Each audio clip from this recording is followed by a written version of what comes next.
There are questions that matter to us all. Where did we come from? Why are we here? What lies ahead? Some look to the past, some search the stars. But all of us, we wonder.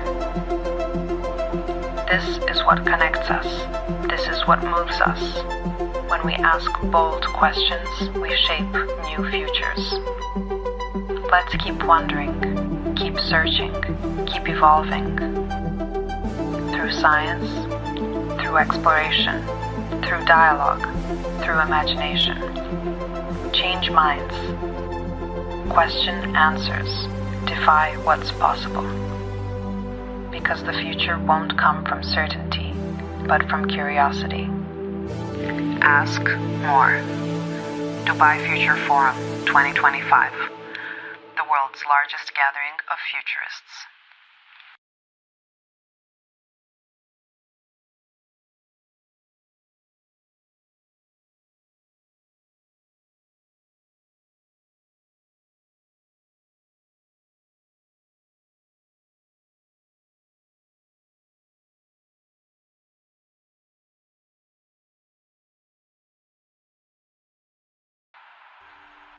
There are questions that matter to us all.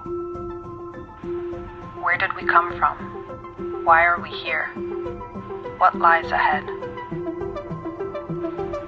Some look to the past, some search the stars. But all of us, we wonder. This is what connects us. This is what moves us. When we ask bold questions, we shape new futures. Let's keep wondering, keep searching, keep evolving. Through science, through exploration, through dialogue, through imagination. Change minds. Question answers. Defy what's possible. Because the future won't come from certainty, but from curiosity. Ask more. Dubai Future Forum 2025. The world's largest gathering of futurists.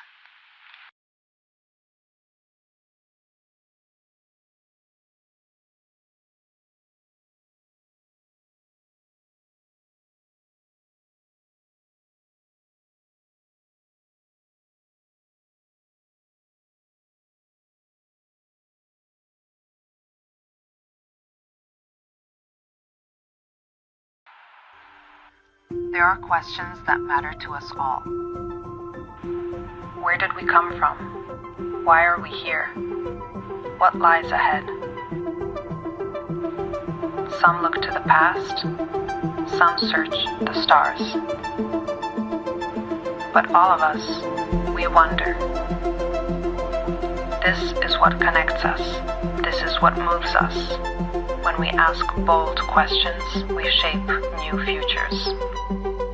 Let's keep wondering, keep searching, keep evolving. Through science, through exploration, through dialogue, through imagination. Change minds. Question answers. Defy what's possible. Because the future won't come from certainty, but from curiosity. Ask more. Dubai Future Forum 2025. The world's largest gathering of futurists.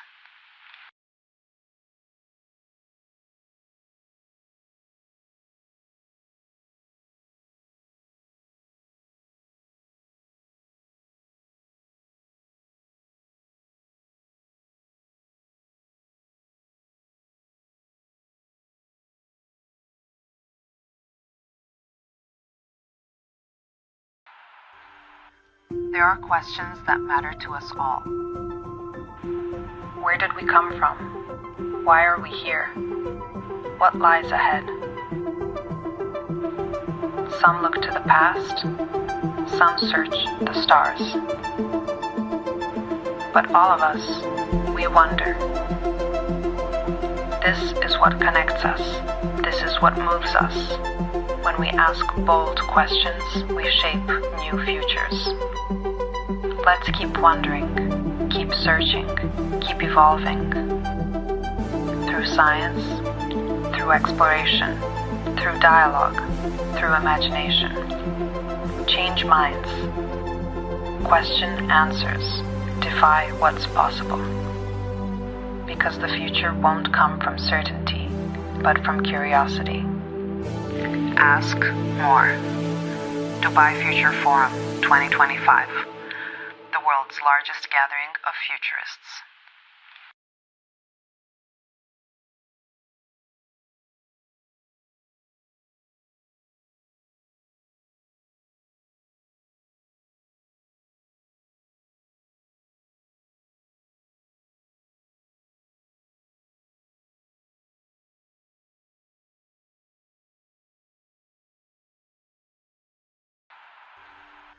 There are questions that matter to us all.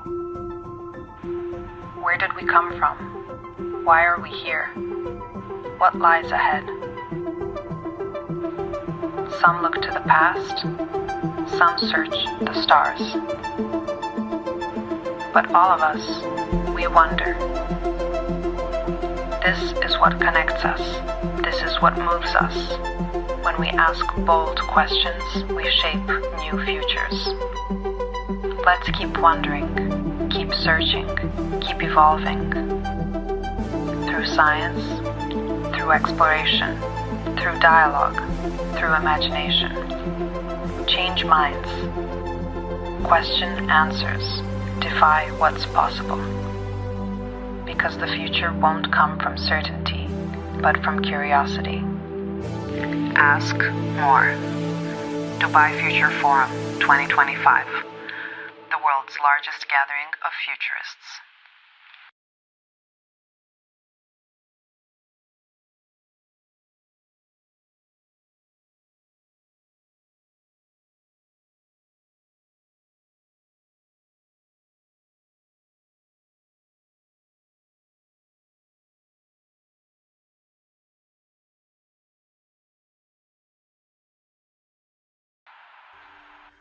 There are questions that matter to us all. Where did we come from? Why are we here? What lies ahead? Some look to the past, some search the stars. But all of us, we wonder. This is what connects us. This is what moves us. When we ask bold questions, we shape new futures. Let's keep wondering, keep searching, keep evolving. Through science, through exploration, through dialogue, through imagination. Change minds. Question answers. Defy what's possible. Because the future won't come from certainty, but from curiosity. Ask more. Dubai Future Forum 2025. The world's largest gathering of futurists.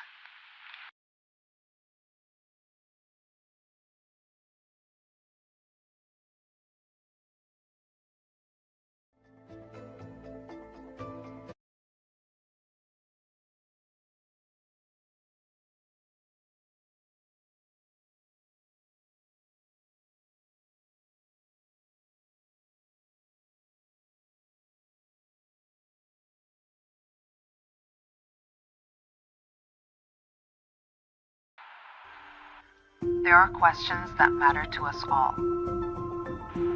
Where did we come from? Why are we here? What lies ahead? Some look to the past, some search the stars. But all of us, we wonder. This is what connects us. This is what moves us. When we ask bold questions, we shape new futures. Let's keep wondering, keep searching, keep evolving. Through science, through exploration, through dialogue, through imagination. Change minds. Question answers. Defy what's possible. Because the future won't come from certainty, but from curiosity. Ask more. Dubai Future Forum 2025, the world's largest gathering of futurists.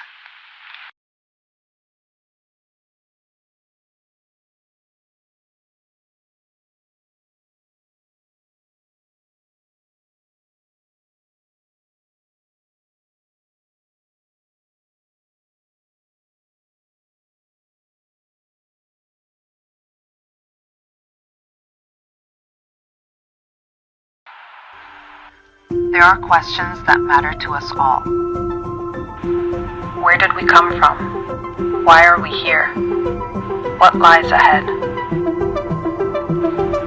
Some look to the past, some search the stars. But all of us, we wonder. This is what connects us. This is what moves us. When we ask bold questions, we shape new futures. Let's keep wondering, keep searching, keep evolving. Through science, through exploration, through dialogue, through imagination. Change minds. Question answers. Defy what's possible. Because the future won't come from certainty, but from curiosity. Ask more. Dubai Future Forum 2025, the world's largest gathering of futurists.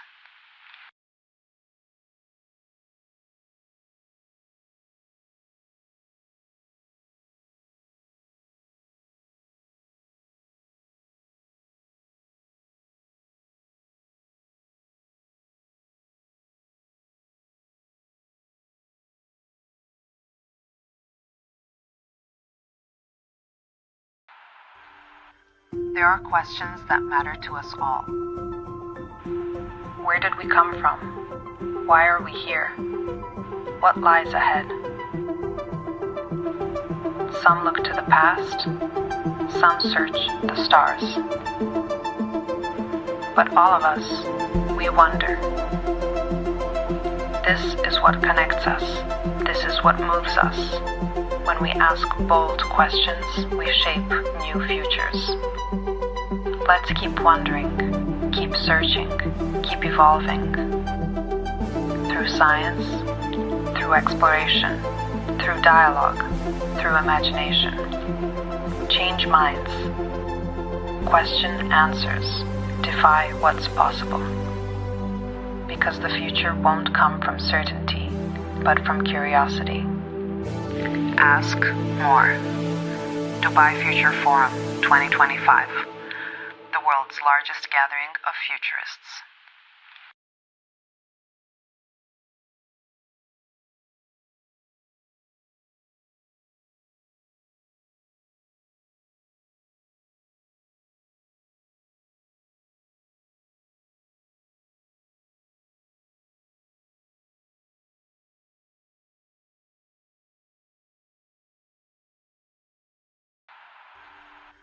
There are questions that matter to us all. Where did we come from? Why are we here? What lies ahead? Some look to the past, some search the stars. But all of us, we wonder. This is what connects us. This is what moves us. When we ask bold questions, we shape new futures. Let's keep wondering, keep searching, keep evolving. Through science, through exploration, through dialogue, through imagination. Change minds. Question answers. Defy what's possible. Because the future won't come from certainty, but from curiosity. Ask more. Dubai Future Forum 2025, the world's largest gathering of futurists.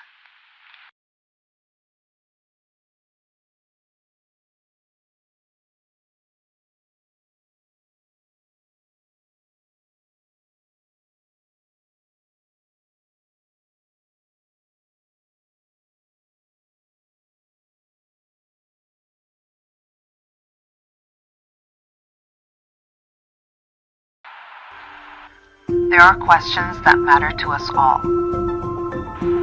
Where did we come from? Why are we here? What lies ahead?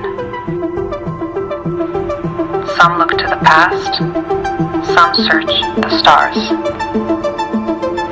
But all of us, we wonder.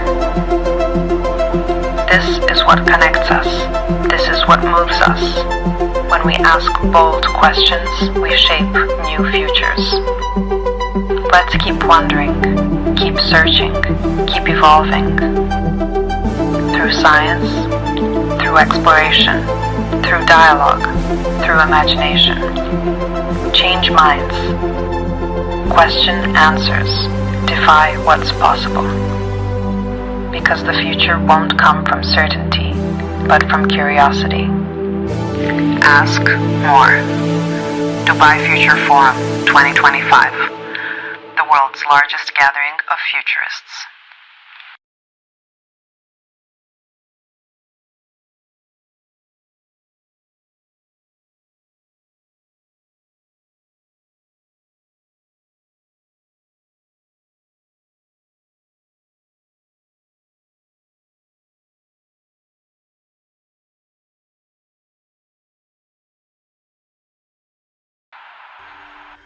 There are questions that matter to us all.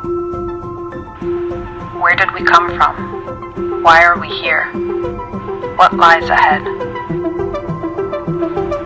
Some look to the past, some search the stars.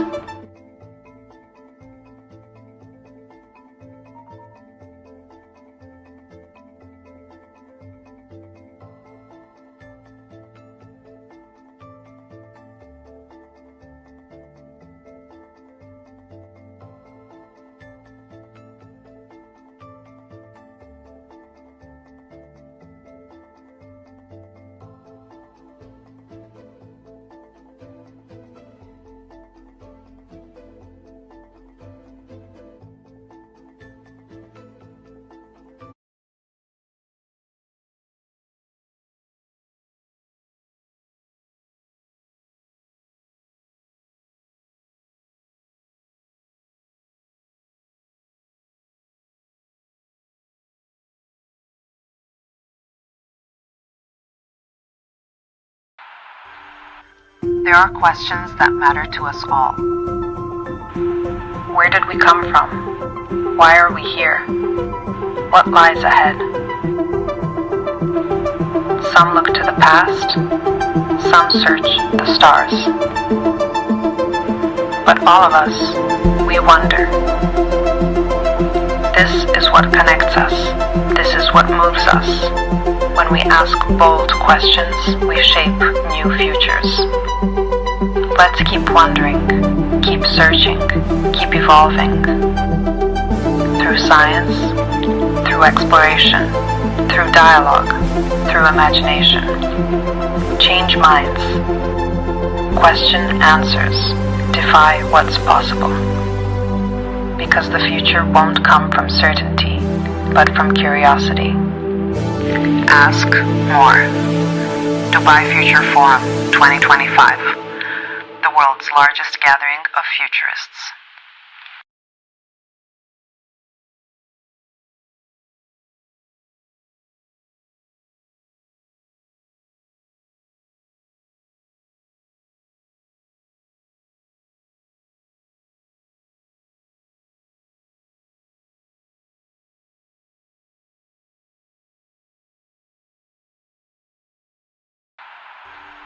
There are questions that matter to us all. Where did we come from? Why are we here? What lies ahead? Some look to the past, some search the stars. But all of us, we wonder. This is what connects us. This is what moves us. When we ask bold questions, we shape new futures. Let's keep wondering, keep searching, keep evolving. Through science, through exploration, through dialogue, through imagination. Change minds. Question answers. defy what's possible. Because the future won't come from certainty, but from curiosity. Ask more. Dubai Future Forum 2025, the world's largest gathering of futurists.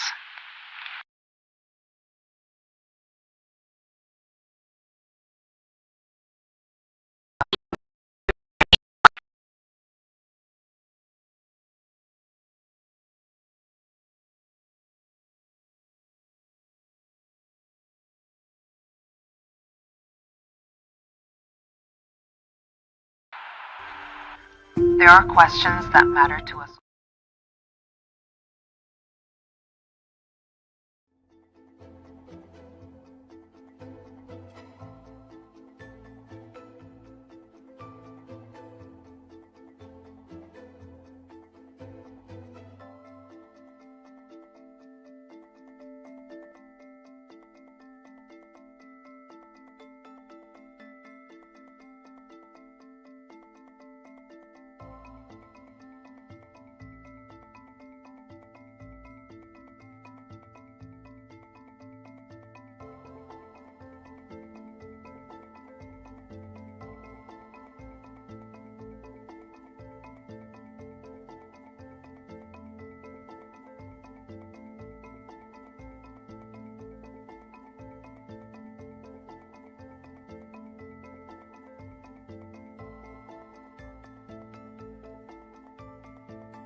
There are questions that matter to us all.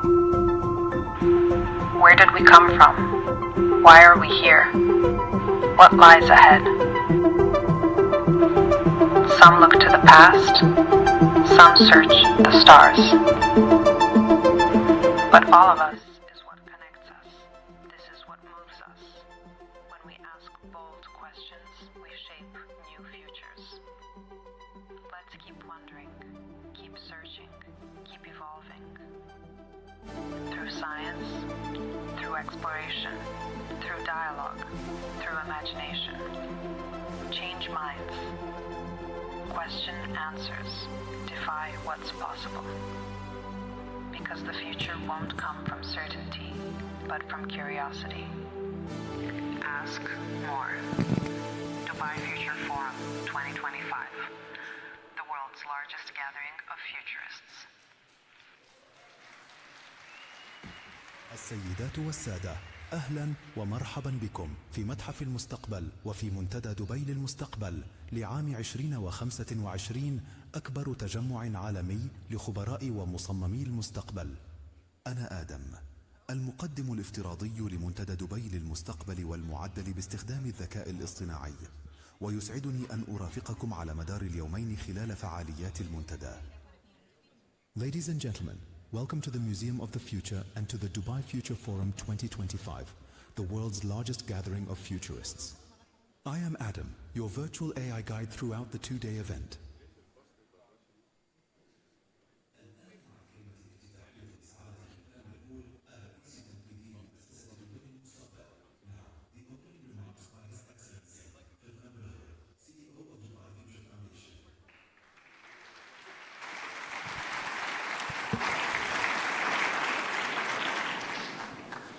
Assalamu alaikum wa rahmatullah.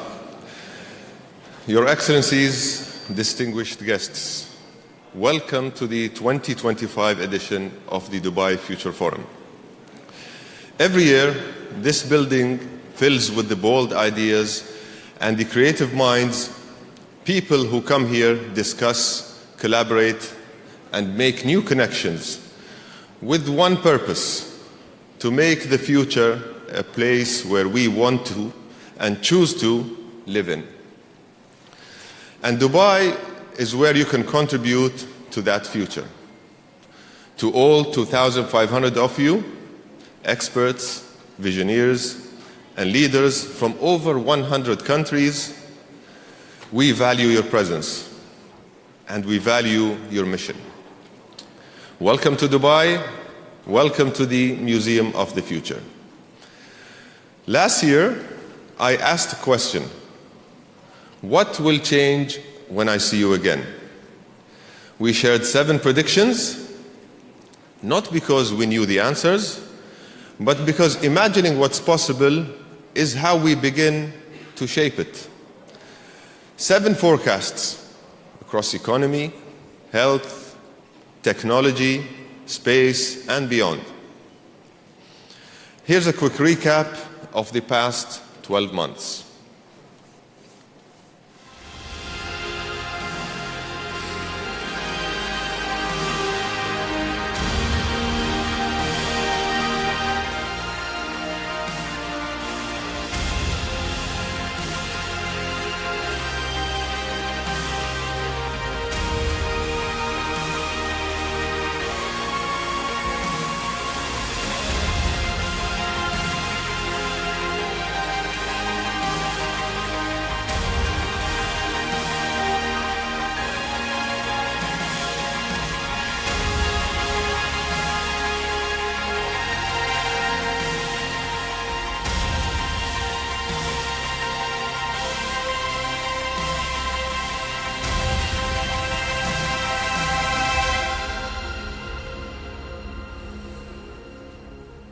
Now, some predictions came true.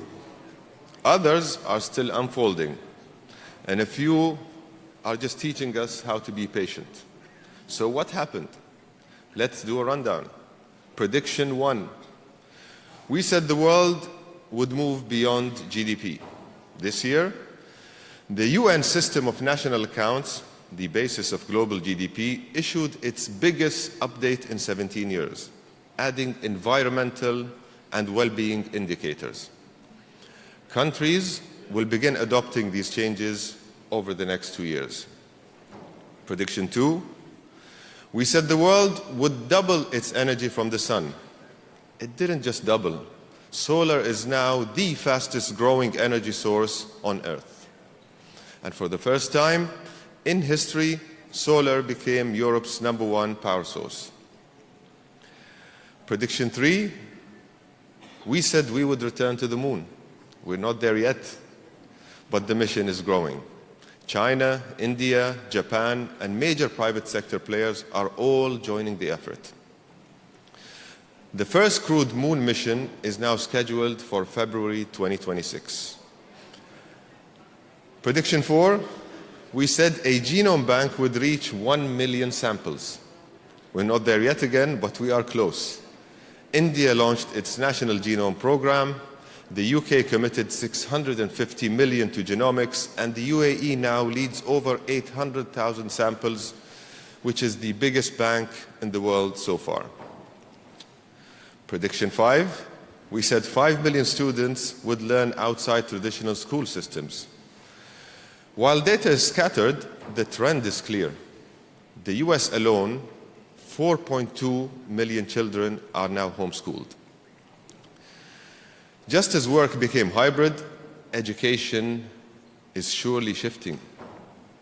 Prediction 6, we said the first brain-computer chip would be planted in a healthy person. That hasn't happened yet, but trials are advancing. People with paralysis are gaining new ways to communicate. And finally, prediction 7, we said AI would join a Fortune 500 boardroom. We're not there yet, but we're getting close. In Abu Dhabi, IHC appointed Aidan, an AI observer. Albania introduced Diela, an AI minister. With all respect to His Excellency Umar, he's a human AI minister. This is an AI minister. And the UAE cabinet has approved an AI advisory board member. So, what have we learned from this year of tracking? Well, tracking what happens is important, but it isn't enough. Real insight comes from listening as we track and noticing the deeper shifts hidden beneath the obvious signals. This is the practice of super forecasting. There are many people who discuss it, but our definition is this. Super forecasting is spotting a shift by looking at probabilities, listening to your gut instinct, and often facing doubts from others about what you think the future holds. At Dubai Future Foundation, we're constantly engaging with communities around the world. This means our teams are constantly noticing patterns or tipping points, as we like to call them.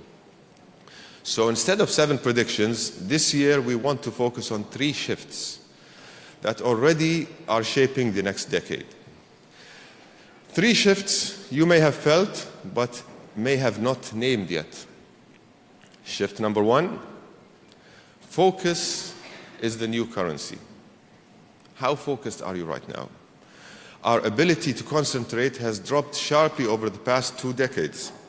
Uninterrupted focus fell from 2.5 minutes in 2004 to 47 seconds in 2023. And that was before generative AI. Focus is not only about productivity, it's about thinking deeply and creating what matters. Our question is, how do we protect deep focus and make it visible, valued, and rewarded?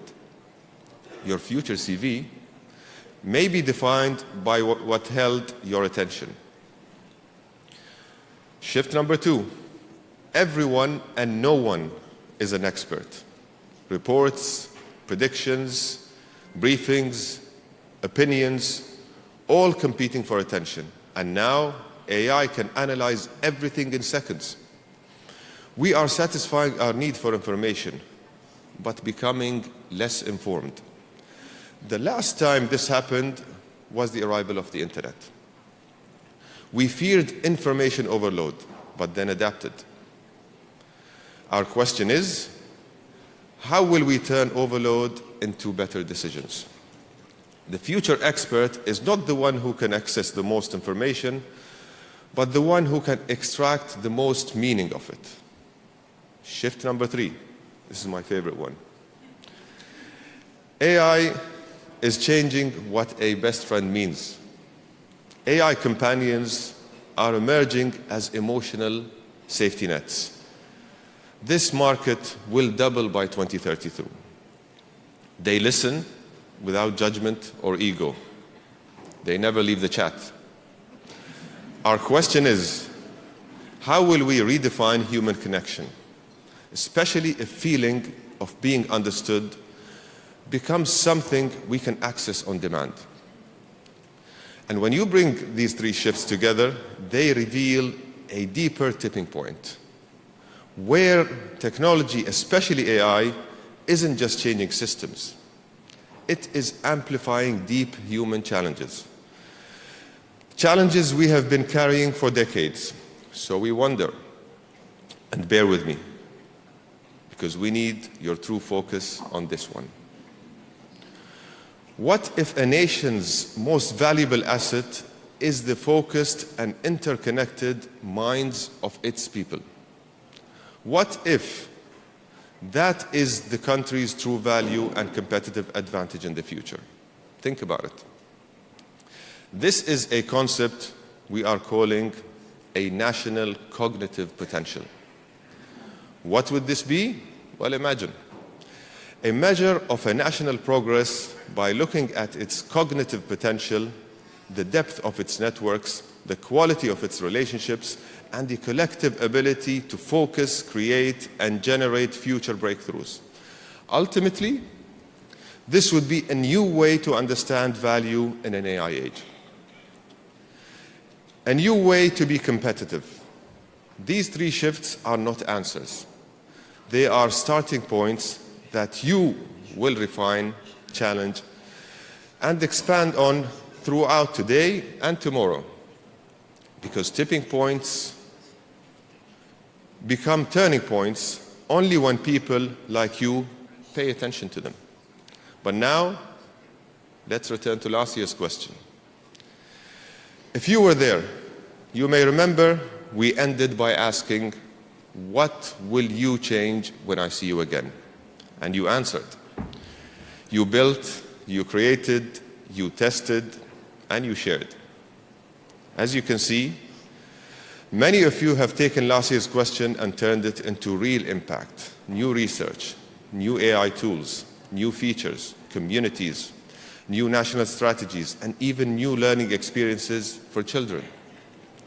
And what's striking is how many of these achievements are AI-related. And actually, your work inspired the thinking behind the three shifts we shared today. This year, we invite you once again to pause and look around. Observe this moment, where we gather every year to discuss, debate, and design the future. Listen with an open mind. Then when you go home, look at your families, your communities, your surroundings. What is changing? What deeper shifts will you uncover until I see you again? Thank you.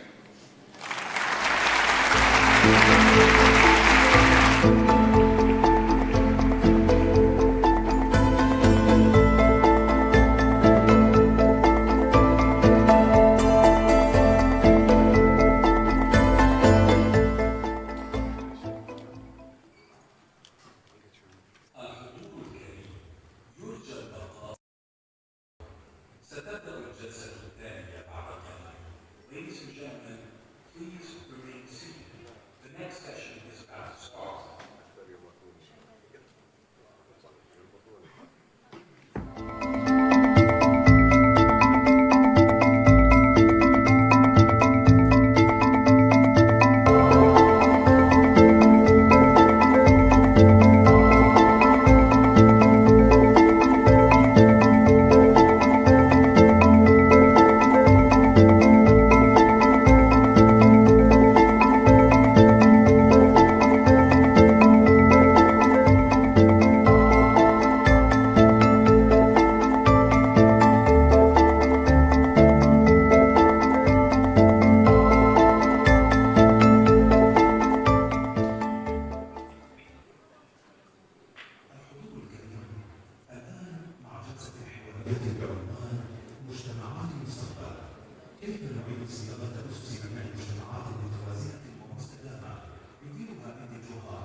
Okay. Good morning, everyone. Firstly, delighted to be here. It's an honor and a pleasure. This panel is going to really focus on a question, and a question that I think is really critical. Typically, the question would, in most of these panels, be, what is the future of AI? I don't want to focus on that question. I want to focus on an alternative question of what is the future of being human? Because I think the major crisis that we're in the middle of is crisis of what it means to be human in an age of automation. In an age where the value of labor is diminishing relative to the value of assets. And the crisis that I think we're in the middle of and that we're emerging into is, what does the value of being human look like? And this question is a question that we faced historically in the Industrial Revolution when we reimagined humans to be machines. And we built schools to make humans more machines. And now the crisis is of what does it mean to be human in an age where machines will almost certainly outpass our contribution as labor. And I think this is a profound question because it will challenge almost all of our investment theories in health, education, and other capabilities. What we have on the panel is, I think, two extraordinary leaders who are exploring this question in the present, but also with a commitment over the next 10 years. Any society which can't address the question of being human, I think, will face a systemic crisis of how it organizes itself and its social contract. It's in this context that I really want to open up the conversation to our panelists, who I think are actually really not only thinking about this, but thinking about this very deeply. So first I'm going to come to you, Brendan, with Inside Out and what you're doing. Can I ask you, if you look 10 years forward, what do you think you'll be doing relative to this problem space? Because you've been doing some extraordinary work in terms of positioning the present to the future. I want you to come back from 10 years back to the present. What do you think you'll be doing to address this kind of fundamental problem space? Thank you, and good morning, everyone. My name is Brendan Doherty, and as Indy mentioned, I'm with Inside Out, which I'll share a little bit more about. You know, the world is changing so rapidly right now, it's almost incredibly risky to predict 10 years ahead. I will say there's one prediction that I have a pretty high confidence in, and I'm willing to say a bold confidence in, which is that in 2036, my daughter Willa will be a teenager, and so one prediction is it's going to be a terrifying year, and it'll be one where I practice humility on a daily basis. I also think in some ways she'll probably be able to better predict the future than I could in 10 years, which I think will be a special moment too. You know, people ask me often, are you an optimist about the future or are you a pessimist? And my answer is always yes. You know, it's both. The future is not the given, the future is how we shape it and how we form it. And so at Inside Out, that's a big approach that we take, which is we say, what if you could build businesses for the environment of the future? We're a global holding company. We invest in and build businesses that are at environmental tipping points. Our founder is a woman named Susie Amos Cameron. She is a farm girl from Oklahoma in the US who went on to act in 20 different films, ultimately in a film called Titanic. In Titanic, she and the director, James Cameron, fell in love. They've been married about 25 years, have a big family, live in New Zealand. She has been a lifelong environmentalist and investor. And at our company, we invest in these futures around the environment. So a few predictions. One is that I think sustainable luxury will become what organic food is to food today.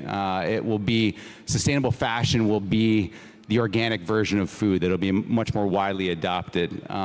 The second is I hope that we as a company will be pioneering physical AI. I can share a little bit more about that if we get to it. And then the third is that I think we will maintain our philosophy as an organization, which is Inside Out is really about this idea of what we put on the inside matters just as much as what we put on the outside of our bodies, which matters just as much as how we architect the world around us. And that interplay of human and planetary health is really where we sit. And I predict that we'll continue to focus on these ideas of adjacent possibilities, which is something that you and I talked about when we first met, this idea that with each new opportunity, we find 3 more, and we want to be at the forefront of pursuing that. Amazing. Thank you. And Dr. Ola, you're moving capital towards this idea of, I think you are a medical doctor, you've been looking at this problem. Where do you see yourself going? And one thing I want to add is that I think we often talk about the future of being human, and I think in that future is also a new future of what it means to be a machine, right? So the paradigm is a different theory of machines that recognize a new form of agentic futures and other things. Could you give me a glimpse as to what you see over the next 10 years? And 10 years backwards, what will you be investing into? So to answer your question, I think we're in the same boat right now. I think being human is being messy. And that might be clouded by the fact that I have a 4- and a 5-year-old, but I think life is inherently messy. The future is messy. And I think there are elements that we won't ever be able to replace.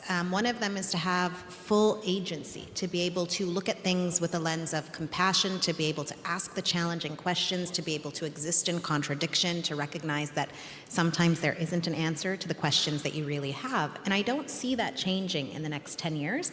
I think if anything, we're going to have more questions, not less. I think to your point, we're going to have, every time we unlock a possibility, with that comes 1,000 questions of what does this look like? Can it be harmful? Can it be helpful? What could mitigate it? How do we create the right policies that really enable it in the most effective way? And so I think the future in 10 years is the future that we have the courage, capacity, and frankly, the accountability to build. It is not going for the low-hanging fruit. It's saying we're actually going to build in human policies into AI as it exists today. We are going to talk about accountability. We're going to talk about regulation. We don't have the best history, by the way, of being able to do that as we build new innovations and technology. So that is it's a long ask for us. And then I will say, I think in 10 years, the world, for me at least, will look very similar to what it does today. And that is that I will still be as fully committed to ensuring that children can survive preventable causes of death, that women have full access to economic opportunity, to agency, and that everyone has the opportunity to live a dignified life. I actually think that's going to be more challenging in the next 10 years as we look at the inequities that innovation can bring. And so that's where I think capital really needs to come in. I think for a very long time, we've operated under the assumption that that those who are closest to the problems are not necessarily the ones that need to be funded for the solutions. And I think our work is about really how do you create the right kind of capital stack? How do you bring different forms of capital, philanthropic, sovereign, development finance institutions, private sector? How do you ensure that a lot of the capital that you need is actually reduced because you can integrate some of these solutions in national budgets, you can appropriate effectively, you can create policies that make them much more compelling, attractive, and low cost. But how do we ensure those who are going to be most impacted by the problems, be it climate, be it health inequities, how do we ensure that they have access to capital to really be the ones to create the solutions and to invest and reinvest in those solutions rather than needing perpetual additional external income? So that's really the focus of our work. And I think for the past 15 years, I've had the privilege. I've advised the UN Security Council. I've co-written and co-supported and am a UN SDG advocate. I'm a UN High-Level Commissioner on Health, Employment, and Economic Growth. And I have to say, across all of it, one thing I would emphasize is the question of what does it mean to be human is a 1,000, 2,000, 3,000-year-old question. It is what makes faith so appealing, right? This idea that there is an answer that is bigger than ourselves. It is what makes community so attractive. It's what makes loneliness so debilitating.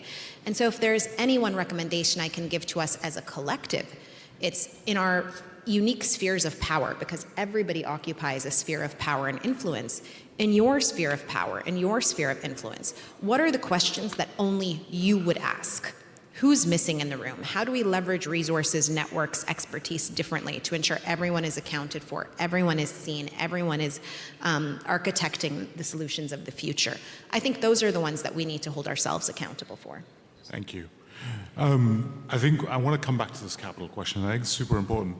Brendan, I want to come to you again. And I think what I found interesting in our conversation was that you were kind of challenging through the holding company the model of how we get to this future. We've been living in the last 20 years of what I would call startup thinking, product and services orientated thinking, but actually what I think the way you're unfurling value is, as you talked about, adjacent possibles. You're almost taking a vertically integrated line of sight on value as opposed to product-based value. So traditional VC portfolios, you distribute the risk in a domain. You're not doing that. You're going fashion, schools, pea protein, up and down the chain. You're so talk about chain value frameworks. That's quite different from traditional venture capital portfolio management. That's different methods of raising asset classes are completely different. I just wondered, why do you think that's important from your perspective, and how do you see that evolving?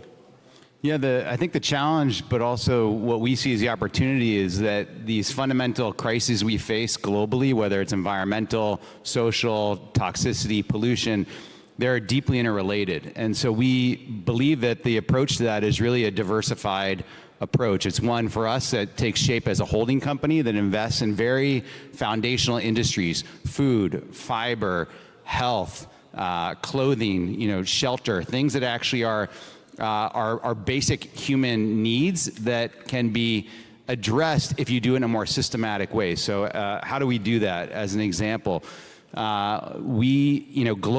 about half of all the food that we grow is grown on synthetic nitrogen, on synthetic fertilizer. About half of that, hundreds of billions of dollars worth of it, leaks into our rivers, our lands. It actually is an enormous economic loss, but it's also an enormous environmental toll. Additionally, we're hitting peak phosphorus globally. It's kind of a nerdy point, but actually it's a crucial one because we can't grow food without phosphorus. So at Inside Out, we have a technology that we've invested in and are scaling that takes waste, so human waste, animal waste, crop waste, and applies an electrolytic cell and turns that into nitrogen-rich fertilizer. It recycles the phosphorus. It actually unlocks almost 60% more biogas through its application. So there's a renewable energy component. The idea is that even within a certain vertical, we try to take a platform approach to scaling a technology. We do the same with education. We do the same with sustainable fashion. We focus on what's the whole value chain across the system, and how do we look for businesses that we think are leveraging this white space that exists, and we're putting a big bet on it. We've deployed about $70 million US dollars of our own capital into these types of companies. We believe that that it's an unmet consumer demand, but it's also, we believe, a moral imperative. It doesn't have to, it can come from our faith, it can come from our values, it can come from how we see the next generation. Not just as a parent, but as someone who, who wants to plant the seed for the tree, for the tree whose shade I'll never sit in. It's this idea of what does it mean to cast a vision for that next generation, and we think that a systems approach is how you get there. Amazing, thank you. Dr. Lalal, when you look at that sort of vertically integrated theory of investment, I was talking to a children's fund, and I was like, my straightforward question was, where do you draw the boundary of your fund? Because you very quickly get, if you want to improve children's outcomes, you talk about air quality, sound quality, you talk about nutrition density, you talk about emotional well-being. You very quickly think that these fund structures that we've built, which are siloed fund structures, are no longer appropriate for a complex world. How are you thinking about fund structuring into this landscape? I think it's an excellent question. I mean, to Brendan's point about being kind of a good ancestor and thinking about leaving solutions better than you found them, I would argue the funds that have existed, despite being siloed, have been very effective for the past 20 to 25 years as countries were really looking at kind of that hierarchy of needs. How do we get vaccinations? How do we get nutrition, et cetera? And I don't think the challenge is the volume of capital. We all hear about we need more money, we need more resources. I actually think it's very fragmented, to your point. And so I have 10 brothers and sisters. For anyone from a big family, you understand what collaboration actually means, which is that you don't have to agree on everything. You have to have kind of a shared future vision, and then everybody takes their piece of the puzzle. And I think that's what we need to get much better at. Where is it if I'm saying my fund will explicitly focus on education, education. Your fund might focus on climate resilience. Somebody else's might focus on health. How do we make sure that that actually ladders up to more than what we're putting in, because we're working together, because we're looking at market failures across the supply chain, because we're saying, okay, if we do want to get to the point where we have consumers who can purchase sustainable fashion, we actually need to be able to create sustainable fashion in a way that is respectful and recognizes the integrity of the local communities. We need to be talking about, yes, education, but education actually, we've seen, isn't seen as a huge value from the community unless there's jobs that come out of that, right? Unless there is economic opportunity and employment. And so for me, it's less about saying you're doing it wrong, because I think people are quite married to the funds that exist and where they're putting their capital. And particularly if you're looking at philanthropies where they have their mission and their strategy and they say, listen, this is what we're focused on. But how do we bring them together and say, listen, you can continue to focus on your strategy. To your point, there's some white space there in the middle we're going to have to correct for, but we can actually make it part of a much bigger value chain. We can actually make this have 10 times more impact. We can actually leverage your dollar. For every dollar you're putting in, we're able to attract $6 or $7 to match. There's incredible matchmaking opportunities, I think. And in order to do that, I do think we need to be unapologetic about a future vision. We are going to leverage AI. We are going to say, okay, every single person should have access to education, basic health care.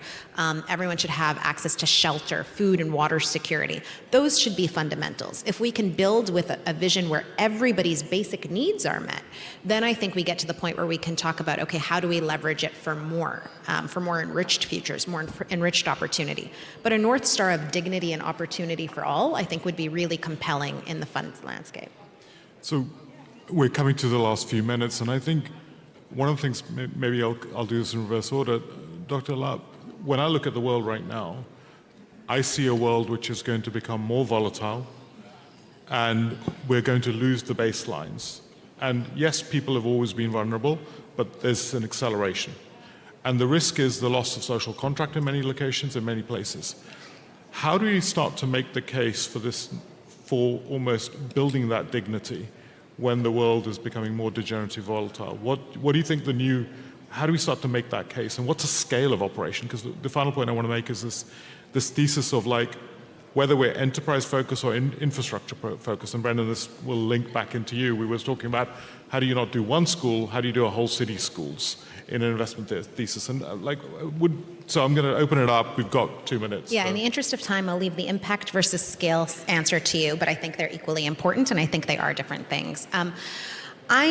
You said an optimist. I think I'm a realist, but that actually means that I have a huge amount of faith in the world. I really do. I mean, I think that my grandmother was illiterate and widowed. My mother was married at 15 and had children, had 12 children. I am a product of capable, considerate, compassionate people and communities. I firmly believe that we are better off today than we were 25 years ago, and the data backs that up. We have cut child death in half.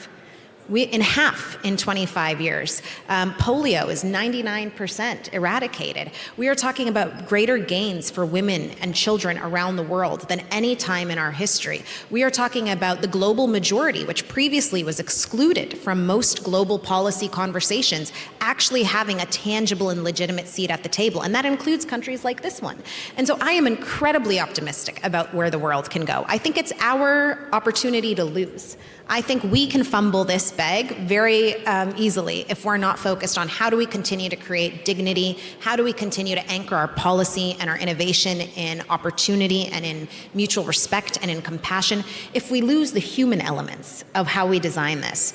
But I think the data shows we can only go up, and I agree with you, volatility is always there. Volatility has never not been there. I am the product of dictatorships and conflicts, but I think even especially in volatility, you find people who are really looking at others and saying, I want to work with you, I want to do better, let's create a space where all of our kids can thrive. And I think if we just think about that North Star of being a good ancestor, I think we'll leave the world better than we found it.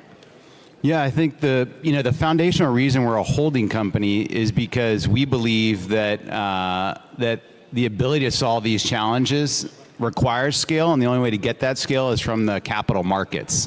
Philanthropy will never get us fully there. It's an integral part, but we need the capital markets to move. Here in the UAE, for instance, This country is the leader globally in issuing sukuk bonds, the green bonds, and that kind of idea of how do we use capital to scale those kinds of infrastructure challenges at the heart of how we focus on these issues. And we really take this approach of how do you integrate these types of diverse challenge sets into a single company where they can create tailwinds for each other. That's part of the beauty, I think, of having a holding company and approaching it from that mindset. I think it's something that we're casting a vision forward on, and I think it's one that that we invite partners to come along with us. I'd love to talk to those here in the audience who believe that environmental crises are not just the challenges of our day, but also our enormous business opportunities of our day, and that together it's something we can solve. Fantastic. Can I ask you all to put your hands together for my wonderful panelists and all the brilliant work they're doing? Thanks so much.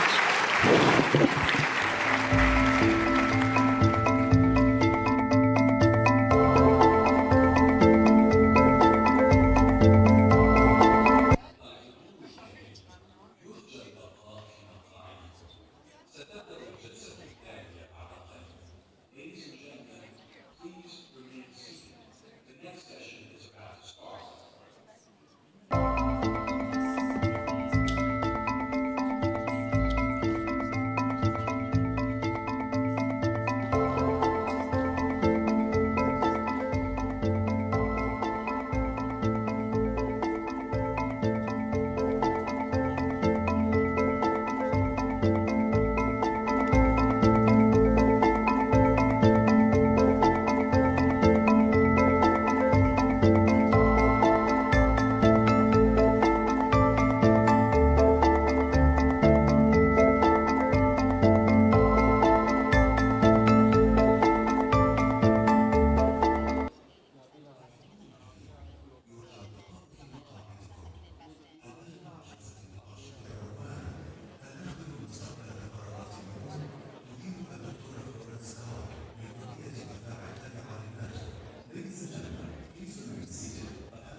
Good morning, everybody. I want to start off this panel with a short reference to one of my favorite film series that I'm sure many, many of you have seen in this room, and if you haven't, then you should, Back to the Future. Now, what does this series, the 3 movies, have to do with intergenerational fairness? In the movies, Marty Jr., the son of Marty, is the embodiment of his decisions and actions across the films, from having a very good future to a very bad one, to even not existing. He is the embodiment of continuity between generations, of what the future is. So I think it's a good reminder, a playful reminder, but it's a reminder that everything that we do when it comes to the future is ultimately, maybe also for us, but more importantly for people that are younger than us, or maybe that are very, very little. So we'll talk today about intergenerational fairness with my amazing panelists. And the question I have, and I'll ask Lucy first, she's the EU ambassador here in the UAE. What does intergenerational fairness look like in practice, in your experience? What are examples that you can share? So first of all, thank you very much for including me in this very interesting debate. When I started looking into our policy on intergenerational fairness, I really thought, I don't know much about it. It's quite a new concept. And the more I read about it, I realized that, in fact, it's something that we've been doing for quite a while in the European Union. And even through a policy that is very close to my heart, and it's climate action. I think that this really is the first very concrete application of intergenerational fairness in the European Union context, where the #1 objective is, of course, preserving the planet for the future generations.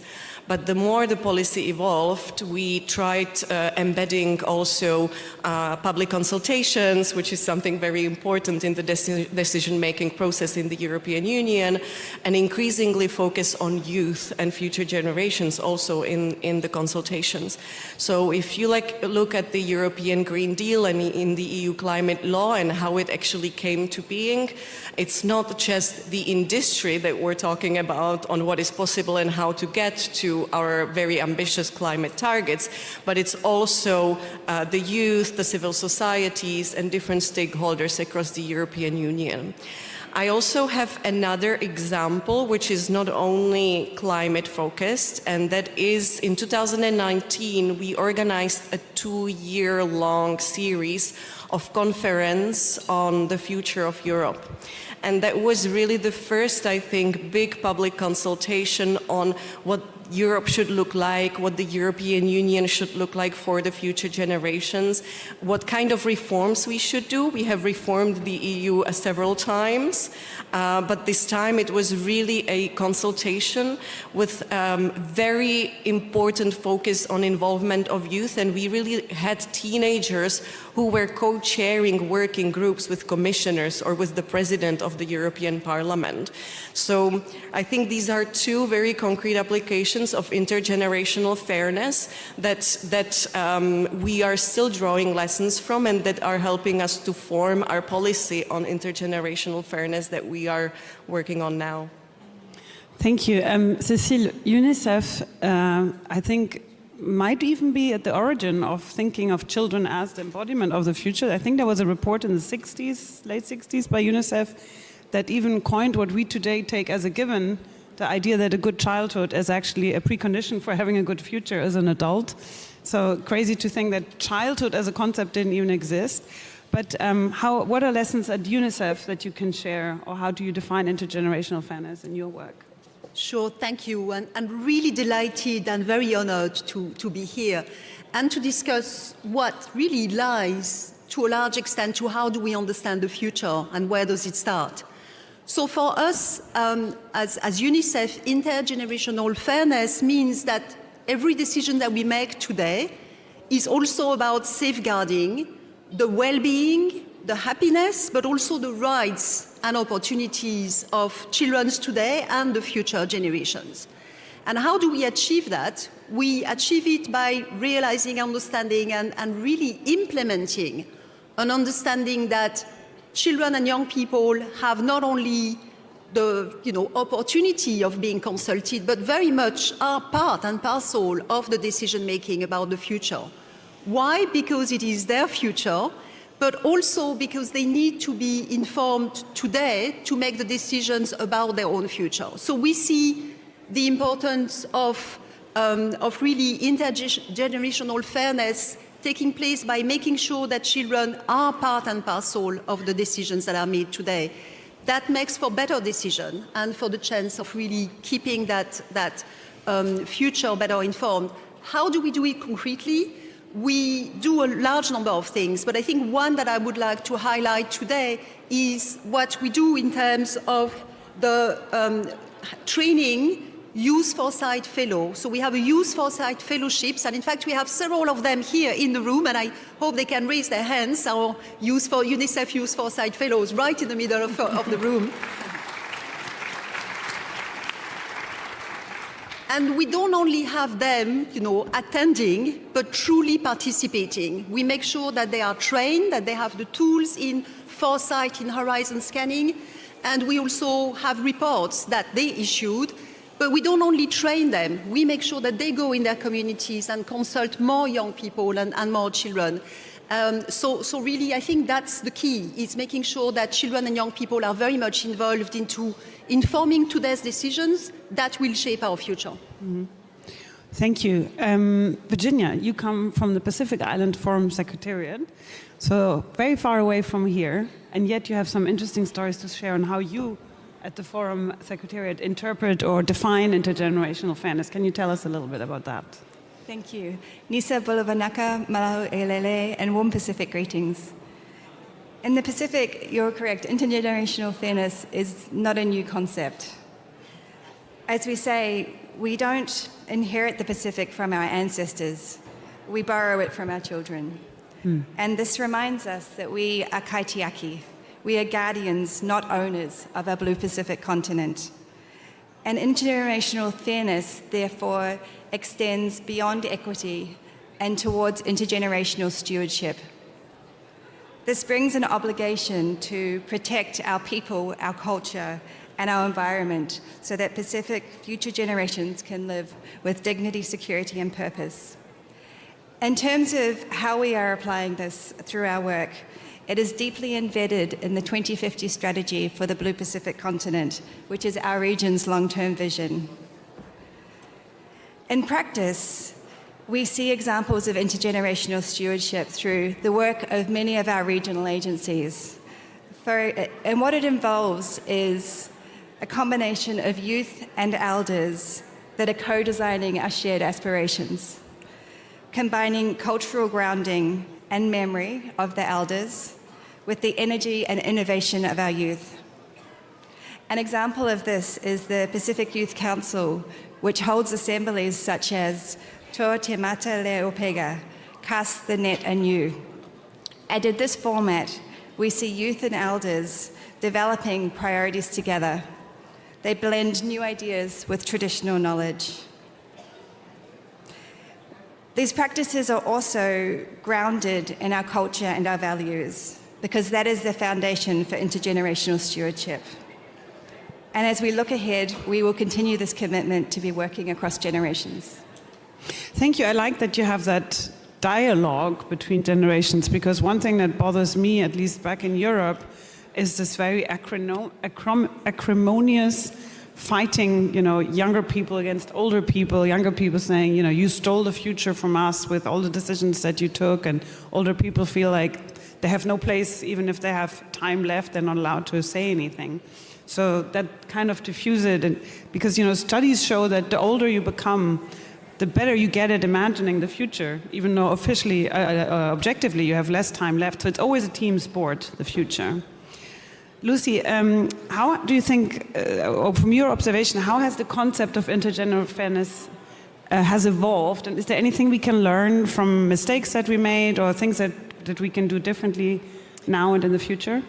Well, I think the concept really evolved from, let's say, the environmental ethics approach at some point, even in the 70s, more philosophical.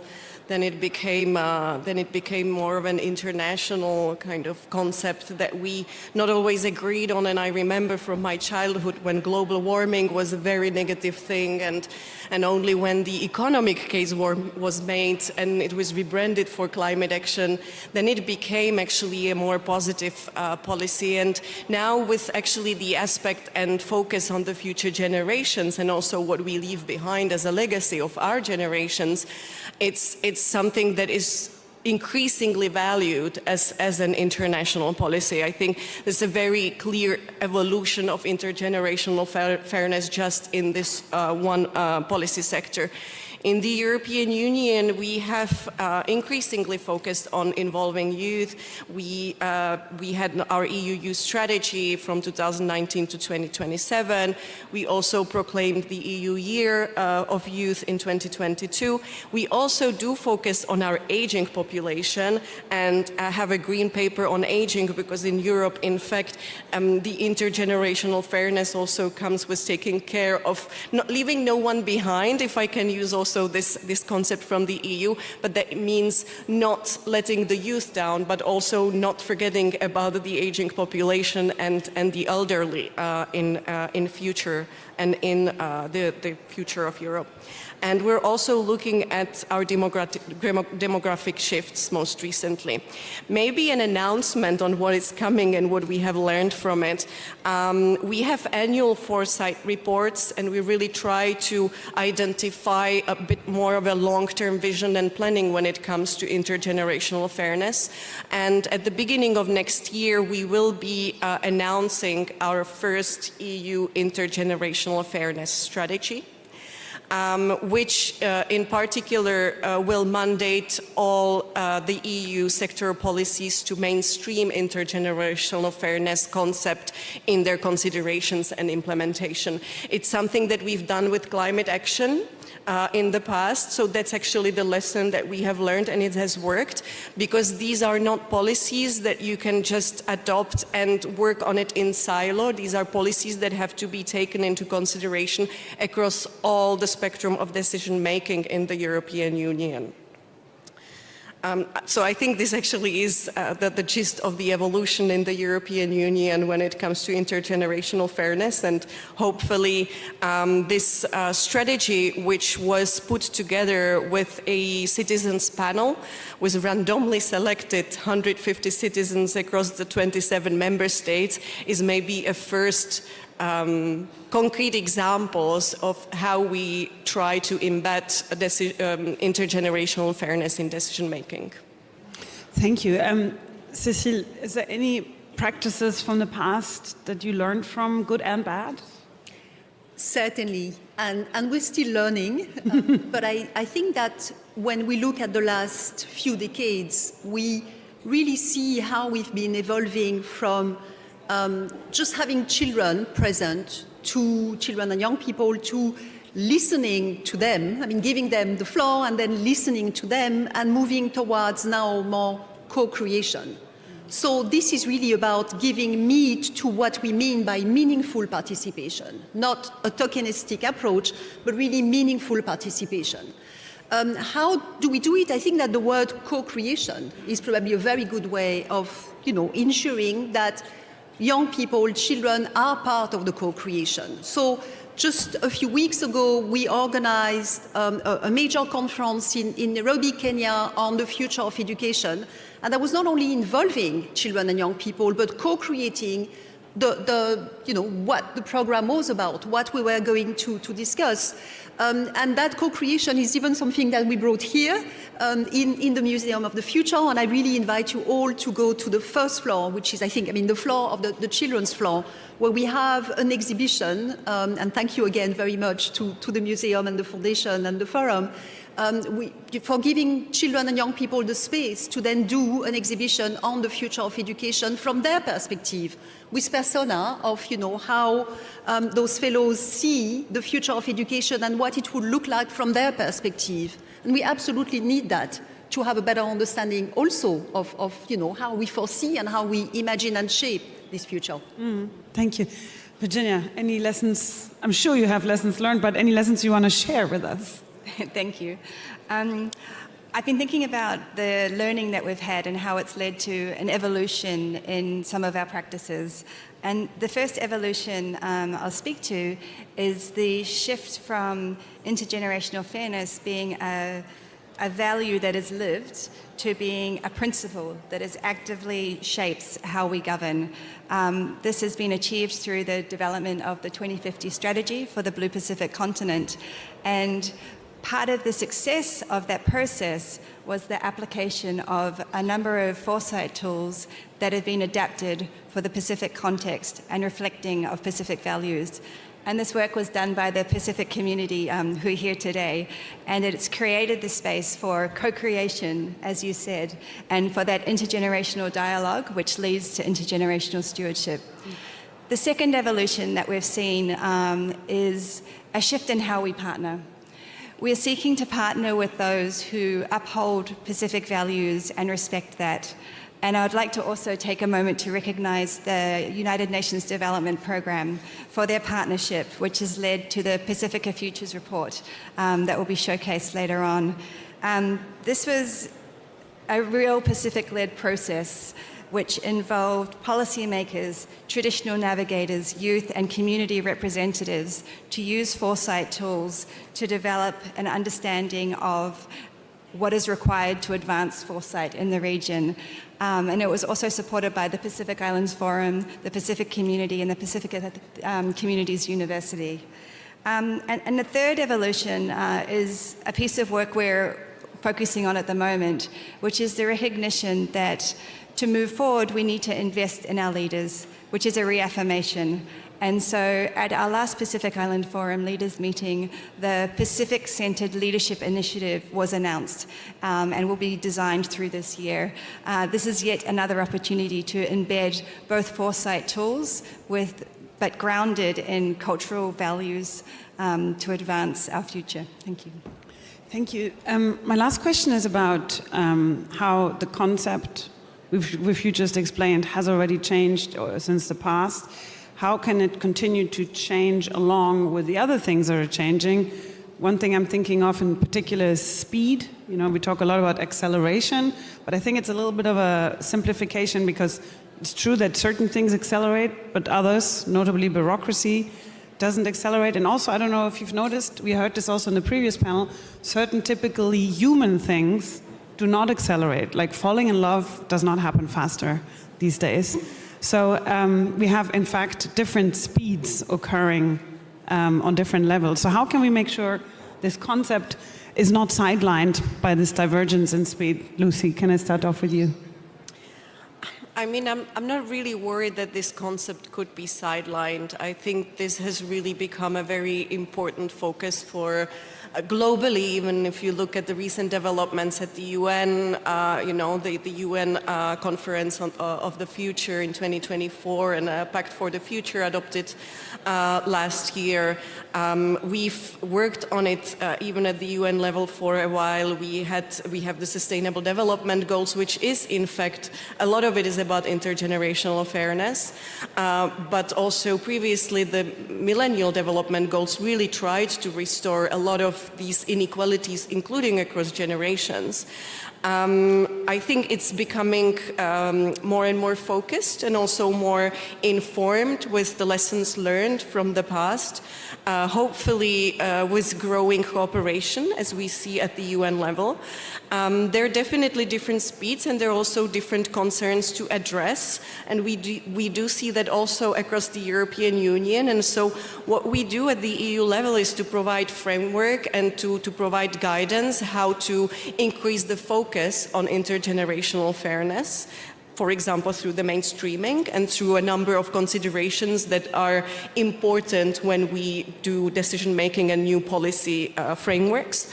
But at the same time, our member states are addressing what is the most relevant for them and what is maybe the most pressing issue when it comes to intergenerational fairness. So I can give you two examples.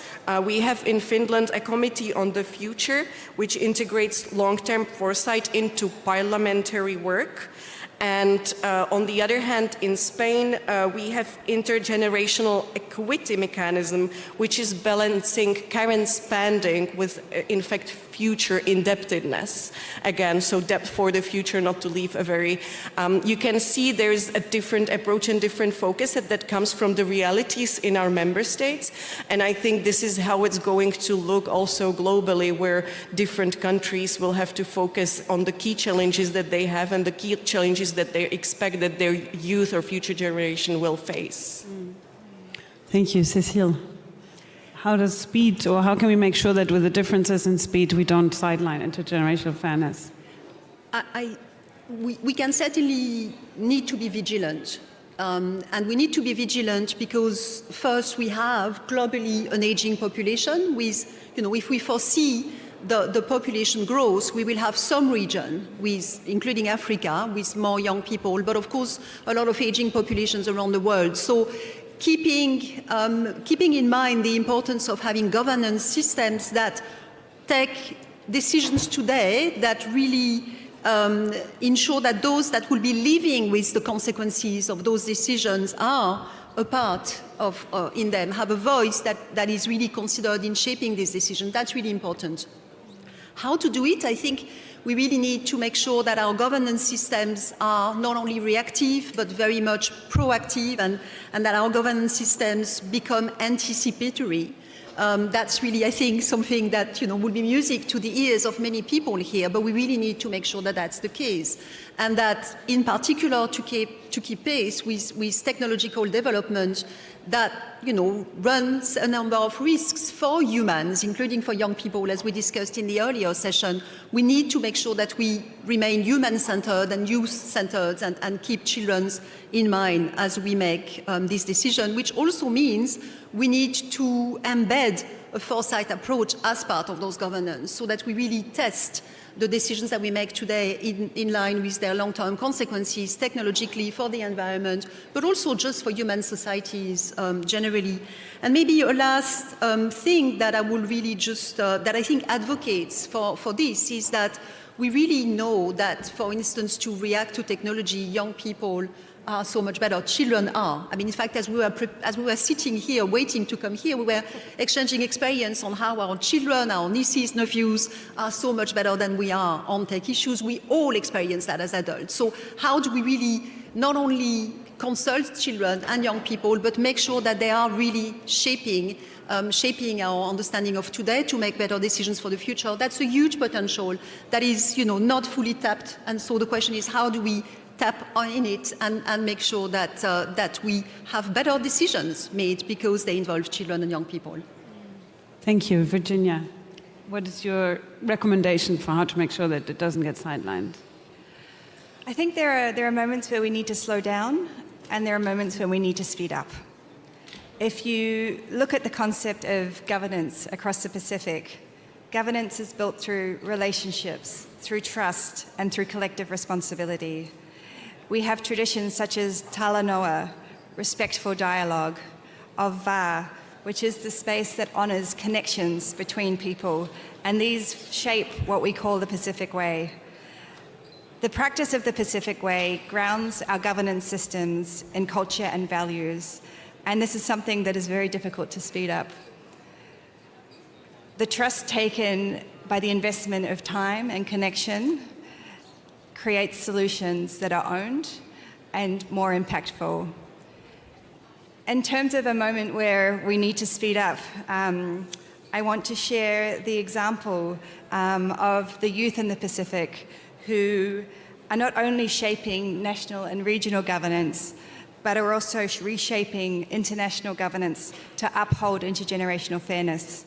And the example is a campaign that was led by Pacific law students from the University of the South Pacific in Vanuatu. And this campaign of these students resulted in the historic ruling of the International Court of Justice, which affirmed that states have a legal duty to protect the rights of and well-being of future generations.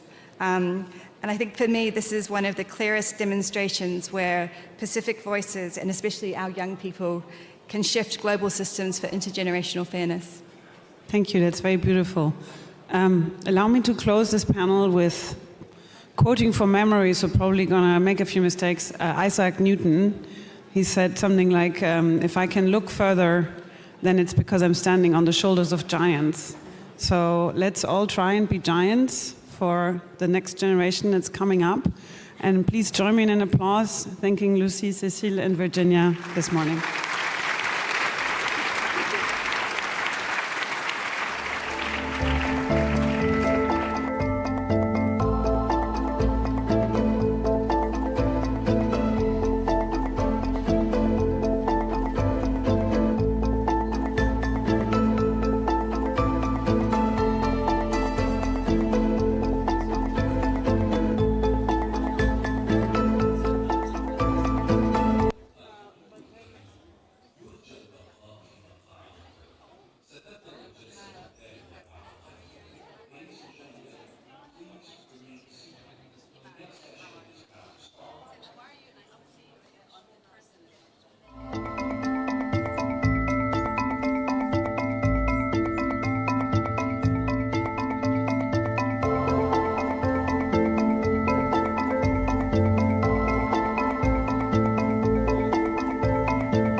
Good morning, ladies and gentlemen. It's a pleasure being here in front of all of you guys and to speak at the Dubai Future Forum. Michael, thank you so much for joining us. Thank you for being here. Your Excellency. I think today is a very big day, not just for the Dubai Future Forum. I think that Dubai itself is having a fantastic week with the air show, with the Dubai Watch Week, with the Dubai Future Forum. So many things happening across 1 week. And we also have an important thing that was just announced recently, which is Agent Pay. Dubai is the first place in the world in which MasterCard announced a new feature. Can you tell us a little bit about it? Right. So this morning we unveiled here in Dubai the first agentic commerce transaction done in the world. So this is a big deal, but you're wondering, like, what am I talking about? So imagine this. You go and do a bit of online shopping, and you would go to the search platform of your choice, and it guides you to a merchant website, and you buy and you check out with your card on file, preferably a MasterCard, and that is it. So where is search behavior going as people look for more quality in recommendations? So they go to a agentic AI-enabled chatbot. It could be one of the LLMs, or it could be a merchant, very specific generated chatbot. And you ask it about your movie choices for the weekend, and the chatbot knows from your chat history what your preferences are. And it appears on your screen, and then what do you have to do today? You go back to your search engine, you go back to the merchant, you look for the tickets, and you have the recommendation. It takes you another 15 minutes. Or if you book a trip, it could be hours if you were booking a trip. Imagine all this is done out of the chatbot in the instance, and your card on file information, your shopping preferences are all there, and you just check out. And that's exactly what we did this morning with Majid Al Futtaim, a leader in retail and commerce here in the region. And together, we had this transaction appear on our screen. It was a live demo, so the minister and me, we were sitting with bated breath. Is it going to work? But because it's in Dubai, of course it did work, and it worked perfectly. So we bought 2 tickets to a movie through the Majid Al Futtaim voice assistant. A horror movie. Just a horror movie, yes. That's how stressed they were. Well, to just add some excitement, because such a transaction appears so natural. But if you think about it from a consumer perspective, it's much easier. If you think about it from a perspective of powering a digital economy in a country like the UAE, a lot of things need to happen in the background to make it safe, to make it secure, to make it intuitive. So all the complexity is behind. When AI starts to make decisions on your behalf for shopping, wow, that can be very scary. So we got to put in the controls, and all of that is what MasterCard Agent Pay has done. So this is, I wouldn't quite compare it to the landing on the moon, but from an applied AI in our lives, this is going to be one of the use cases that we most feel in the years to come. During the launch, we spoke about why Dubai and why the UAE. And one of the things that stood out to me was all the great moments that have ever happened in history happened in places that were optimistic about the future, happened in places that embraced what the future stands for and saw it with this sense of excitement. And the UAE represents that, and Dubai represents that as well. Before dwelling too much on the exciting part of AI and what it means, and I personally must say I saw that transaction and I found it extremely seamless. It's very, very convenient. And it's like having the best personal assistant that can do everything for you. Select the movie, get your best seats, find the best timing, the closest location to you, and also make the payment without many instructions. And that's probably why it stood out. But let's talk a little bit about what the challenges that you see and the opportunities that you see in that world are going to be. So for those that are in this room, people who want to have foresight and see the future, what do you think the biggest opportunities that we need to grasp when it comes to AI are going to be? And what are challenges that we need to be careful of? Right. Mr. I just want to make a comment on your point about why the UAE. So I lived in this region for a decade, and I've always seen a country where the boundaries are pushed out There's a positive view on how the future can be shaped. So it's pretty clear that something as fundamental as what I just talked about, that changes shopping behaviors around the world, we should try it here first. And there is no question on, on behalf of the government here or Majid Al-Futtaim that we should try that.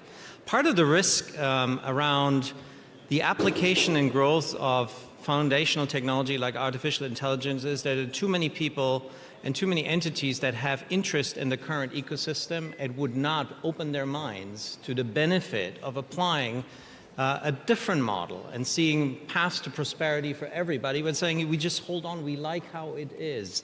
And that is what we don't see here in the UAE, and that is the positive. Let's go and try it with that aspect. I think one of the things to consider really when it comes to AI, so AI in itself doesn't actually do anything. AI will do something in a combination with data, with structured data. So if you have a country that invests, like you do here, in how the data of your entities, of government, of the citizens can be put to good use to drive better standards of living here and in the neighboring region, I think that's what makes the difference. And I think that's where we need to be very careful. You lean in on that, positive, but if you have parts of the world where there is not structured data available, then you will get to a potential world of an uneven playing field where there is the digital haves and the digital haves not. So I think that's the one thing to be cautious about and make sure we invest as we look in the wider region, as we look around the world in emerging markets, where the data maybe is not structured. So I'm concerned about that.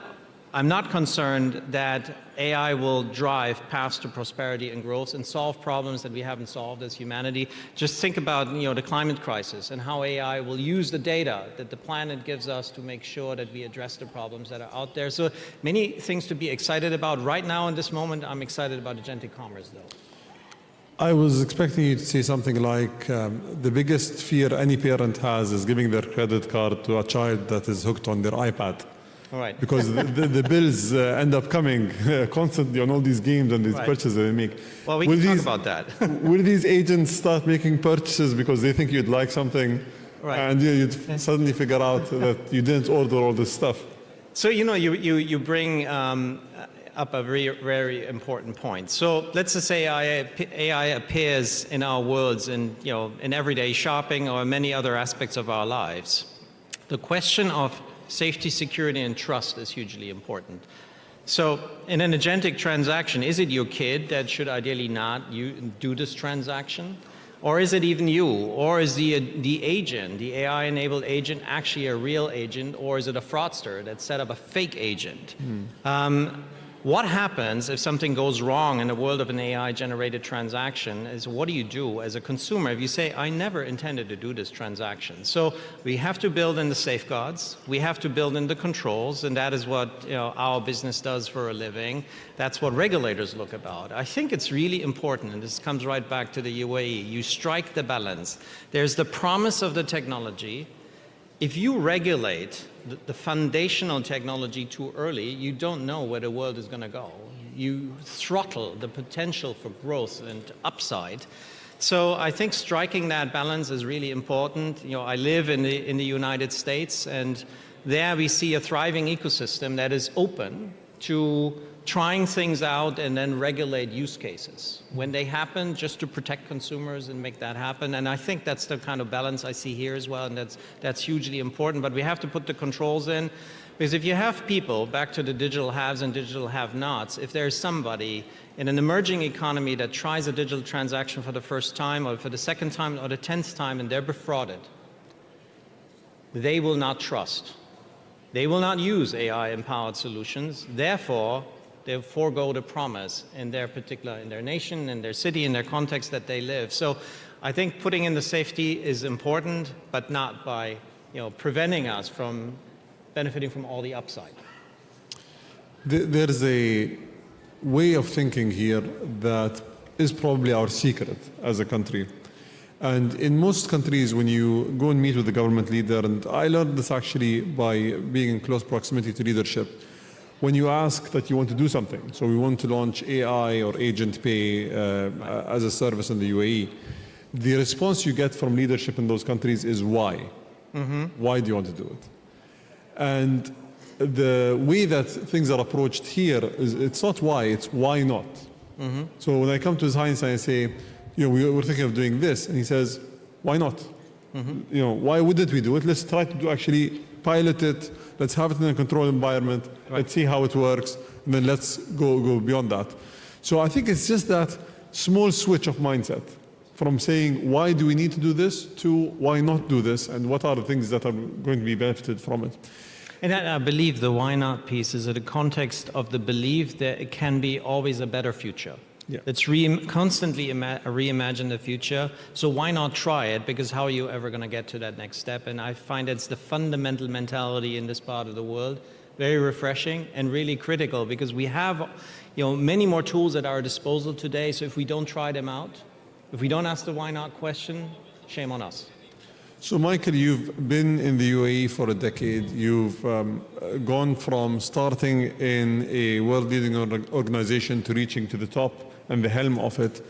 If you were to start over again as a young man that has just graduated from university, based on what you're seeing with artificial intelligence, based on what you're seeing from all the shifts that we see around us, what would you do differently this time around?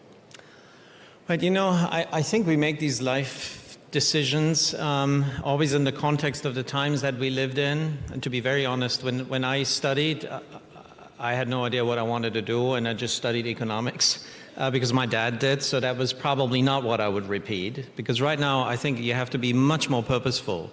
There's so many shifts in our lives, and I think for us in a world where many everyday activities will be commoditized and potentially be done by an AI agent of some sort. I think having an early view on, in that kind of a world, what is your added benefit? What is an activity that you can excel in that, imagine the future 3 years out and 5 years out. What will the world look like? So that puts a lot of onus on our educational system to actually help students think through what that is. And I think the leading universities in the world, my son is 19, he's at a US university, and they are talking to their students about how an AI-powered world would look like and how they should build their skills in that world. Which today, probably the worst suggestion you can make is become a software engineer, because that is just very yesterday. That will be all done by AI. But what are the things that only really humans can do? And think about that with that lens in your mind. I think that's really important. I was talking to a bunch of young colleagues at MasterCard Thursday back in New York. And I got the very same question, and it was a sharpen your distinct proposition to an employer right now with those technologies in mind. And then people come up and say, all right, I'm going to be in the communications field, because there's certain automation levels that you can do, but really the nuance of a interhuman conversation as we're having it right now, you will start to get to the limits of this, but you can start to train models and do that in a very different way. So I think really having a view on the world 3 to 5 years out and see how you can make a difference, and is not with generally the basic propositions that the education system has offered when I went.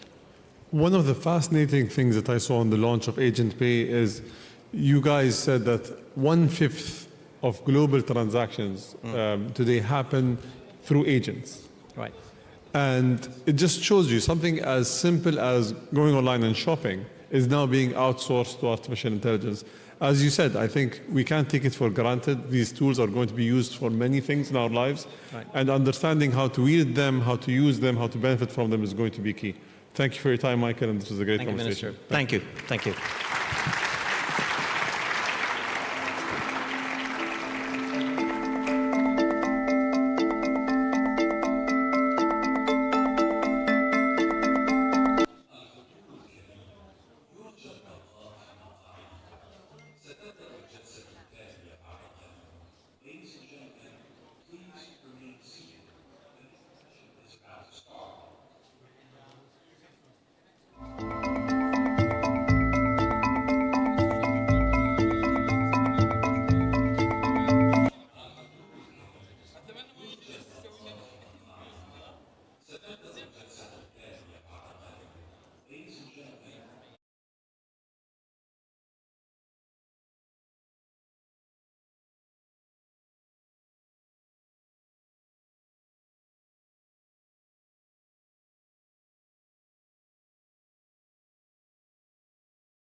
asking questions about how we're living, how we're thinking. This is how we get things moving. This is how we change things. The quantum speed of change will only get faster. Science, technology, innovation. Understanding how the world operates. Reprogramming our geography. What is the role of creativity? What does value really mean? What is my utopia? What is my community's utopia? What kind of education revolution is needed? There's so many solutions yet to be uncovered. Tools that we never had before. The imagination is a remarkable space. But we have a choice. The difference between that world that we want and that world that we don't want is us.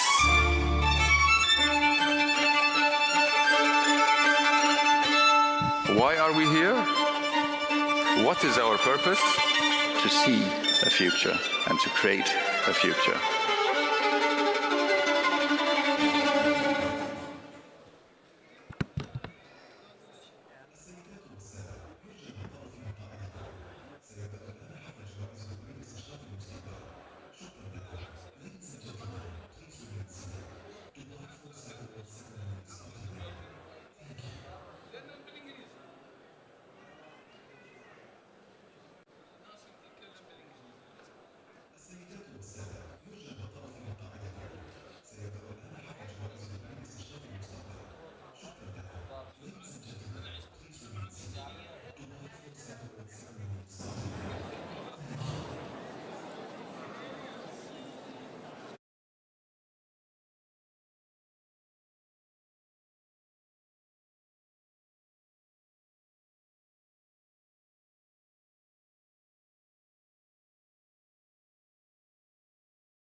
There are questions that matter to us all.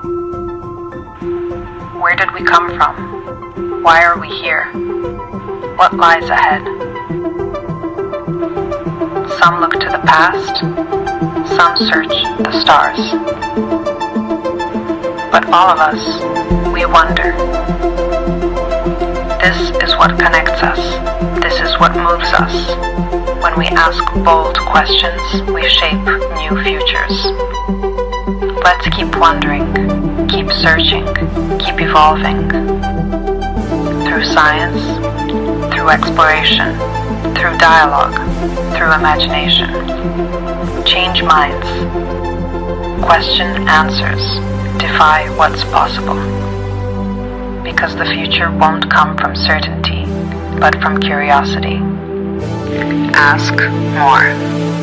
Dubai Future Forum 2025.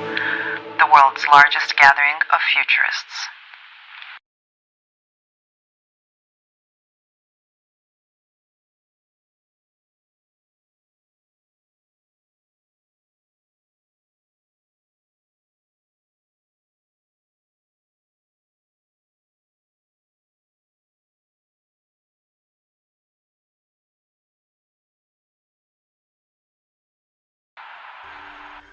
There are questions that matter to us all.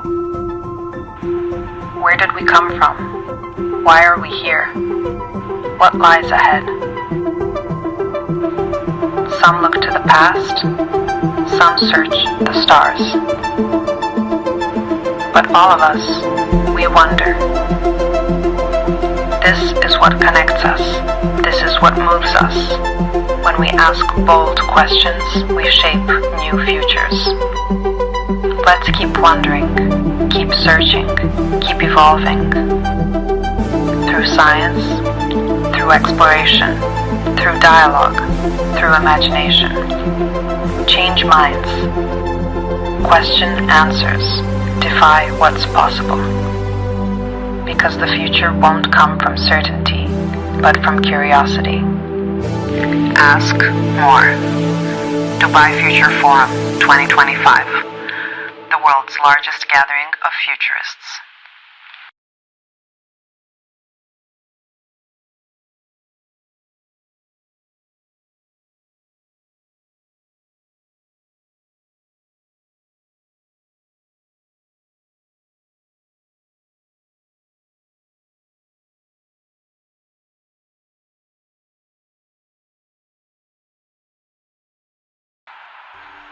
There are questions that matter to us all.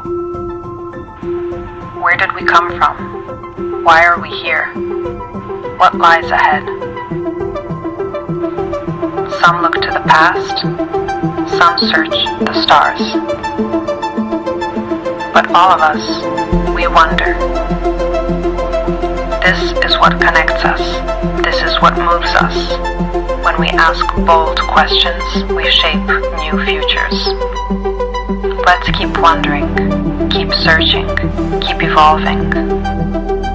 Through science, through exploration, through dialogue, through imagination. Change minds. Question answers. Defy what's possible.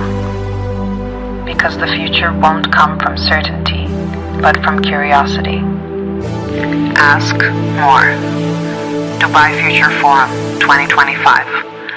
The world's largest gathering of futurists.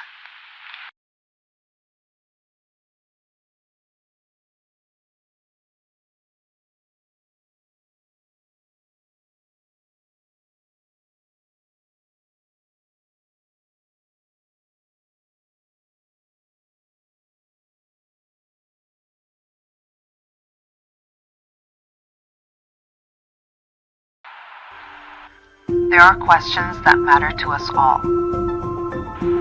Where did we come from? Why are we here? What lies ahead? Some look to the past, some search the stars. But all of us, we wonder. This is what connects us. This is what moves us. When we ask bold questions, we shape new futures. Let's keep wondering, keep searching, keep evolving. Through science, through exploration, through dialogue, through imagination. Change minds. Question answers. Defy what's possible. Because the future won't come from certainty, but from curiosity. Ask more. Dubai Future Forum 2025. The world's largest gathering of futurists.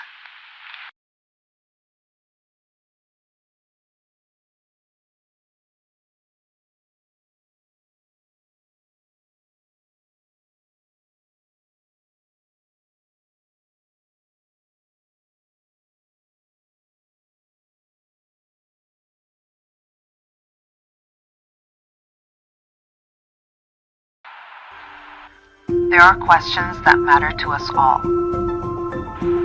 Where did we come from? Why are we here? What lies ahead? Some look to the past, some search the stars. But all of us, we wonder. This is what connects us. This is what moves us. When we ask bold questions, we shape new futures. Let's keep wondering, keep searching, keep evolving. Through science, through exploration, through dialogue, through imagination. Change minds. Question answers. Defy what's possible. Because the future won't come from certainty, but from curiosity. Ask more. Dubai Future Forum 2025. The world's largest gathering of futurists.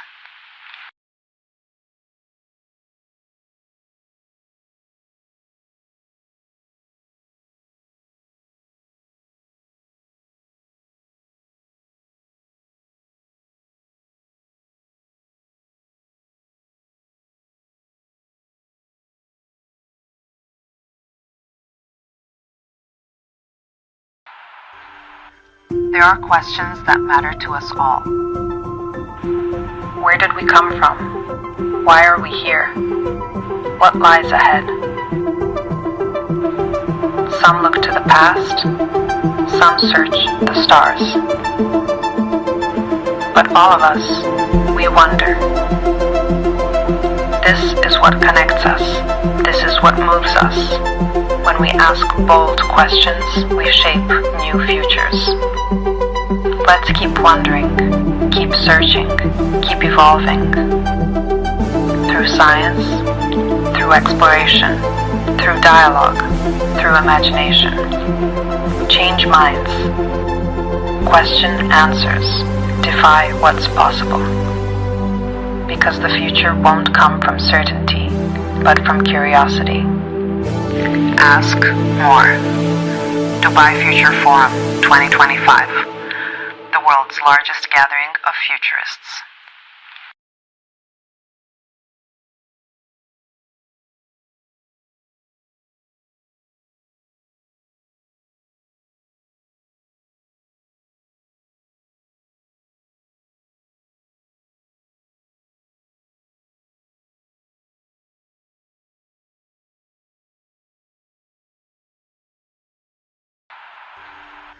There are questions that matter to us all.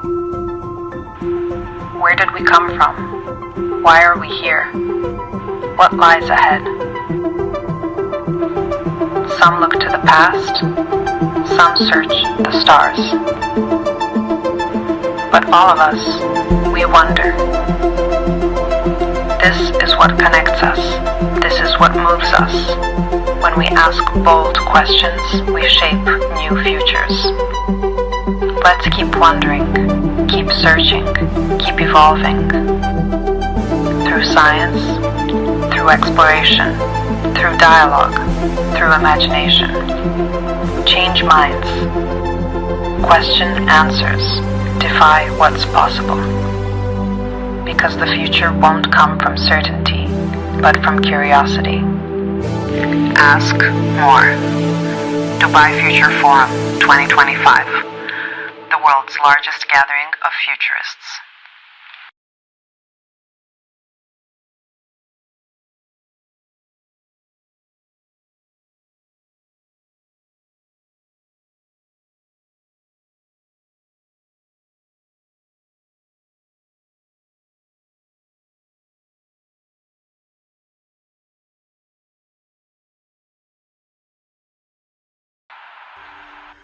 There are questions that matter to us all. Where did we come from? Why are we here? What lies ahead? Some look to the past, some search the stars. But all of us, we wonder. This is what connects us. This is what moves us. When we ask bold questions, we shape new futures. Let's keep wondering, keep searching, keep evolving. Through science, through exploration, through dialogue, through imagination. Change minds. Question answers. Defy what's possible. Because the future won't come from certainty, but from curiosity. Ask more. Dubai Future Forum 2025. The world's largest gathering of futurists.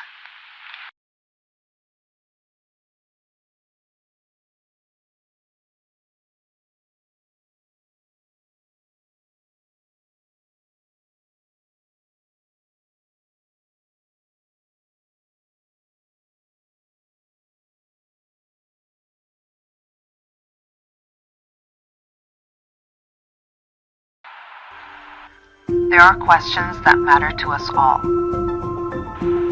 Where did we come from? Why are we here? What lies ahead? Some look to the past, some search the stars.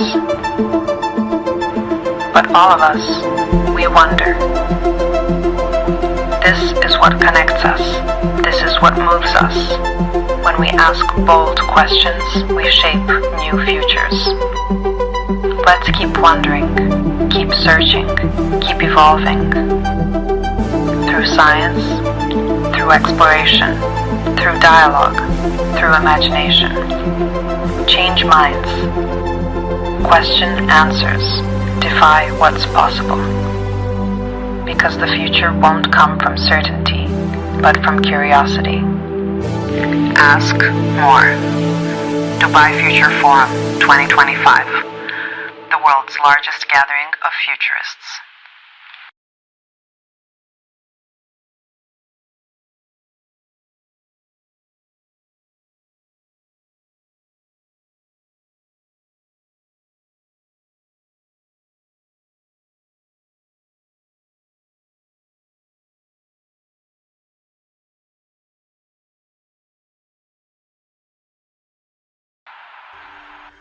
There are questions that matter to us all. Where did we come from? Why are we here? What lies ahead? Some look to the past, some search the stars. But all of us, we wonder. This is what connects us. This is what moves us. When we ask bold questions, we shape new futures. Let's keep wondering, keep searching, keep evolving. Through science, through exploration, through dialogue, through imagination. Change minds. Question answers. Defy what's possible. Because the future won't come from certainty, but from curiosity. Ask more. Dubai Future Forum 2025. The world's largest gathering of futurists.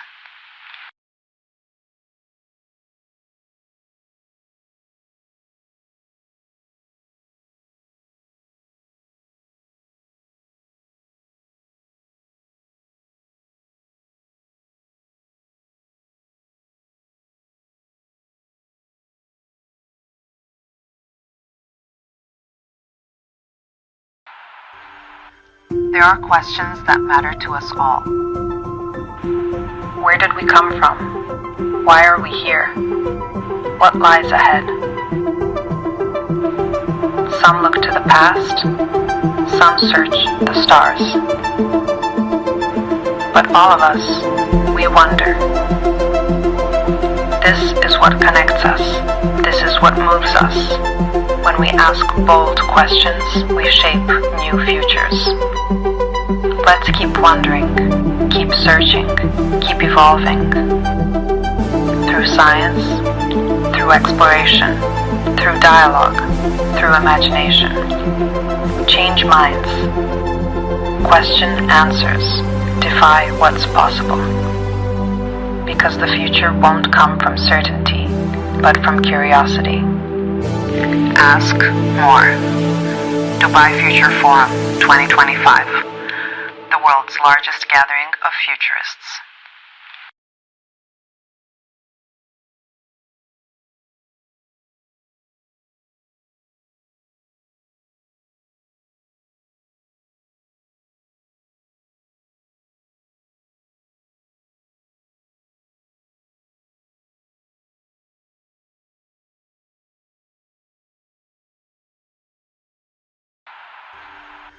There are questions that matter to us all. Where did we come from? Why are we here? What lies ahead?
العالمية للأرصاد الجوية، عضو لجنة بعثة الإمارات في القطبين الشمالي والجنوبي.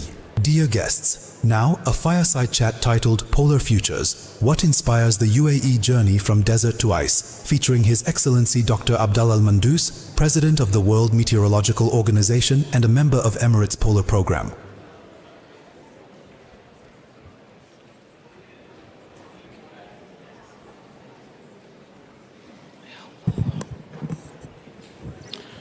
Good morning, Your Excellencies, ladies and gentlemen.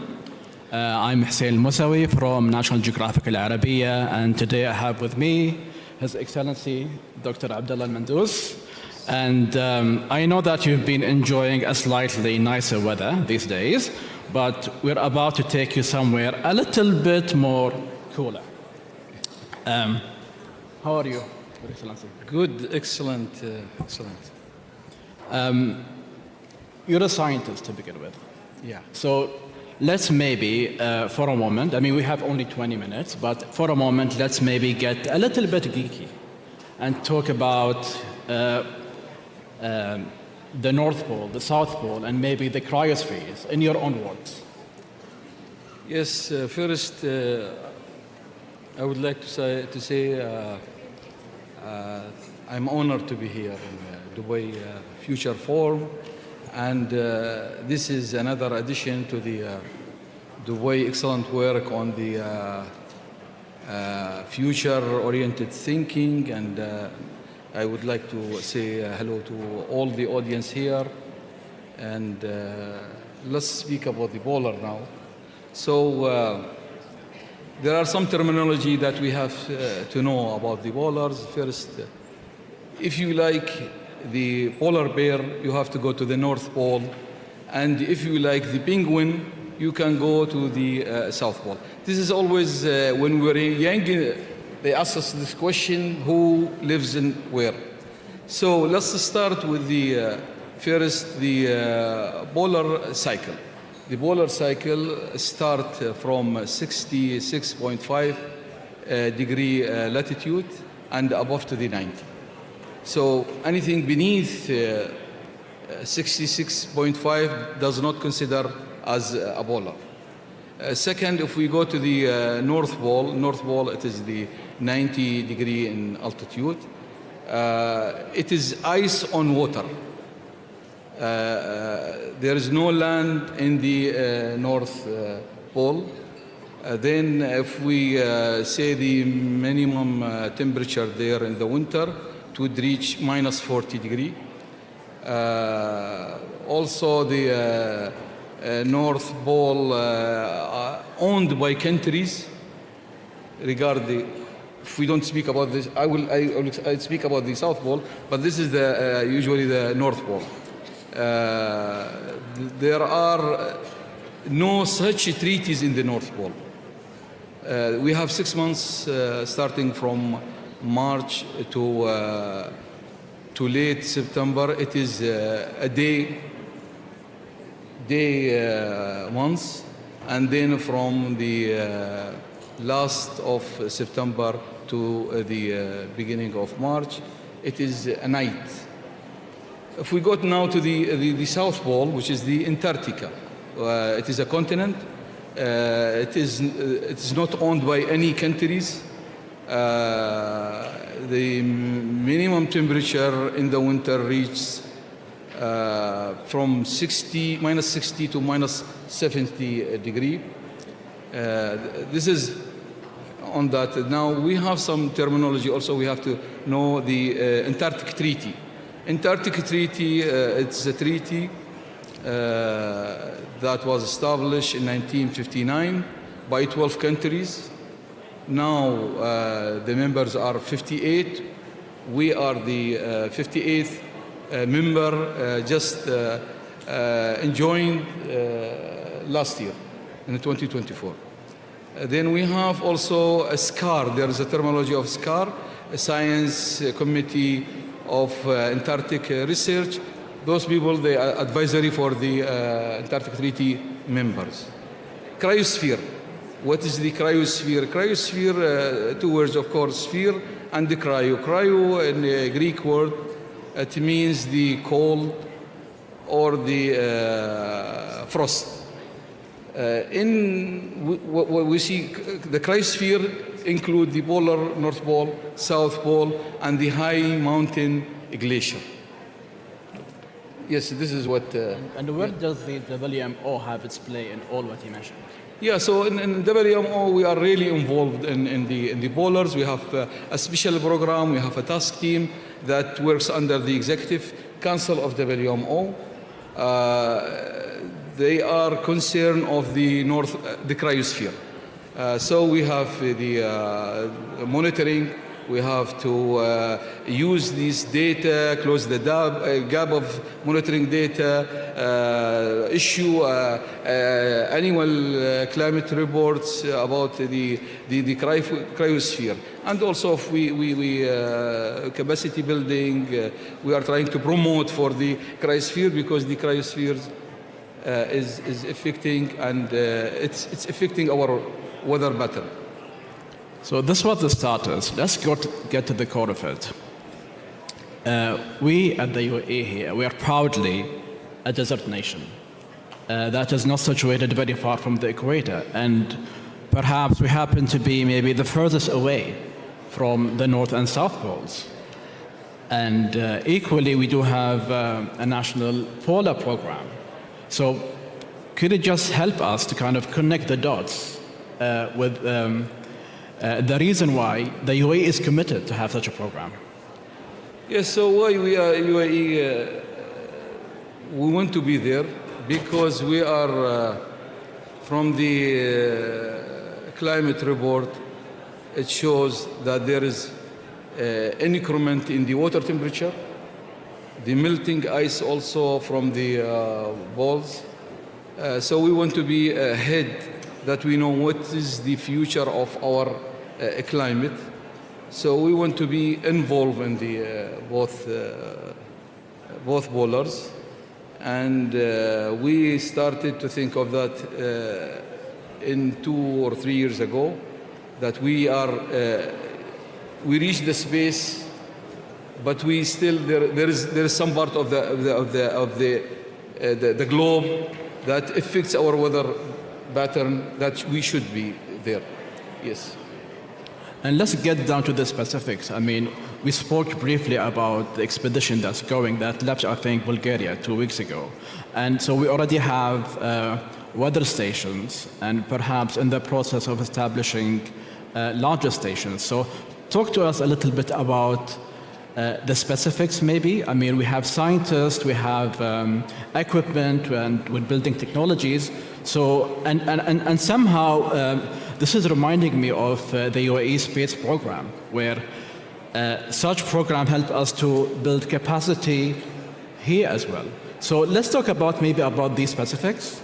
Yeah, so where we are as UAE in the polars.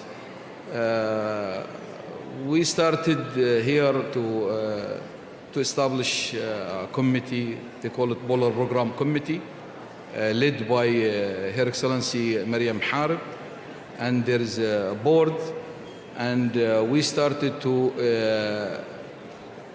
put the infrastructure for polar programs. And so we started in the beginning of the year that we are sending 2 people to the pole with the Bulgarian mission to understand and to be familiar with the environment. And we are establishing also this 2 weeks ago I was in Bulgaria.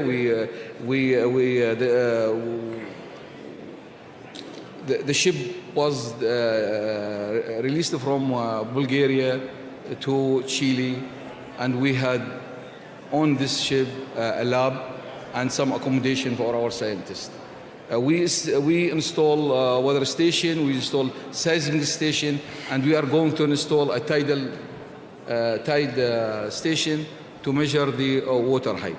So we are really in the program.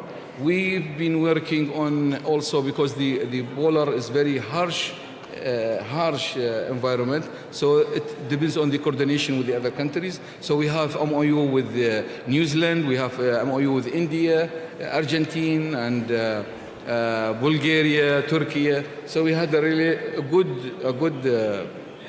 good friendship on that, and we already joined the Antarctic Treaty, so we can have research in the polars, and we can establish a base there. You know, you make it sound very easy. Let's maybe shed a light on some of the challenges that you're facing.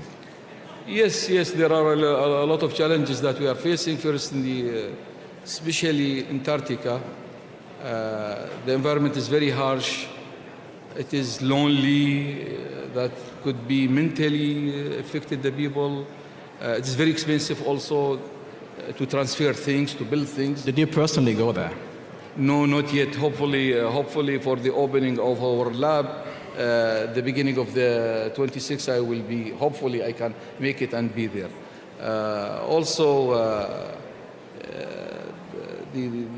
The business of working in the poles is very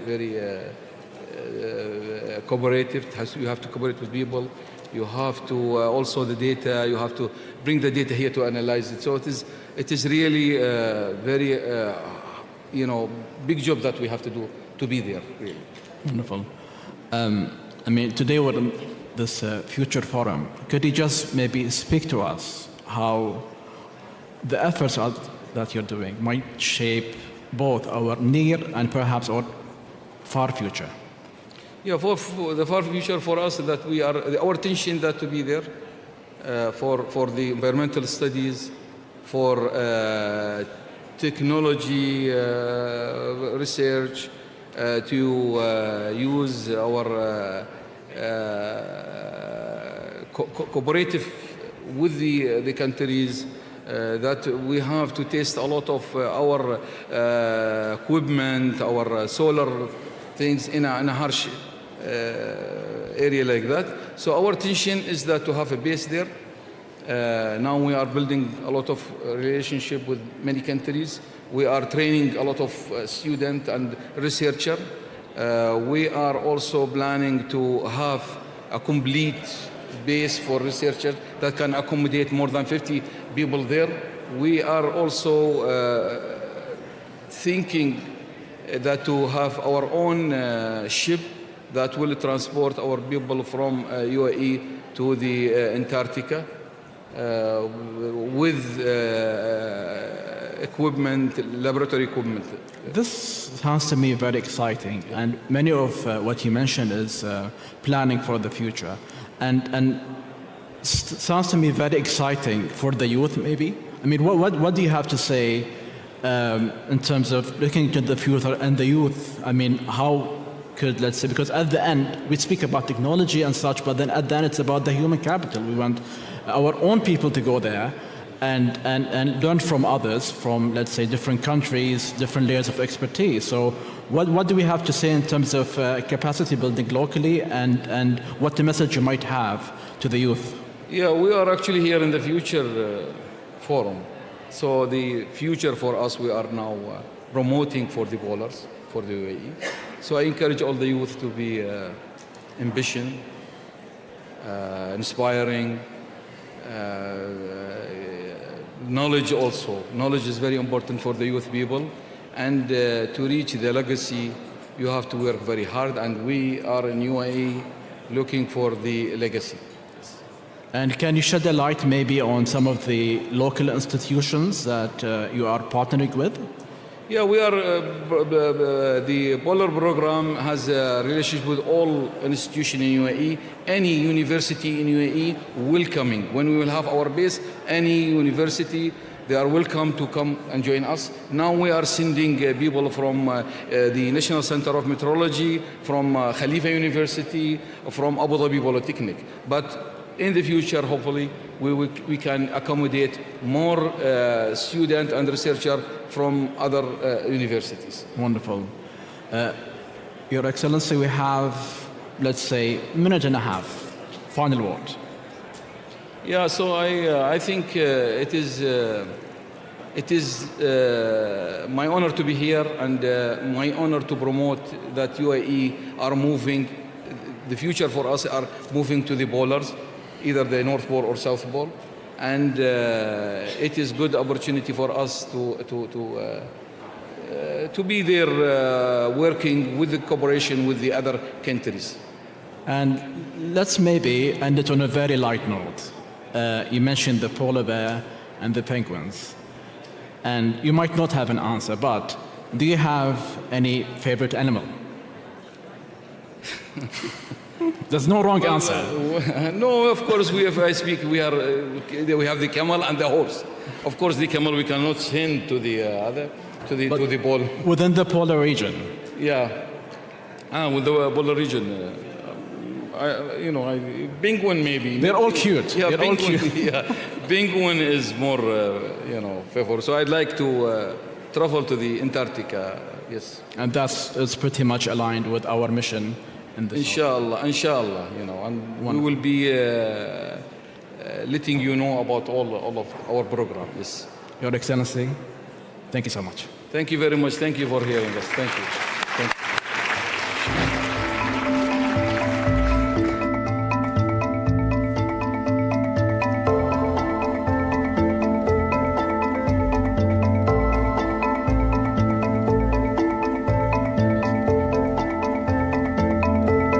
الحضور الكريم، يرجى البقاء في مقاعدكم. ستبدأ الجلسة التالية بعد قليل. Ladies and gentlemen, please remain seated. The next session is about to start.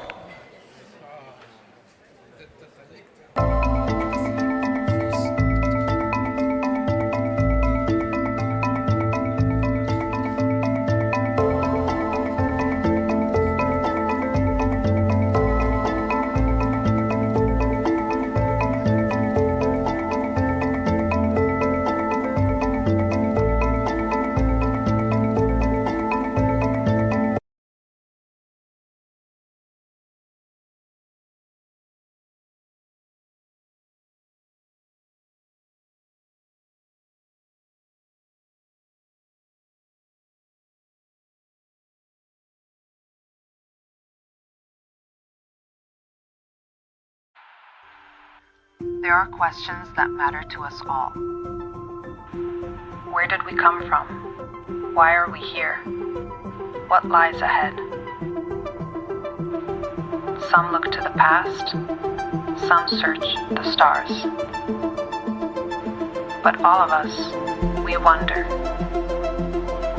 This is what connects us. This is what moves us. When we ask bold questions, we shape new futures. Let's keep wondering, keep searching, keep evolving through science. So my career as a science photographer at National Geographic is driven by a simple question. What can we learn by observing the natural world? Today I'm going to share 3 stories that illustrate how I approach that question. For my project on hummingbirds, I photographed how scientists study their biomechanics. For example, this is hummingbirds hovering under a miniature fog machine that allows you to visualize the airflow around its wings. Scientists use artificial flowers to study the structure of their tongues. And they use high-speed cameras to watch how they dry themselves off. They shake themselves so quickly that the water flings off of their feathers.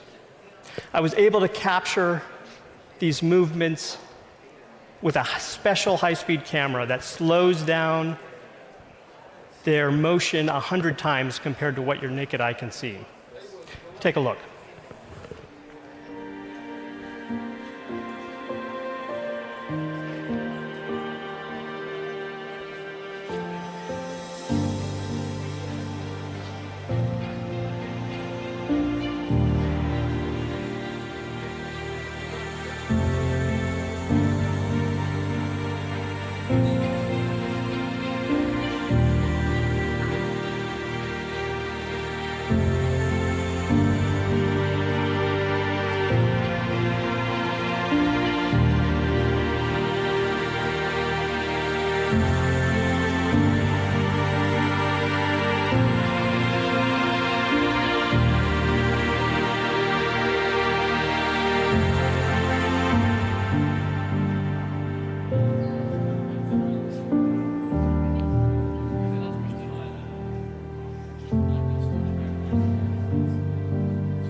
Thank you.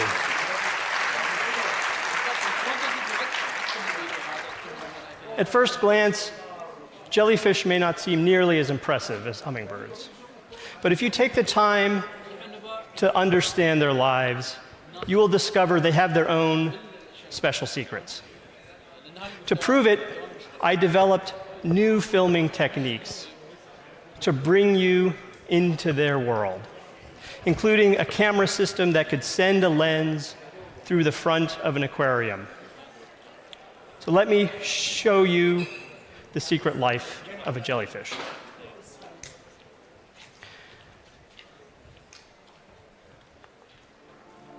They start their lives as little polyps, just a few millimeters across, just the size of a sesame seed, attached to the bottom of the ocean. And they stay there, feeding and growing, catching plankton drifting by, waiting for the right signals in their environment to tell them that it's safe to transform. When they sense that the time is right, they undergo a radical transformation. In a process called strobilation, they elongate their body and they pinch it into a series of discs. Each of those discs grows a separate set of arms and becomes a separate individual jellyfish. The single polyp clones itself. And when they're ready, each of those little baby jellyfish breaks free one by one to start their life out in the open ocean. And after this regenerates itself, it regrows those tentacles, and it repeats this process year after year. No one knows if that process has a limit, and whether or not they're resetting their biological clock with each cycle.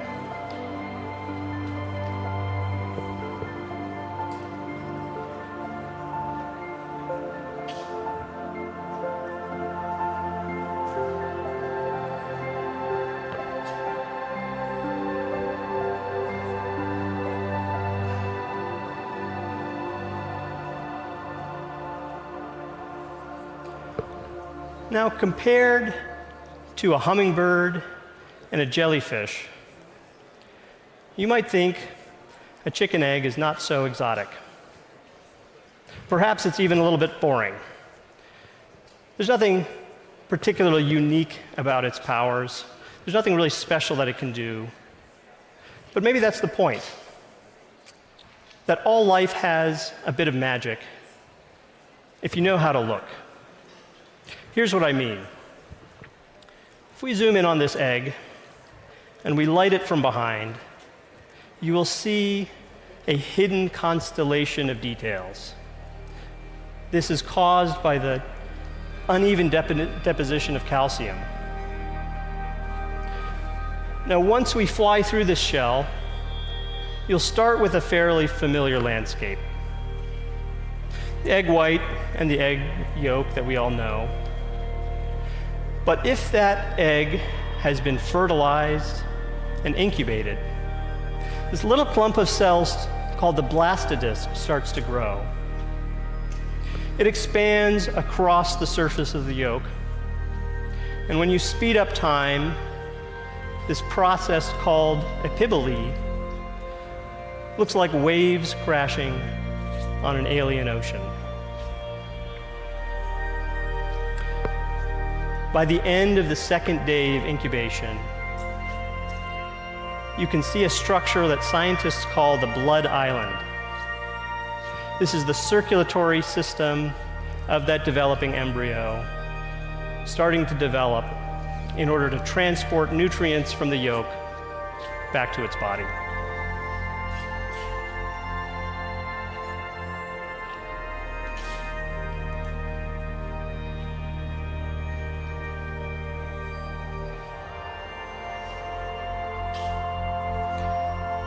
This is now real-time video showing you the blood cells pumping through this circulatory system with each heartbeat of the embryo.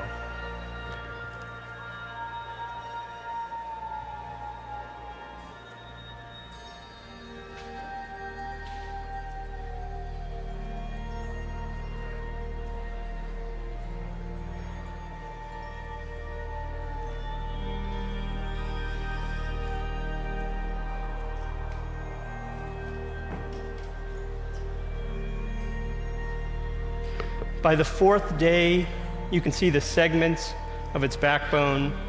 You can see the developing limb buds. You can even see this little balloon-like structure that's called the allantois, where it's going to store its waste inside the egg. By day 6, you can see its limbs are more fully developed. Its heart is still clearly beating.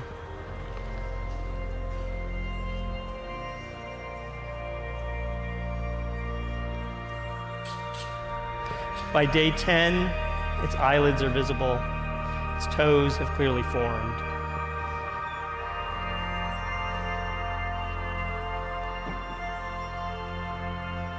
By day 12, you can see the beginnings of its feathers.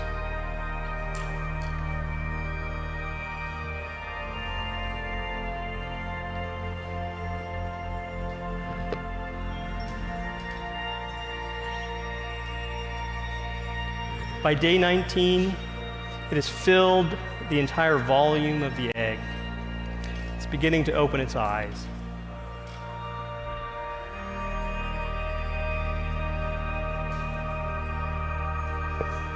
By day 20, it has to reorient its position inside the shell.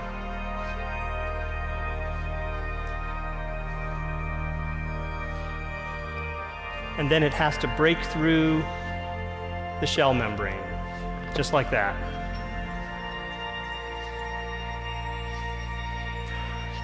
That was it taking its first breath of air inside the shell. Day 21 is when it can finally break free.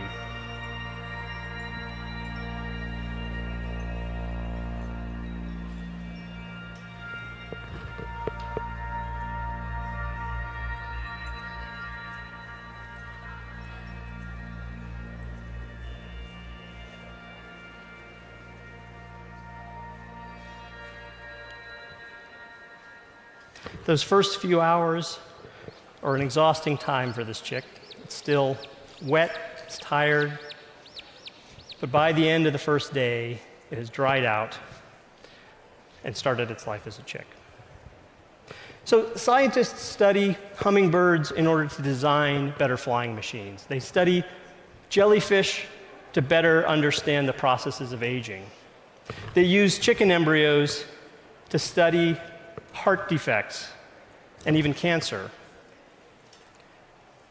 The biomedical and engineering applications are potentially groundbreaking. But those applications are not what draw me to science. When I first saw a hummingbird dry itself off, when I first observed that jellyfish cloning itself, when I saw the first heartbeats of the chicken embryo, it was like my mind cracked open. Those experiences humble you when you see something you don't fully understand. They rewire your brain and teach you to see the world with fresh eyes. I got addicted to that feeling, and I wanted to become a student of wonder, so I created Wonder Lab in Berkeley, California. Wonder Lab is part photography studio, part research lab, and part classroom. And one of the discoveries we made this past year is that macro photography can be an incredibly powerful tool to give students the experience of wonder through science. So this past year, we sent camera kits that we designed to classrooms ranging from age 3 to 18. And what you see here is a 6-year-old using our prototype kit to investigate freshwater biodiversity. And what we saw were students who were previously disengaged or distracted actually started asking to stay after school to continue using our camera kit. Unlike a microscope, the camera gives the students the freedom to play and experiment. It creates a sense of connection by facilitating a shared experience of wonder. Now, watching these kids play with these kits, it made me reflect on how our early experiences shape us. It's something I'm thinking about a lot recently as I watch my one-year-old daughter, Maya, grow up and start to explore. We all start out so open to the world. And as we grow, our perspectives narrow and they become more rigid. Amidst all the distractions, we lose sight of what we really care about. I first picked up a camera to hold on to that power of focused observation that we're all born with. I believe our attention is sacred because what we pay attention to matters. It determines what we ultimately care about. And yet we lose grasp over our own attention with each passing year. To me, the antidote to scattered attention is wonder. Wonder cuts through the noise. It stops us in our tracks. It expands our notion of what is possible, and it reminds us that we are part of something bigger than ourselves. Imagine if we could all tap into this superpower to slow down and look more deeply at the world around us. This is the lesson that photography has taught me. This is what I hope to share through Wonder Lab, because I don't see how we can tackle the challenges of tomorrow without harnessing our greatest power, the power of wonder. Thank you.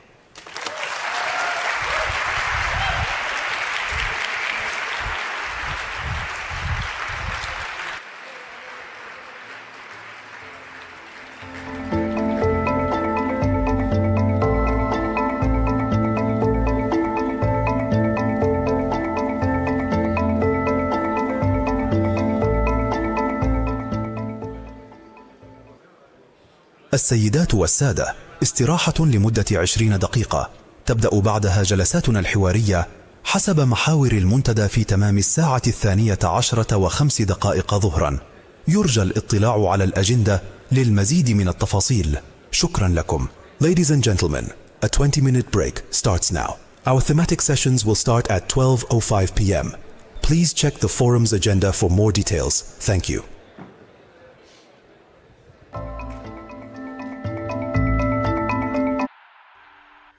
There are questions that matter to us all. Where did we come from? Why are we here? What lies ahead? Some look to the past, some search the stars. But all of us, we wonder.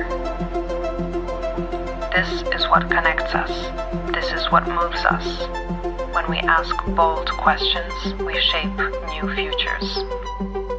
Let's keep wondering, keep searching, keep evolving.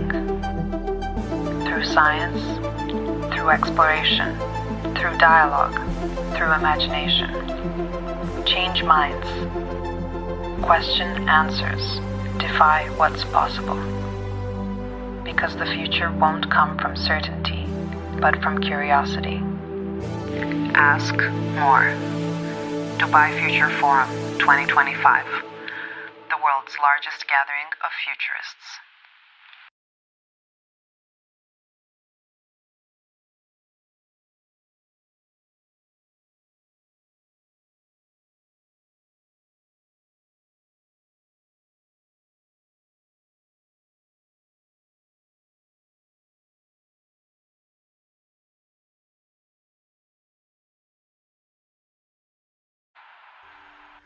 There are questions that matter to us all.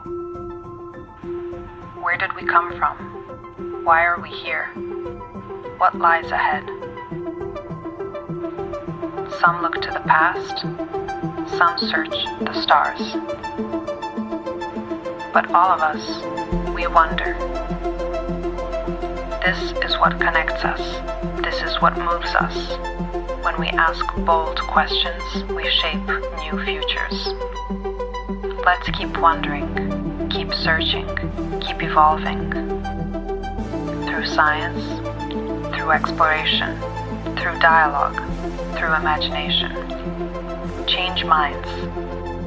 Question answers. Defy what's possible.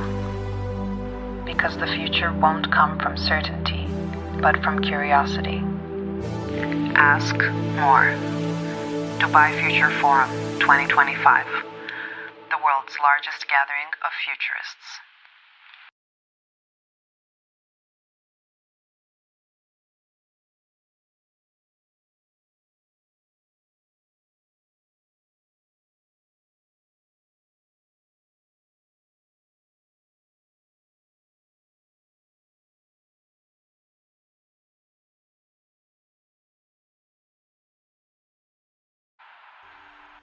There are questions that matter to us all.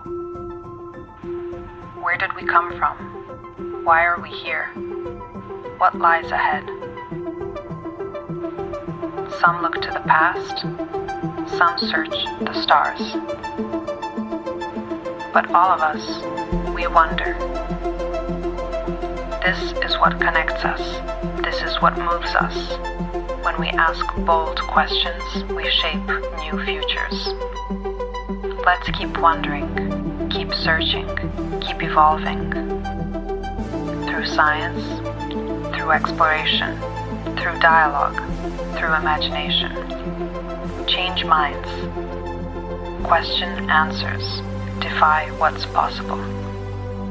Because the future won't come from certainty, but from curiosity. Ask more. Dubai Future Forum 2025. The world's largest gathering of futurists.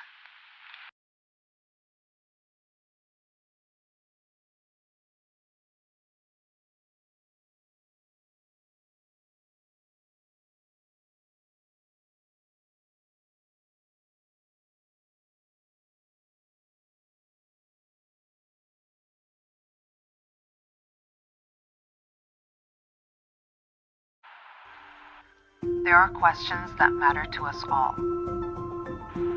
Where did we come from? Why are we here? What lies ahead? Some look to the past, some search the stars. But all of us, we wonder. This is what connects us. This is what moves us. When we ask bold questions, we shape new futures. Let's keep wondering, keep searching, keep evolving. Through science, through exploration, through dialogue, through imagination. Change minds. Question answers. Defy what's possible. Because the future won't come from certainty, but from curiosity. Ask more. Dubai Future Forum 2025. The world's largest gathering of futurists.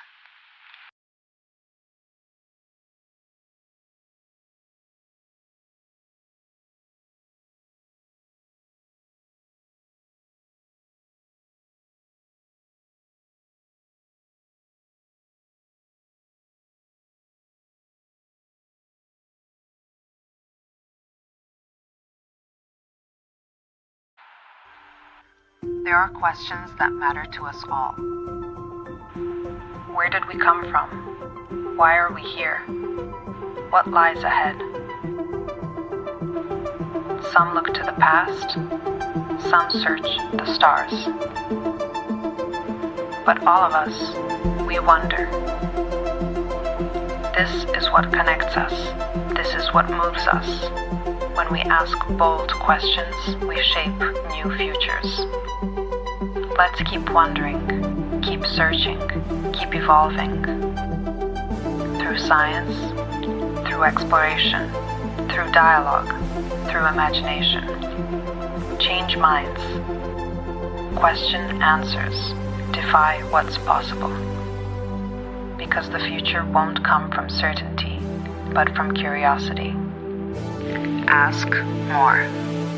Dubai Future Forum 2025, the world's largest gathering of futurists.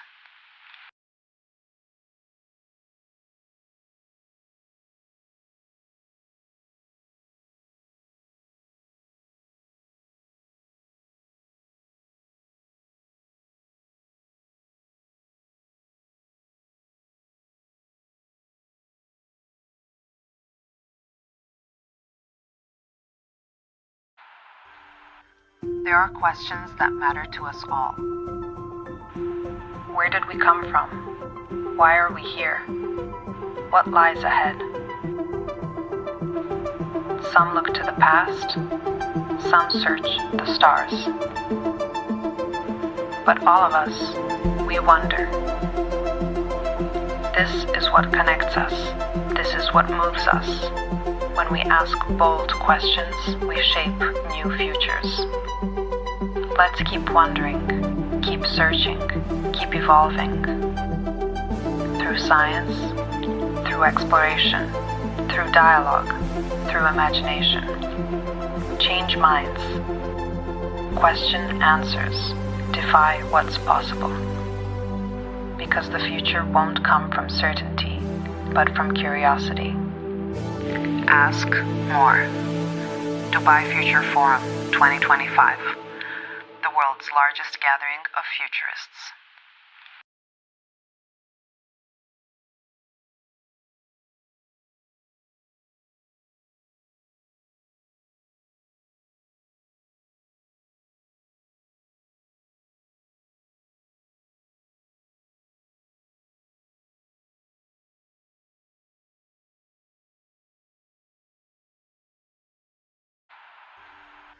There are questions that matter to us all.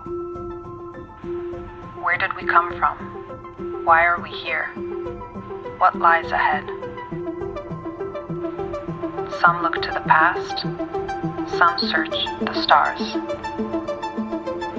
But all of us, we wonder. This is what connects us. This is what moves us. When we ask bold questions, we shape new futures. Let's keep wondering, keep searching, keep evolving. Through science, through exploration, through dialogue, through imagination. Change minds. Question answers. Defy what's possible. Because the future won't come from certainty, but from curiosity. Ask more. Dubai Future Forum 2025, the world's largest gathering of futurists.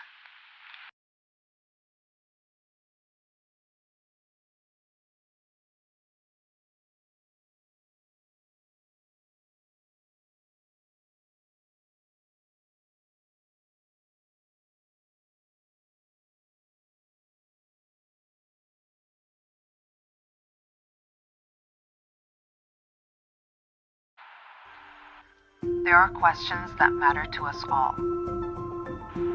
Where did we come from? Why are we here? What lies ahead? Some look to the past, some search the stars. But all of us, we wonder. This is what connects us. This is what moves us. When we ask bold questions, we shape new futures.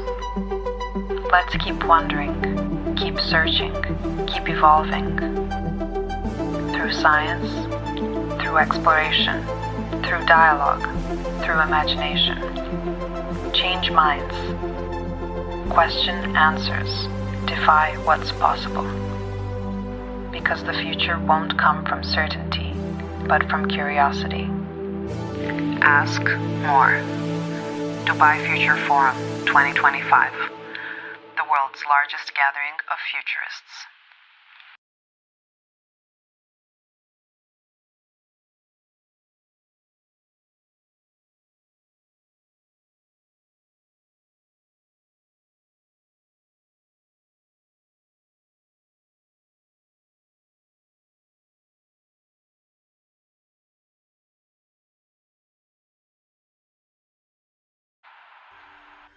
There are questions that matter to us all. Where did we come from? Why are we here? What lies ahead? Some look to the past, some search the stars. But all of us, we wonder. This is what connects us. This is what moves us. When we ask bold questions, we shape new futures. Let's keep wondering, keep searching, keep evolving. Through science, through exploration, through dialogue, through imagination. Change minds. Question answers. Defy what's possible.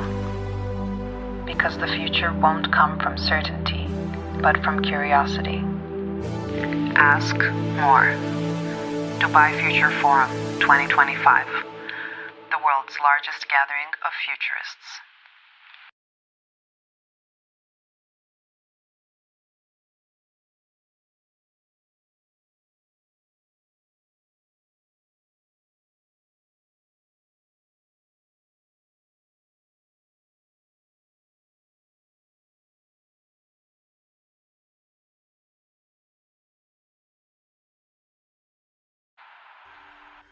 There are questions that matter to us all. Where did we come from? Why are we here? What lies ahead? Some look to the past, some search the stars. But all of us, we wonder. This is what connects us. This is what moves us. When we ask bold questions, we shape new futures. Let's keep wondering, keep searching, keep evolving. Through science, through exploration, through dialogue, through imagination. Change minds. Question answers. Defy what's possible. Because the future won't come from certainty, but from curiosity. Ask more. Dubai Future Forum 2025. The world's largest gathering of futurists.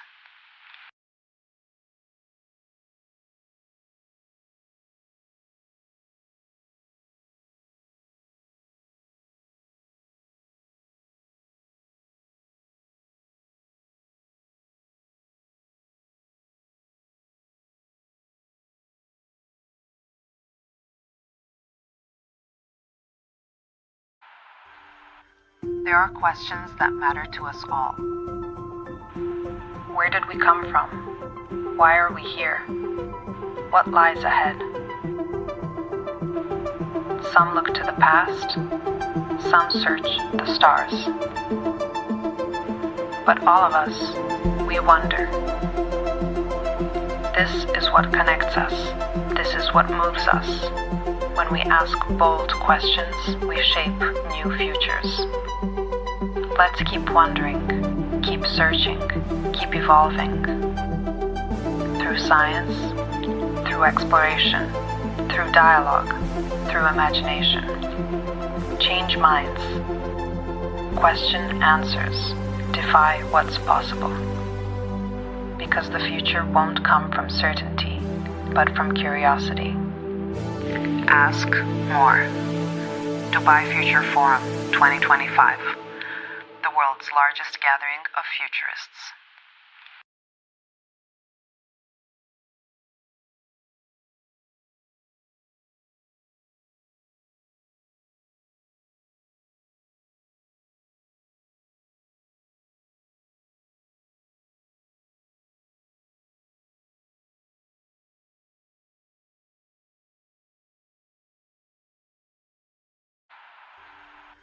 There are questions that matter to us all. Where did we come from? Why are we here? What lies ahead? Some look to the past, some search the stars. But all of us, we wonder. This is what connects us. This is what moves us. When we ask bold questions, we shape new futures. Let's keep wondering, keep keep searching, keep evolving. Through science, through exploration, through dialogue, through imagination. Change minds. Question answers. Defy what's possible. Because the future won't come from certainty, but from curiosity. Ask more. Dubai Future Forum 2025. The world's largest gathering of futurists.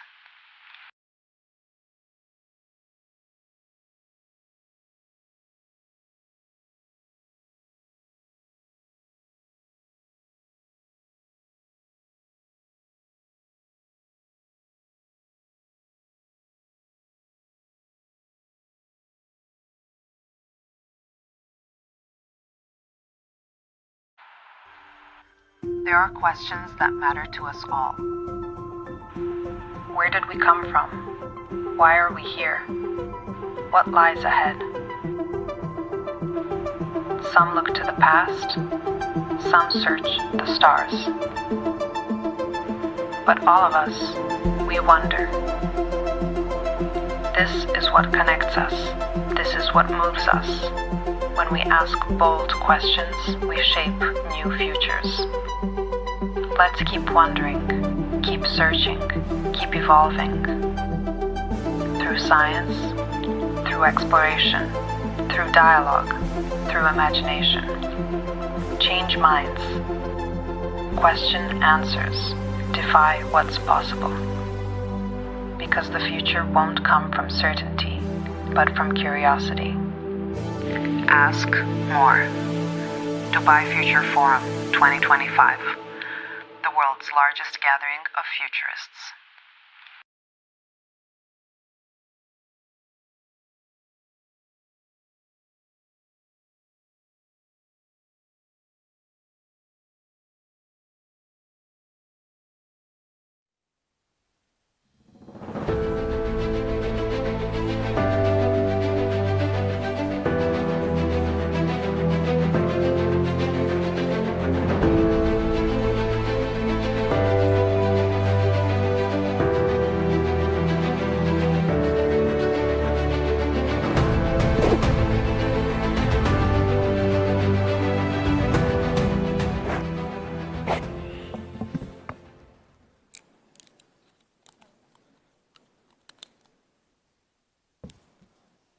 Hello, everyone.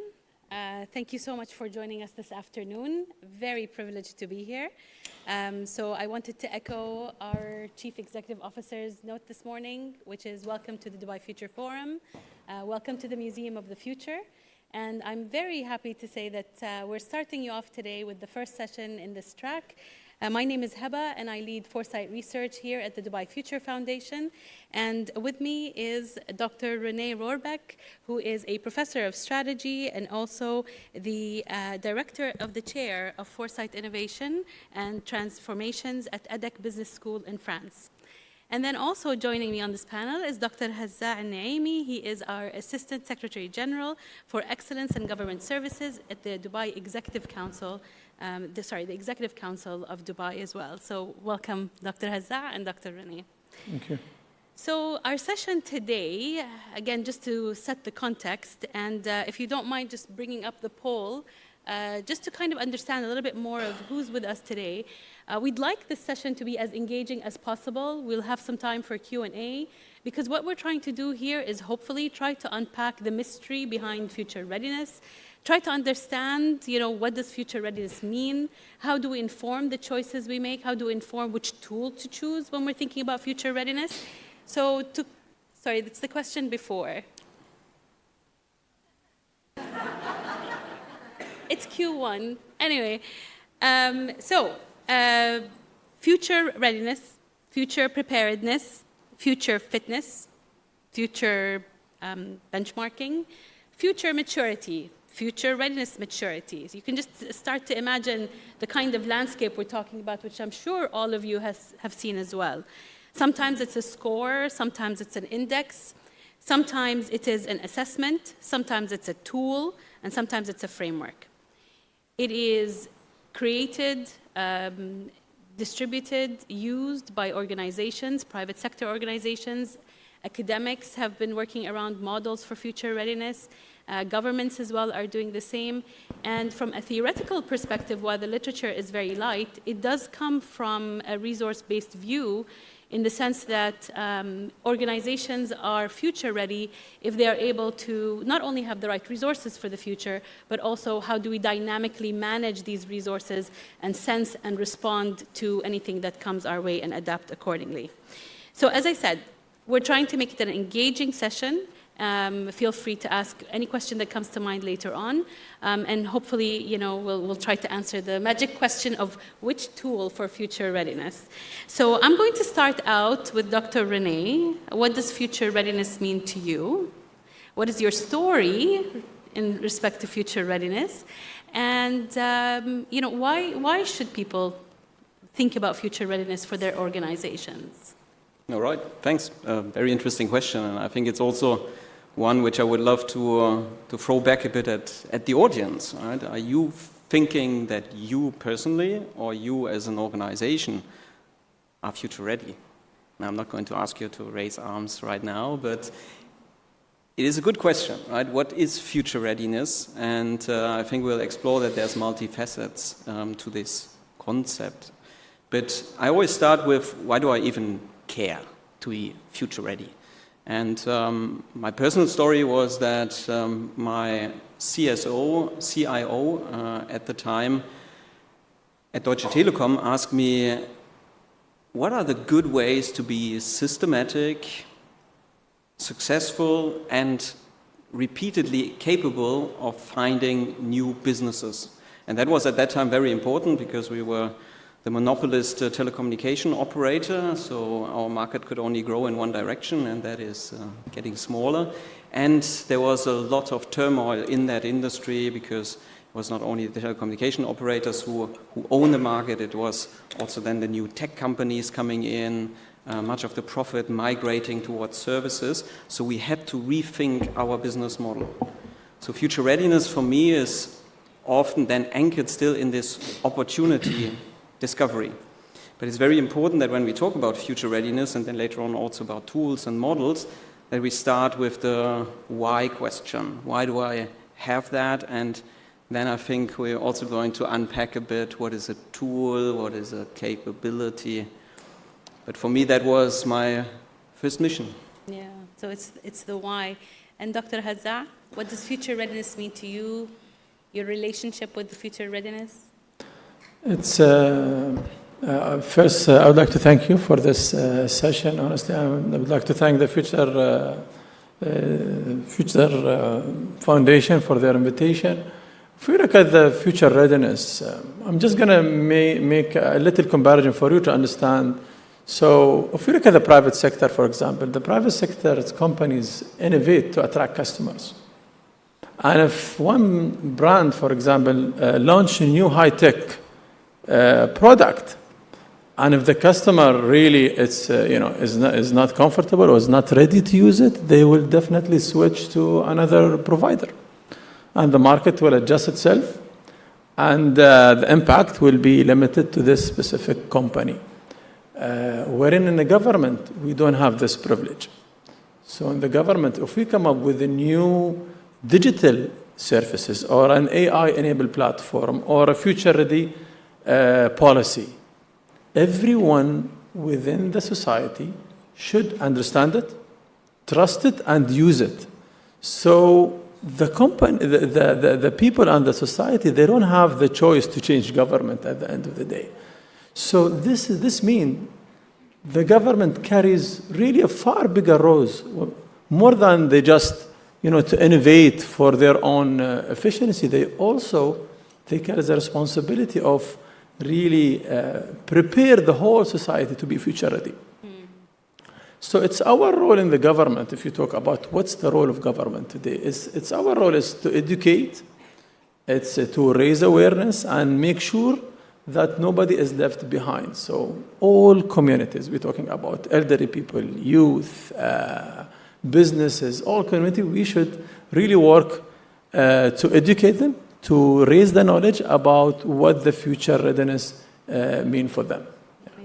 So there is the private sector view, which is the why and what does it mean for your stakeholder at the end of the day. And then there's that societal component where future readiness from a government standpoint is about preparing society for the future. Absolutely. In all that respect. I think for the Dubai Future Foundation, we, in 2022 and 23, we worked on a model for future readiness at that time. And we took that capabilities view and that resource-based view with the intention that if every, and it was targeting the government entities, so if every government entity is future ready, then the whole of government is future ready, then the whole of Dubai is future ready. Absolutely. So that was the intention behind that. Now, in terms of future readiness, and I'll use that to kind of edge into question 2, in my mind, future readiness is the soul of the organization. Future readiness is about the culture of the organization and how an organization responds to what comes its way. So sometimes you could be as ready as you are from a policy standpoint, from a procedural standpoint, from authority matrices, etc. But at the end, if something comes your way, how is an organization going to respond? Is everyone going to work together around it? Are they going to be prepared for it from a technological perspective? Do they have even the financial means to deal with something that comes their way? It's part crisis preparedness, but also part in taking the long view. In your role in looking at private sector entities, because that's what you do in your role with EDHEC Business School, you look at different private sector entities around the world and look at how future fit they are. What has been your experience from a process perspective? What are the bottlenecks? What went easy? What was good? What are things that all the organizations saw value in? And also from an insights perspective, when you look at the cross-section of private sector entities that you've assessed, what do you see? How future ready are they? Are there some sectors more future ready than others? It's a very interesting question. I think we first need to unpack what we actually measure. So what journey I got on after this request from my Chief Strategy and Innovation Officer to say, okay, how can we be systematic about finding new businesses? I went actually into a lot of benchmarking work, a lot of case study work, understanding how does a Siemens do that? How does a General Electric do that? How does a Daimler do that? And that allowed us to create a maturity model which has a number of capability dimensions.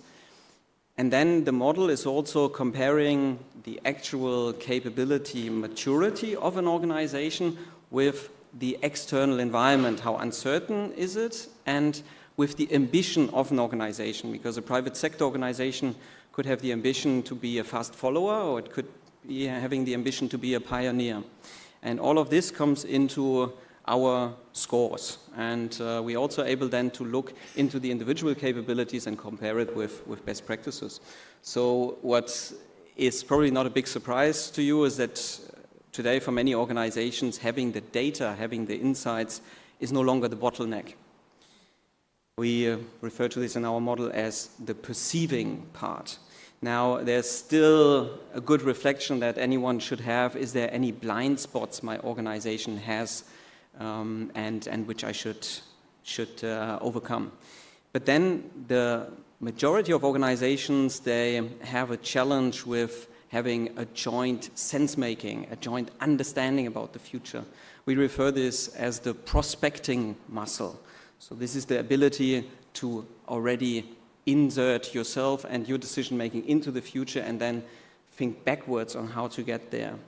And this is, I think, something which we need to unpack from a capability perspective. So who needs in my organization to come together in order to make this prospecting both powerful in its reflection, but also powerful in the actions which follow. So this is something which I think we need to discuss a bit more, and also it's an invitation for all of you to reflect on how is this actually working in my organization. So just to build on that prospecting, so it's all internal within the organization. How do they engage with others outside their organizations? And is there a centralized function for it, or is it distributed? So the favorite answer of any academic is it depends. And for organizations which are at the highest maturity level, typically they have a very strong prospecting muscle internally. One company I can mention is Bosch, which might be known through its power tools, but its biggest business in the automobile sector, roughly 70% of their revenues. And what they do is they say, well, the consultants and the external experts, they bring data, but the thinking happens inside. And there's multiple reasons for that. One is that you want to make sure that it's not informing also your competitors when you have thought deeply about your strategy. But more fundamentally, and particularly in our times, is also about the uniqueness of your strategy. So you want to make sure that there is innovation happening inside your organization.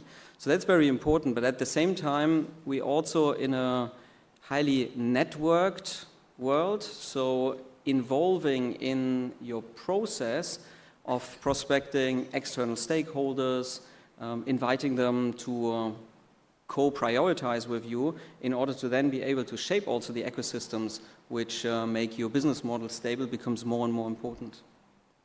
Just before I move to Dr. Hazza, sectors, do you find some sectors more prepared than others? Yeah, there's a lot of sectors which in the past were quite stable. The automobile industry could be one. There was a number of big groups of brands. I was also working for a time in the automobile industry. At that time, we could predict our sales 7 years into the future with a marginal error of maybe 3 to 5%. You will not be surprised to learn that this is no longer the case. Electric cars have lowered dramatically the barriers of entry into that industry. And also supply chains are shifting quite rapidly, which was a main source of stability in the past. So these type of industries, they have a lot of catching up to do. They might have had already foresight towards the customer, but maybe not on the structure of the industry, and they are often left unprepared. And there's other industries which have always been based on foreseeing what comes their way, fast-moving consumer goods companies, also the tourism sector, they're often very well prepared on average. And it depends, of course, also on organization to organization. Yeah, amazing. Thank you so much. Over to the public sector. What has been your experience in assessing government entities? Because that sits within the Dubai Government Excellence Program. Yes. You run a part of it on Future Readiness Index and the Future Readiness Index of Dubai Government Entities.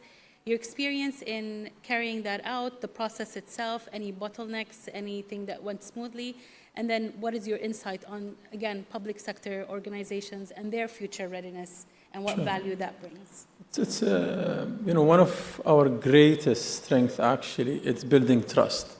The government building trust with the assessment body for the last 27, 30 years, And having this trust, we've been assessing the government since 1997. And the government really trusts the system of the assessment, and they believe in that what this system and what this assessment will bring to them. They believe that the assessment will really, help them to innovate, help them to growth. So one of the really things went well, that the entity being able to quickly adapt the new Dubai Future Readiness Index, actually. So this is one of the fast learning, and the entity being really well prepared for it for the past 2 decades.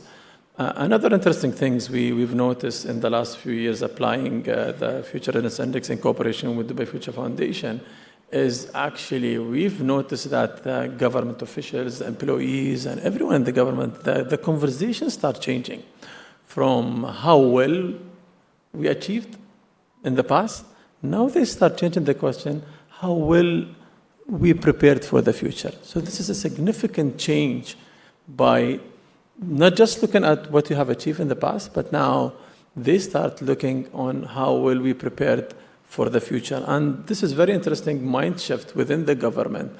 And we really appreciate that within the government entities. Bottlenecks, I won't call it bottlenecks, but there is always challenges when you assess any organization, and I believe that apply to the government and non-government One of the major things, I think, the adoption and the focus more on technologies and AI, wherein forgetting somehow the human aspect and the human side. And we're talking about, we were talking before the session, if you focus more on the AI, you forget one of the main aspects, which is the human. When I talk about human here, I talk about the culture, the reskilling, the upskilling, the organization, agility itself. Are they ready are they prepared for what next? So sometimes the government entities or the organization, they come up with a really big invention or technology, and the capacity and the capabilities are not able to really move forward or transform and use this technology. But this is, take times. Another challenge is maybe from our side as well is to make a consistent understanding of the Dubai Future Readiness Index. And this is really important because we're dealing with different government entities, different in size, different in mandates and maturity. So how they apply this index within their organization, it's a mutual responsibility. Maybe it's on us as well to have a clear guidance to the entities on how they apply it to what really fit their context.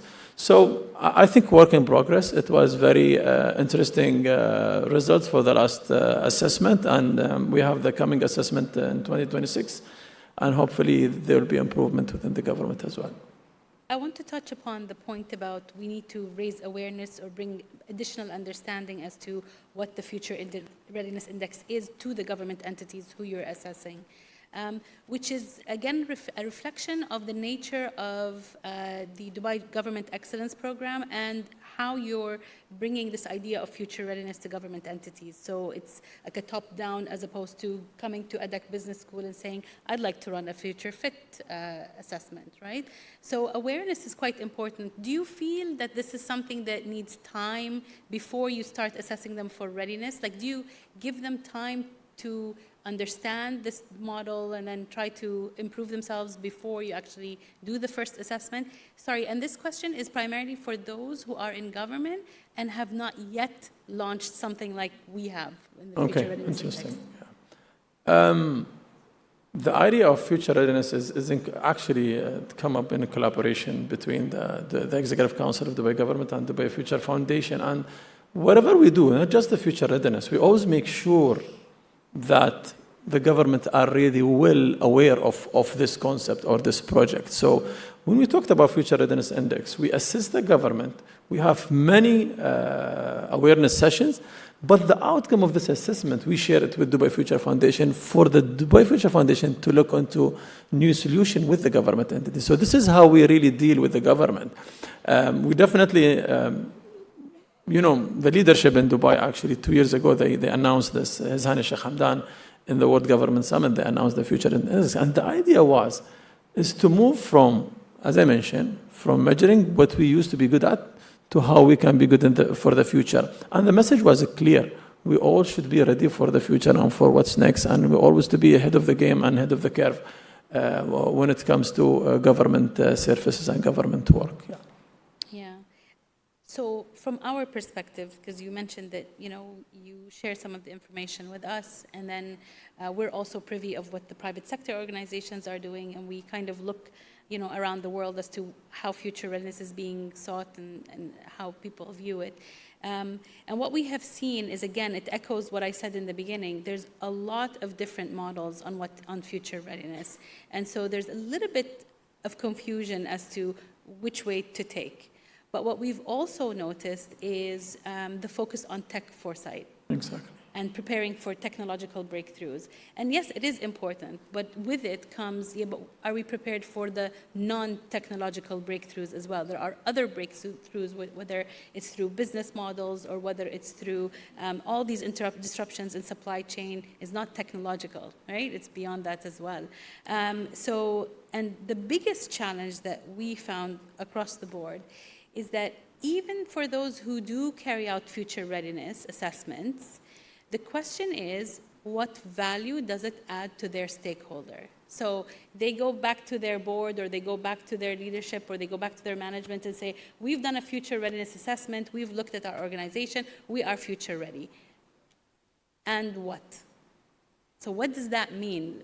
Why should a stakeholder bother, again, spending effort, time, resources in order to be future ready. So, so bridging that translation between a future readiness assessment and on the ground value to your stakeholder happens to be the biggest challenge. Do you find that as well in government? Absolutely. Then maybe here I will focus on what we really focus on the Future Readiness Index is the preparedness. Mm-hmm. So how the organization are really well prepared for what's coming, and the fitness, and maybe you will touch on that. How fit we are if the change happens. So if any transformation happens. So it's actually our model, and going back to not only focusing on technology, so we focus on building capabilities, we focus on the culture, we focus on leadership. So many aspects, but the main two aspects, when you planning to assess your organization readiness or future readiness, is how well you prepared for what's coming and how fit you are internally in terms of capabilities, in terms of systems, in terms of organization agility and so on. Mm-hmm. And Renee, from your end? I think your question also invites to ask the opposite question. Can we live, or some of us, live without being future ready? And my own thinking was challenged in a project which I really liked. It was a project where the chairman of a large conglomerate asked us to assess his top 20 companies and their future fitness. So we did that. It was done on the top management level. We assessed everything, put it into our model.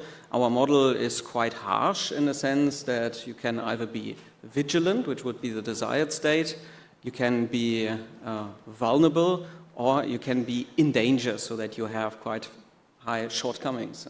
You can also be hyper-vigilant. If you actually do too much, then you necessarily have to, because you're in a very stable environment, for example. And I'm sitting in this room presenting these results to C-level representatives of these different companies. And there's one company in this room which is perceived, based on business excellence, based on their performance, based on their profitability, as the poster child. Showing my results, and the poster child is in danger.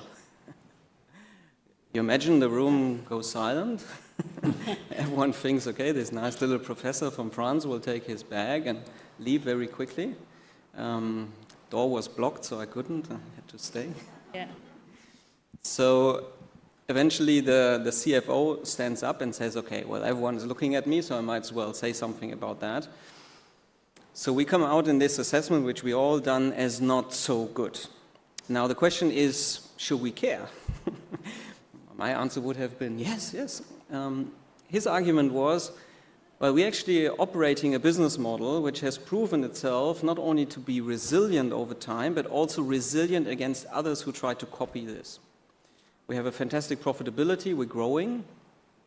So there's no need for this deeper reflection about what's the limits of my business model. And I found that very interesting. I would wonder if that is a good enough answer for an investor who says, well, my money should stay with you for some time, not just for the next year. So eventually, you probably need to build this muscle. And I think this is where we're moving closer to this value creation. We have the chance that we have been doing these benchmarking studies for a very long time, so that allows us also to look at longitudinal data. And in this longitudinal data, we see as a strongest indicator that the vigilant companies, they outgrow their competitors with a growth 3 times as fast. And that is not surprising, because future readiness means you have a narrative for the future, and that narrative is what brings energy, what brings investment, what brings also stakeholders around the table you need to work with in order to grow. And I think we kind of pitched here with this private and public sector. What I'm also reflecting is we're probably representing also old Europe and the new world, which is by definition more future-oriented, more future-interested, more in potential, while in Europe we often fear, well, we have a lot to lose, so let's be careful.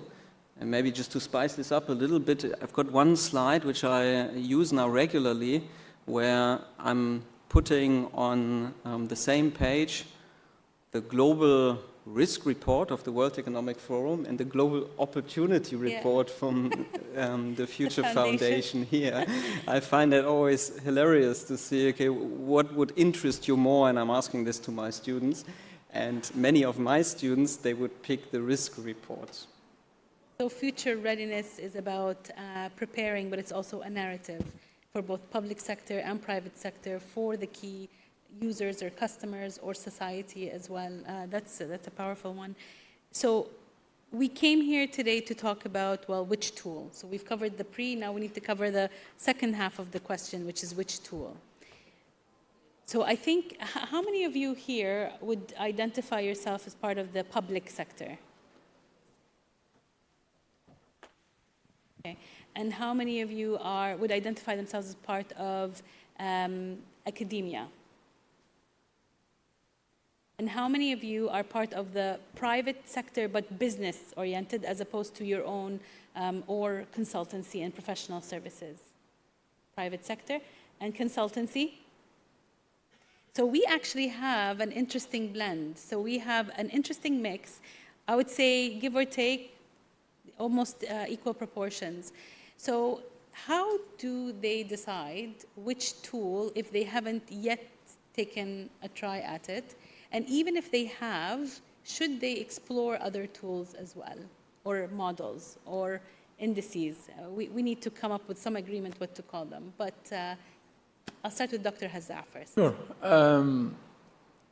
When it comes to choosing which model, to be honest, of future readiness, is the most important question you should ask yourself is not to assess for the sake of assessment. You really need to look at the model. It's like you're choosing a university. So you don't choose the university by the name. You look at the curriculum of this university, what exactly you want to. So one of the major things I would advise is to look at, again, the preparedness and the fitness. Does any model have these pillars in it? So for example, in our future index in Dubai, we have these two, and we have other pillars as well. So this is really, really important. And how they measure the scores and the results, and what methodology do they use? This is really a good question. And who applied this model? And when it comes to Dubai, it's been applied by leading and elite entities within Dubai. So this is a very good question when you look at the different models of future readiness. And I invite you all to go through Dubai Future Readiness Index. It's been proven. It's been actually reviewed by international experts. And what's interesting we have in our model as well is not only assessed by an assessor or subject matter expert, it's also we have an opinion of the entity's employees' feedback and perspective. So it's a balance between an assessment and an opinion of the employees. So if the employees say we have a future-ready organization and the assessor come and say they are not ready, so it's really good match and a good balance between the two.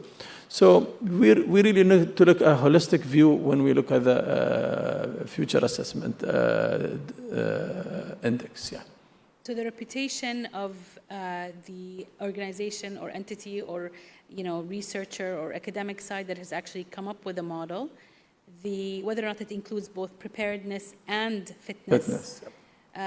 How grounded the methodology is, because again, research quality comes into play in that sense. It sounds like it needs to have a mix of methods as well, qualitative, quantitative, subjective, objective. And if you've got subjective information, how do you validate it? And if there's a way to validate it as well. So it's quite grounded. So again, it's interesting because I'm thinking now, if I go back to the 14 or so, that's just a quick scan. The 14 or so different models, how many of them would tick all those boxes? Exactly. Yeah, interesting. Renee? Which tool, what should they use and choose? So I think what we need to understand first is that any tool is only as good as the underlying model.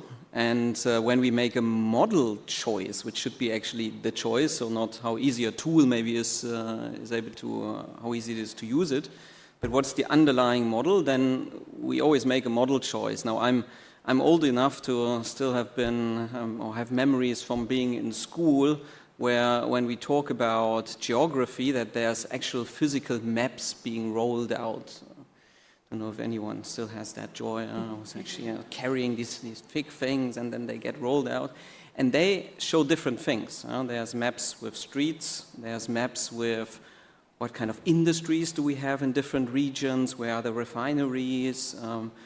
You have maps about the topography, etc. And these are all different models which serve different purposes. Now, we made the choice of saying our future fitness is a model which helps shape behavior.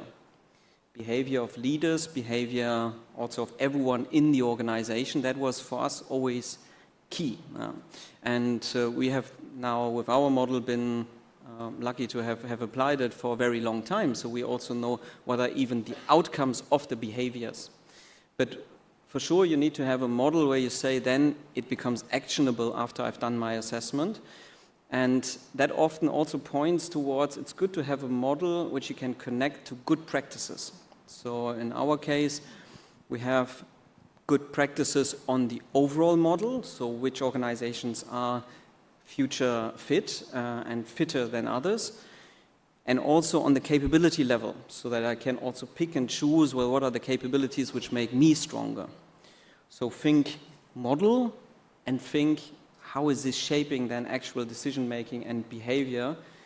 And what I like also about this fitness, I mean, we both like sports a lot, is that you have the dimensions, you know what to do, but it should also be fine-grained enough that you can year by year check that I do well in how I organize my training, do I do well in how I organize my nutrition, etc. That is something which you want to do then probably every year for future fitness so that you see progress. At the same time, let's say we tick all those boxes that Dr. Hazzam mentioned, and we choose the right methodology that shapes behaviors and informs our decision makers. If we end up with a handful, let's say, I think if someone has to choose, I'm just wondering if maybe it's a good reflectionary exercise to reflect on the handful. And not only that, just to think about, with this handful, what does it mean to my context, and how do I look like in this respect and that respect and the other respect? So I'm just wondering if there is also a benefit of looking at the handful as well. I think so. I mean, every model brings its value. Of course, if in theory you have 100 models, you all overlay them, well, then you have reality. But then reality is very complex and you don't know what to decide. So every model is trying to be very sharp with informing the decisions and then the behavior you're taking. If you're taking a street map, well, all you care about is probably where are the streets which I can drive with my car on, and increasingly you get even the information where there's a traffic jam and where there's no traffic jam. Maybe topography matters for you, whether I'm going to go up. If we're cycling, yes, it does matter for us. It's good that you have that in your planning. Not every street map is showing that, so you can be quite surprised. So in that way, yes, it's often interesting to overlay for different purposes also different models and then also apply different tools. Any thoughts on that, Dr. Hazzam? I was thinking, when we look at the model, so for example, when we talk about excellence, I shift to excellence just for you to understand the point out of what's harmful when you look at a model. So we built our own model after using the FQM model, for example, and another Malcolm Baldrige model for years when it comes to excellence. But we come up in the UAE with an excellence model that fit our scope of work. So it's been designed on how the government is working. So this is really important to know exactly what fit, again, you and what does not fit you.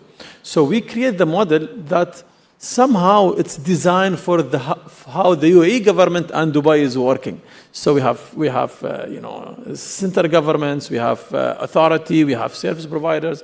So we cater all of these needs into our model. So it's very important to look at what this model really will help me, not just I'm going to use any model.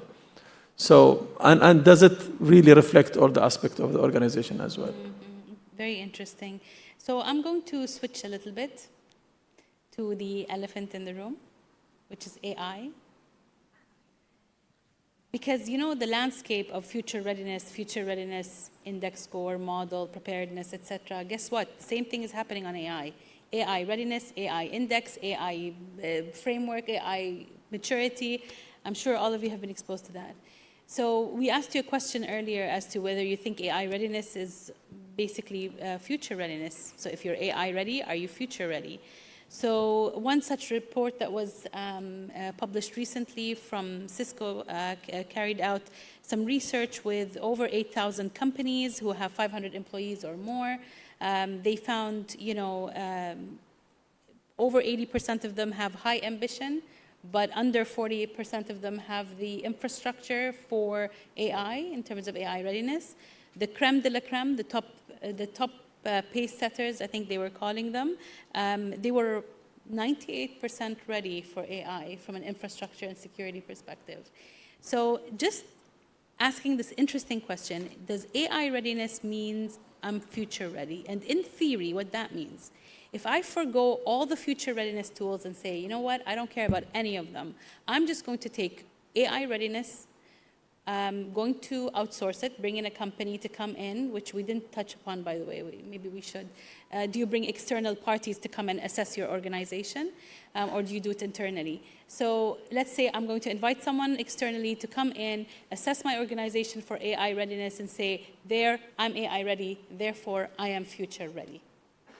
We both disagree with you. Okay. Right? That was the answer. The AI is a massive and disruptive tools, and definitely every single organization should use the AI. But again, we look at the AI as part of all emerging technology. So you don't just look at AI and forget all emerging technology. And we've seen this, trends that comes and fall by times. But we know AI is here to stay for long. But definitely, AI itself is not. You cannot judge an entity by just if it's an AI ready. 100%. You have to have the right resources, the right capabilities, the right environment to use it. Your communication with your stakeholders. If you have a wonderful AI tools and nobody uses it, it's actually useless, right? Yeah. So AI is important again, but if an entity, whatever is the entity, maybe the entity is in the tech environment, in automobile environment, they should be maybe a little bit advanced in that area. But when we look at the government, we look at it differently. AI is important, and it's a major tool, and it's a country direction now. But again, it's not the main indication that you are future ready, 100%. And technology readiness is already within your It is in the future. Exactly. For example, in Dubai Future Readiness Index, we have sensing, monitoring, applying all emerging technology, including AI. So this is how we look at the technology, not just an AI, and you have to be AI. Yeah. And it's very risky as well to just focus on AI, and you jump to the conclusion without going through all the process of applying the future readiness itself. But theoretically, you could also make it part of your narrative. So theoretically, if I say I'm a future-ready organization and I run an AI readiness assessment, and that emerges to be, yes, you are AI ready, then it's almost validating the fact that I am future ready.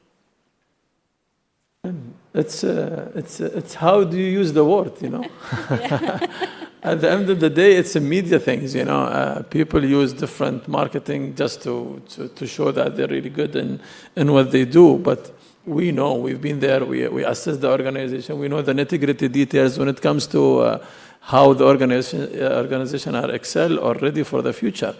But definitely your argument is right as well.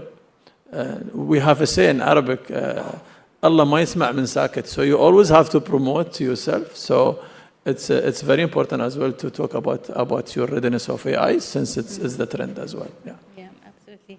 Renee, just before we give the audience a chance to ask questions. For me, it's very clear. I mean, AI is a fantastic tool to amplify your thinking, but not to replace it. You need to still hold firm the agency. And what is the big risk, I think, is that we apply AI tools, we get maybe also recommendations on what to do in the future, and we fail to achieve two things, and that is leadership unity around what is the direction we want to give our organizations, and also the connection with the why. And these two combined can be extremely toxic and bring the system as we have built it to a halt, because once we delegate power to somebody higher up in the organization, we believe that we're not only delegating the decision, but also the capacity to control the reasoning behind. And that is something which we will all need to be very careful about, how to amplify using AI without losing control and without losing the mandate which was given to us as leaders. Yeah, absolutely. So I wanted to open again the floor for any questions anyone might have for us and for Dr. Hazza and Dr. Renee.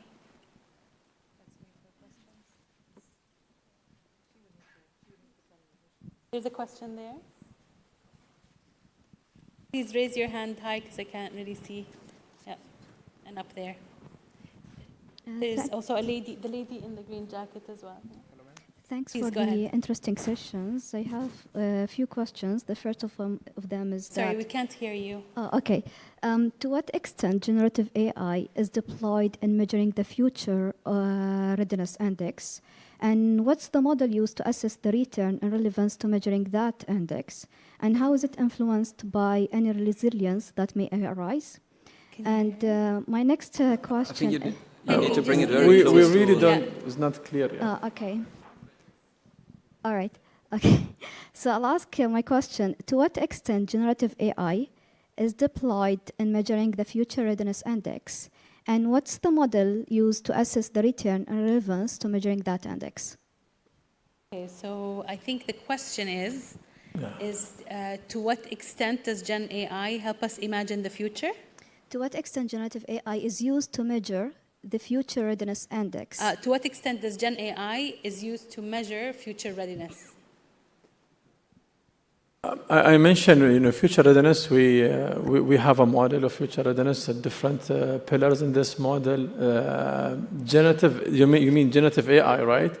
We're actually using a subject matter expert on the public or employees' perspective to measure the index. We didn't touch upon the generative AI. It's part of the pillars of the model itself. As I mentioned, we talked about how to sense, monitor, and apply AI within your organization. But us using generative AI to assess, we're there when it comes to excellence.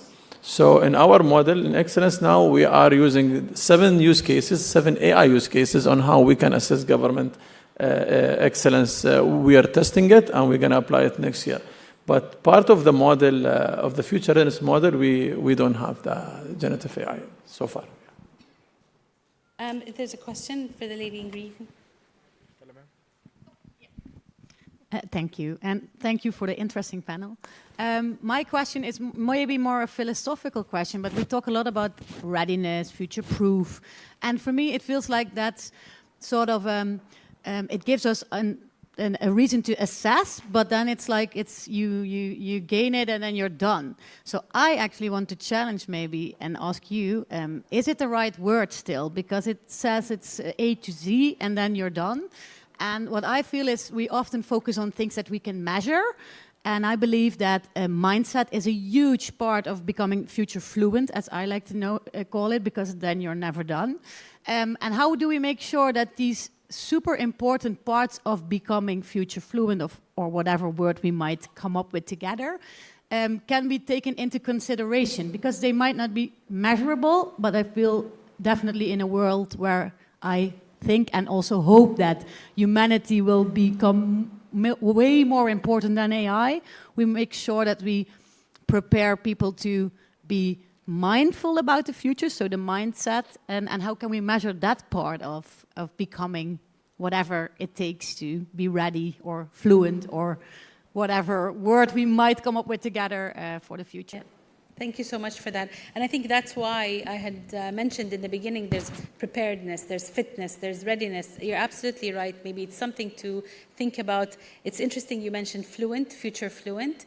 So I will let my panelists answer that question. Can we start with the end one, though? It's the mindset, right? Can you repeat just a few? Yes. Short it for me because I didn't get it, to be honest. She's basically asking in terms of, we call it future readiness, future fitness, all these different words, but maybe it's something else because it is beyond just, I'll bring in the example that she brought up, which is the future hopefully is human. So how do we build something that is inclusive of that? And then how do you bring that through to others and to society and think about, future fluency and future mindsets, future ready mindsets, if I want to call it. I think that in the government, one of the main aspects we consider is engaging the peoples, either within the organization or with your stakeholder, or with your customer. Engagement is one of the main part of maybe thinking about your future, because you're not designing the surfaces, or you're not designing the future for your own. You design it for the whole society. So I think if I'm right, maybe we'll have a conversation after this session. I think engagement is a main part of really engaging everybody to involve in the future readiness. Renee? Yeah, I think it's a great question. Also because what we should not forget is future fitness of an organization will always be a team sport. So just because Renee or somebody else makes a model and I'm measuring something doesn't mean that necessarily the entire chain from perceiving towards prospecting as an organization towards taking the right decisions is functioning. So when we measure fitness, or we do reflect whether our nutrition is good, whether our training up is good, but we also need to see whether we get first through the finishing line or whether we in the end take the right decisions. So that's very crucial. And that's kind of how we then also build our model, that the value of future preparedness is always reflected by the weakest link in your chain or the weakest capability. That is crucial. And that, however, is also a great rallying cry, or it's a great mission which you then can carry together as an organization, closing those gaps you have in forward-oriented decision-making and acting. Unfortunately, we don't have much time for other questions unless it can be like the gentleman up there, just 30 seconds, make it very short. But I just want to say before we get there, outsourcing readiness, inviting someone to... It's very important to, as I mentioned, to assess yourself, of course, and to look from this different perspective. It's good to have an international point of view when you assess your readiness as well. So yes, outsourcing is yes. 30 seconds. Thank you for the interesting panel. I'm interested to know if some organizations are too slow in adopting or to adapt with the new policy, new technology. So is it possible for them to be ready for the future by skipping some steps? What would be the best way? Like usually bigger organizations are slower. What's the best strategy for this? Thank you. I'll let Renee capture that. Okay. So what we emphasize is that what makes also fast response team, emergency response teams, firefighters and so on respond fast is that they have rehearsed the future. So foresight always delivers also a playbook that you already have pre-thought what to do. Because what is slow is if you first need to interpret together, if you then need to come up with decisions together and then start enacting them. But if you have already pre-thought, what do we do as an automobile company when autonomous driving is becoming the norm? Well, then you actually know what to do, and you might have already done some of the steps before, the capability build-up, etc. So that's something which I think for many organizations does not come naturally, but building this playbook and rehearsing the future is key. Thank you so much. Thank you so much all for coming. Enjoy the rest of your day and tomorrow. Thank you.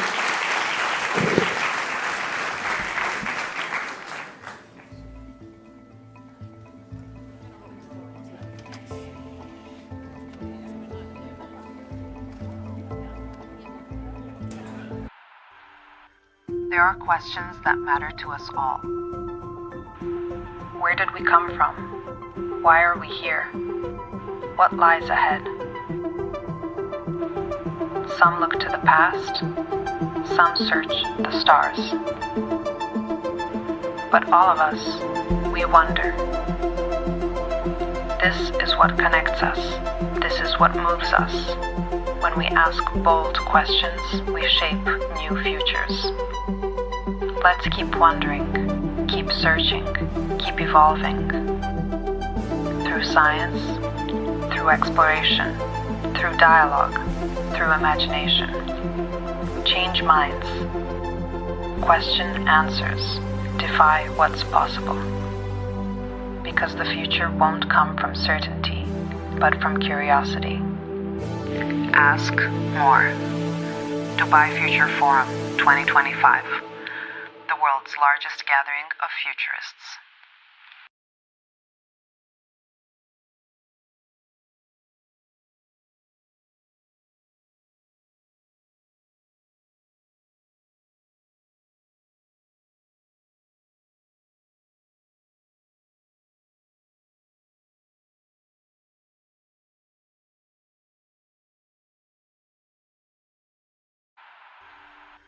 There are questions that matter to us all.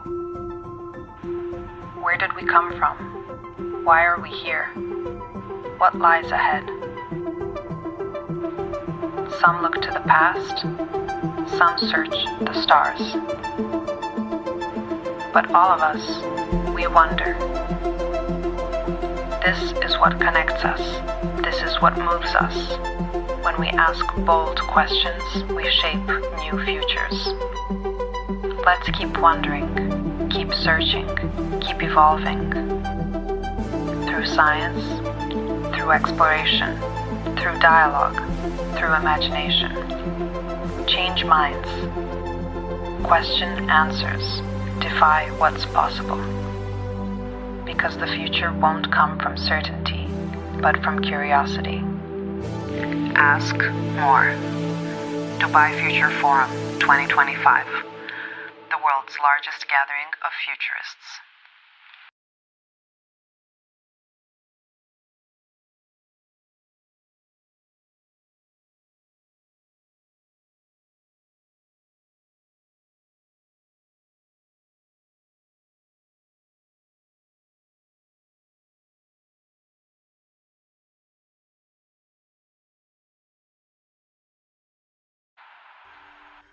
There are questions that matter to us all. Where did we come from? Why are we here? What lies ahead? Some look to the past, some search the stars. But all of us, we wonder. This is what connects us. This is what moves us. When we ask bold questions, we shape new futures. Let's keep wondering, keep searching, keep evolving. Through science, through exploration, through dialogue, through imagination. Change minds. Question answers. Defy what's possible. Because the future won't come from certainty, but from curiosity. Ask more. Dubai Future Forum 2025, the world's largest gathering of futurists.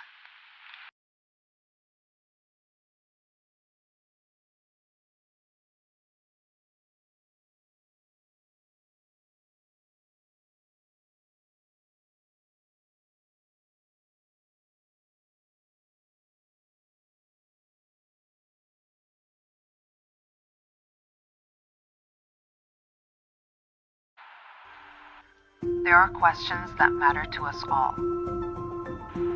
Where did we come from? Why are we here? What lies ahead? Some look to the past, some search the stars. But all of us, we wonder. This is what connects us. This is what moves us. When we ask bold questions, we shape new futures. Let's keep wondering, keep searching, keep evolving. Through science, through exploration, through dialogue, through imagination. Change minds. Question answers defy what's possible. Because the future won't come from certainty, but from curiosity. Ask more. Dubai Future Forum 2025, the world's largest gathering of futurists.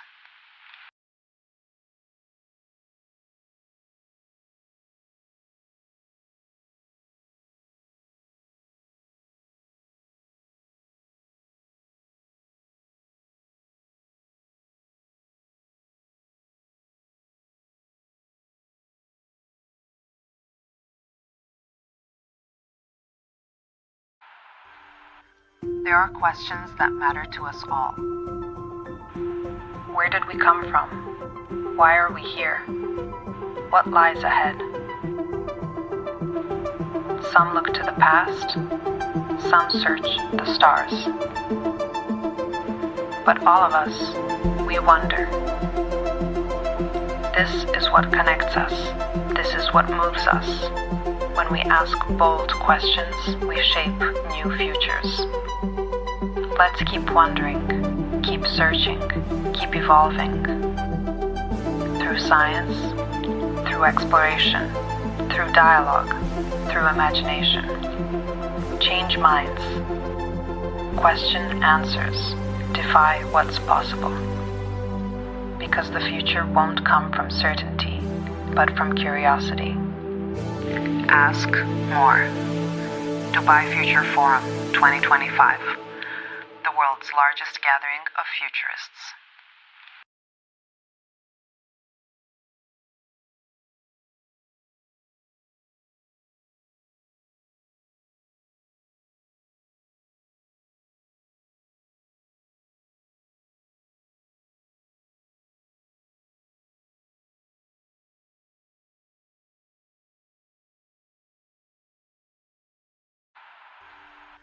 There are questions that matter to us all.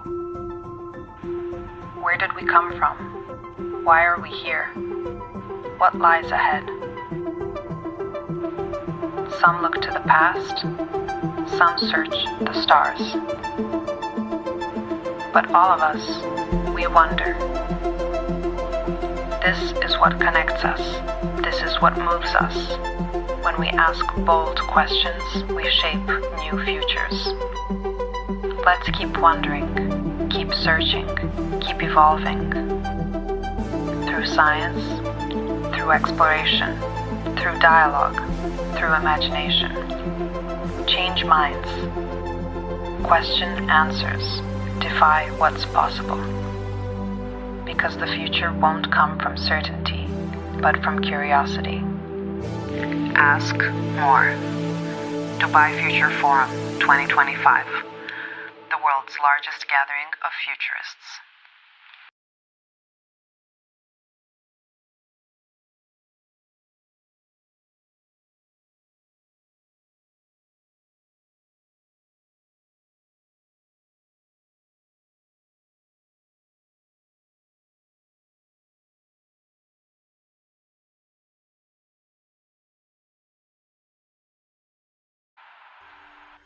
There are questions that matter to us all.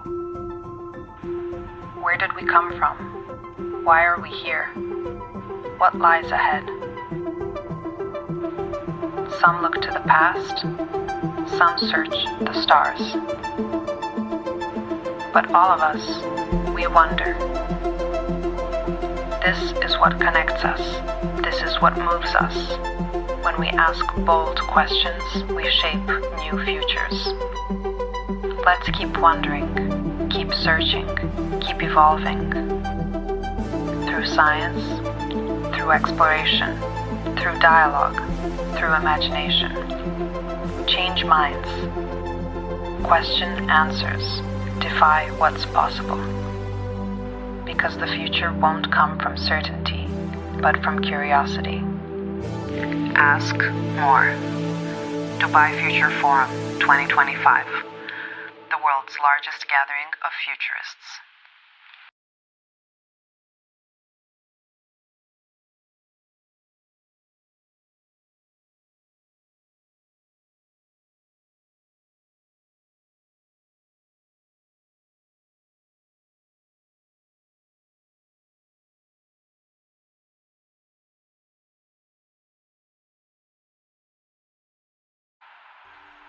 There are questions that matter to us all.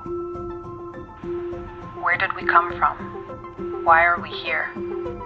What lies ahead? Some look to the past, some search the stars. But all of us, we wonder. This is what connects us. This is what moves us. When we ask bold questions, we shape new futures. Let's keep wondering, keep searching, keep evolving. Through science, through exploration, through dialogue, through imagination. Change minds. Question answers. Defy what's possible. Because the future won't come from certainty, but from curiosity. Ask more. Dubai Future Forum 2025. The world's largest gathering of futurists.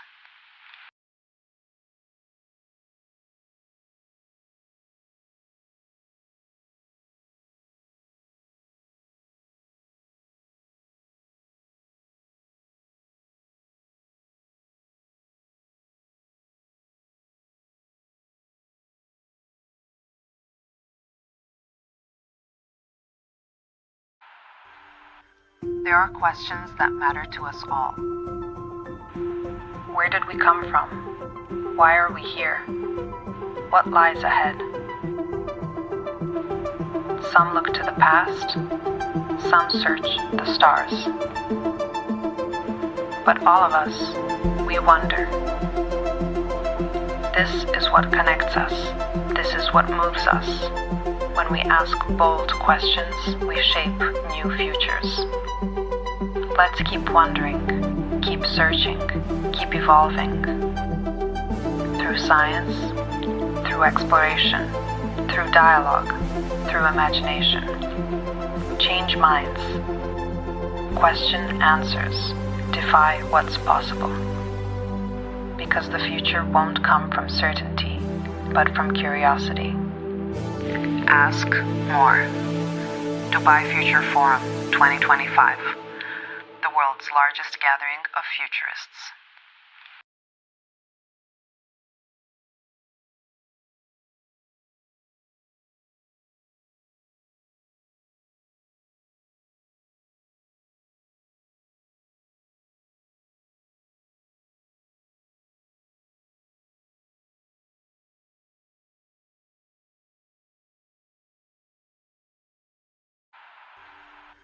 There are questions that matter to us all.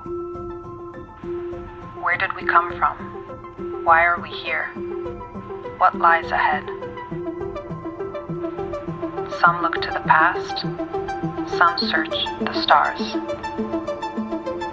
But all of us, we wonder. This is what connects us. This is what moves us. When we ask bold questions, we shape new futures. Let's keep wondering, keep searching, keep evolving. Through science, through exploration, through dialogue, through imagination. Change minds. Question answers. Defy what's possible. Because the future won't come from certainty, but from curiosity. Ask more. Dubai Future Forum 2025. The world's largest gathering of futurists.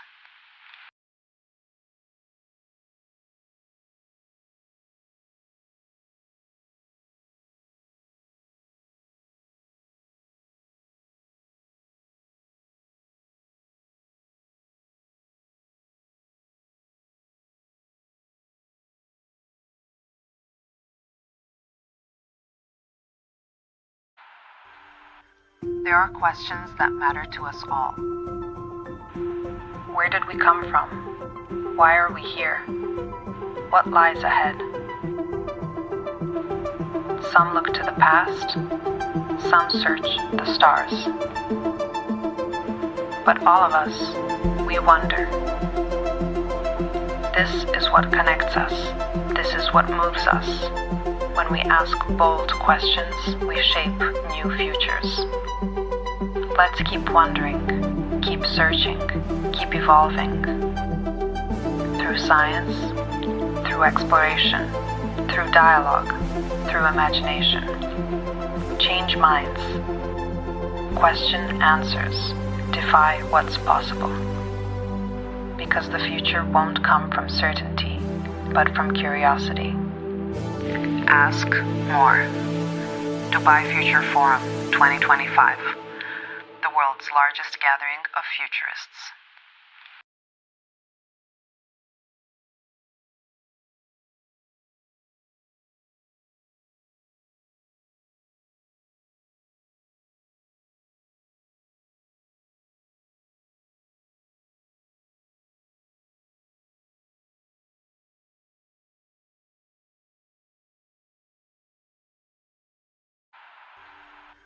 There are questions that matter to us all. Where did we come from? Why are we here? What lies ahead? Some look to the past, some search the stars. But all of us, we wonder. This is what connects us. This is what moves us.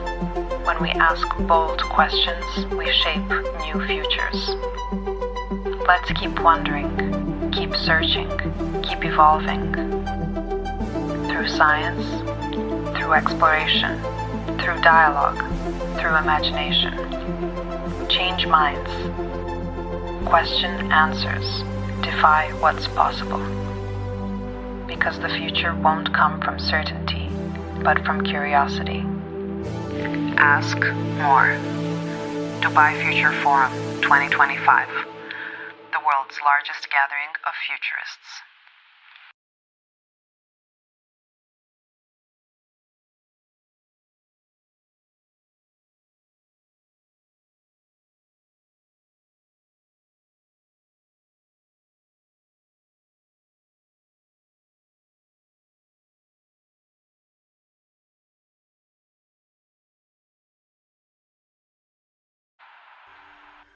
There are questions that matter to us all.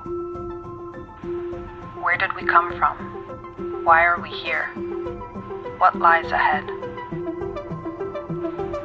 Some look to the past, some search the stars. But all of us, we wonder. This is what connects us. This is what moves us. When we ask bold questions, we shape new futures. Let's keep wondering, keep searching, keep evolving. Through science, through exploration, through dialogue, through imagination. Change minds. Question answers. Defy what's possible. Because the future won't come from certainty, but from curiosity. Ask more. Dubai Future Forum 2025. The world's largest gathering of futurists.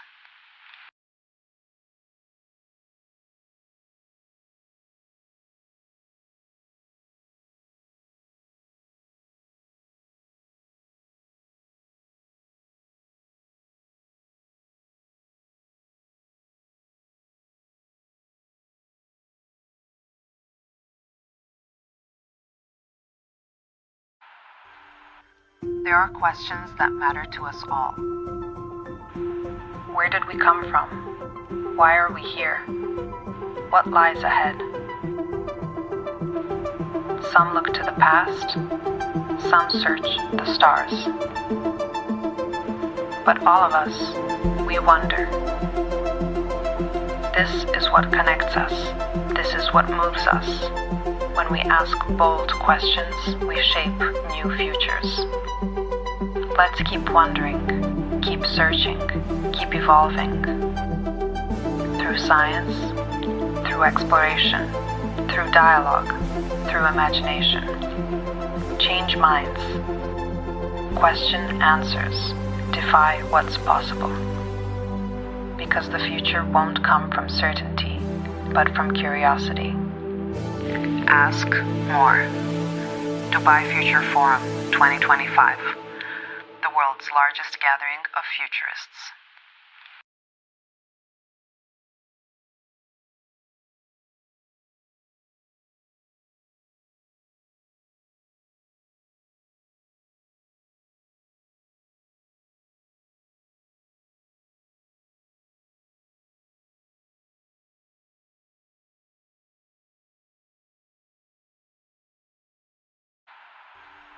There are questions that invited matter. over 12.5 futurists across the world from representing every region to share their thoughts about what makes a futurist.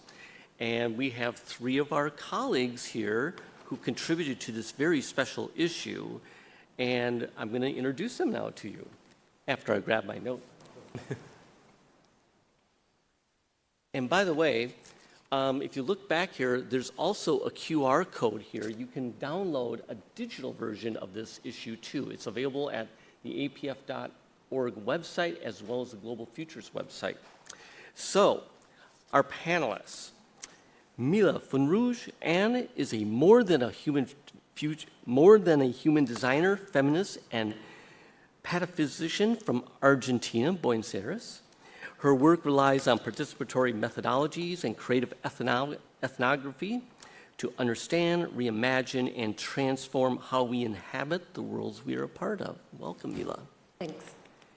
Elias Muad is a strategic innovation and foresight specialist focused on MENA, and he is the co-founder of the Arab Future Society. Welcome. Thank you. And Dr. Bree Trevina is an Australian-based foresight practitioner with a decidedly anti-disciplinary background, mixing complexity theory, arts, policy, and practice, service design, and infrastructure delivery. Bree works with the Foresight Group at the international engineering business consulting firm, Arab. Thank you. Welcome. Coming all the way from Australia. So here's how we're going to do this. I have 4 prepared questions for this conversation that we'll start. And then afterward, we'll invite you to share your own thoughts. And so I invite you, as you're listening to this conversation, to reflect on what makes a futurist, and to think about your own identity, your purpose, and why it is you're here exactly, and what you want us to be. Okay, so Mila, let's start with you. From your perspective or your experience, how would you define what a futurist is? Is it a mindset? We heard that in the last presentation up here. Somebody brought up the question of mindset. Is it a discipline or a profession? Or is it a responsibility? Are we all potentially futurists? How would you answer that? I cannot define it, but I could try a possible meaning. I think no futurist is like another futurist. No futurist stays the same, and there's no such thing as a futurist. Okay. But futurists, kind of like an IWI instead of an I, I call them entangled movements, and I call them absurd beings. So let me explain a bit this IWI. When you introduced me, you said Mila and. That and is an artifact. It acknowledges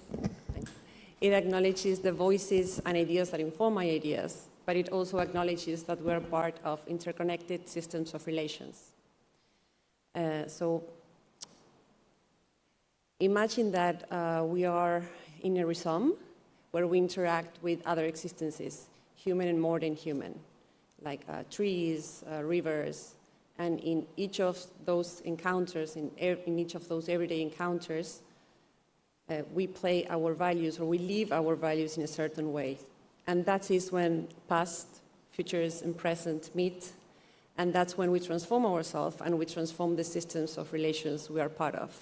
So basically what I'm trying to say is that we all are responsible, but not equally responsible for how those encounters happen, for how we co-design those worlds. So I guess maybe absurd beings could be those unbecoming and becoming with other existences.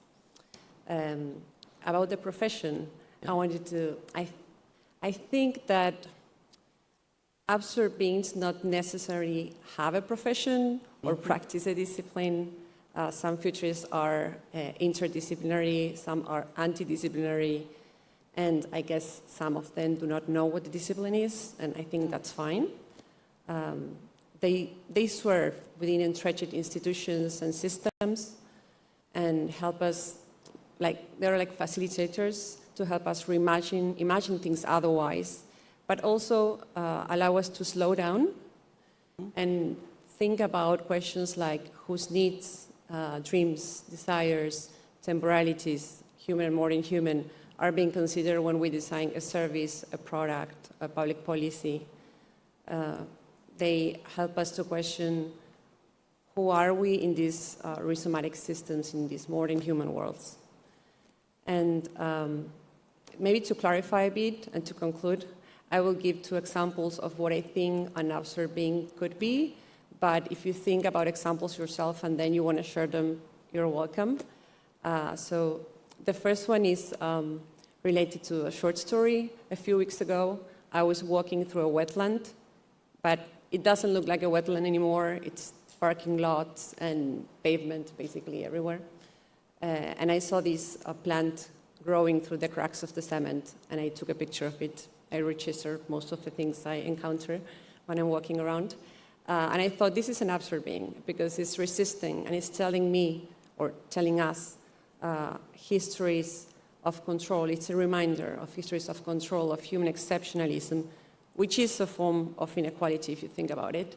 And the other example that comes to my mind are the rivers and the Yakumama Amazon flotilla that together went to the COP30. So climate policies are designed with them and considering their ancestral wisdom and right. So basically, what I think is that absurd beings are imagining futures that are not built upon extractivism or exclusion, but rather they're entangled with interspecies and intergenerational responsibilities. Okay, thank you. Bree, how would you respond to that question? So the article that I contributed to for this magazine, I actually wrote with 2 colleagues, Tobias Revel and Charlie Warwick, who I work with at Arup, and it really kicked off a big conversation about how we see ourselves practicing in that space, and how we define that. So our conversation, very much like a kind of kitchen dinner debate, was around, well, I'm a designer, but my practice is in the future. That is kind of the focus that I look at. For others, it was much more around strategic foresight and that methodology and approach.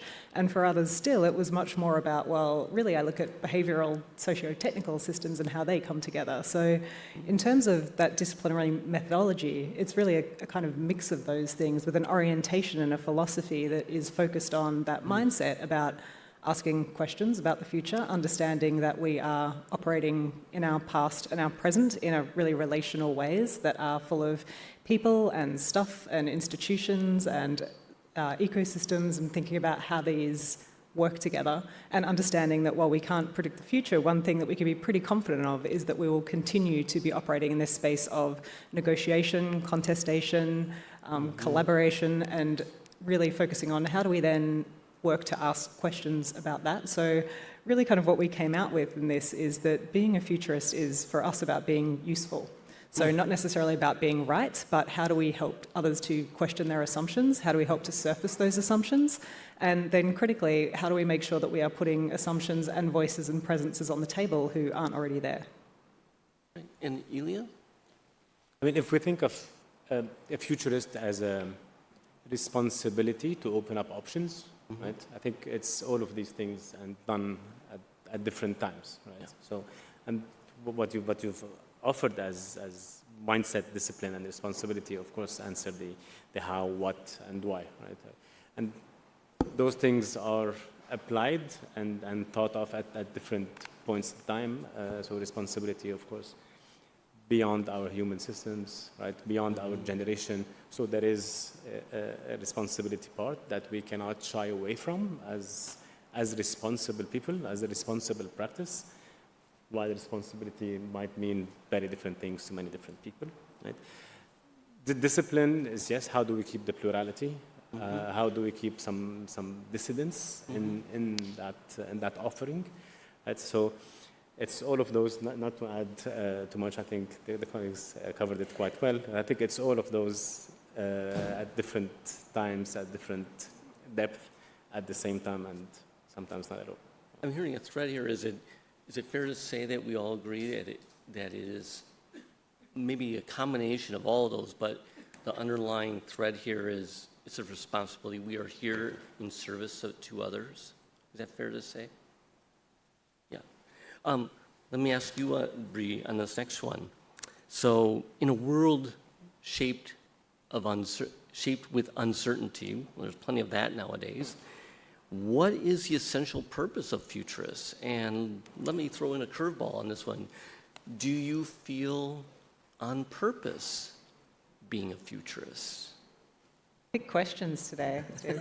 I'm going to talk about this from the space that I practice in, so that is very much kind of built environment space.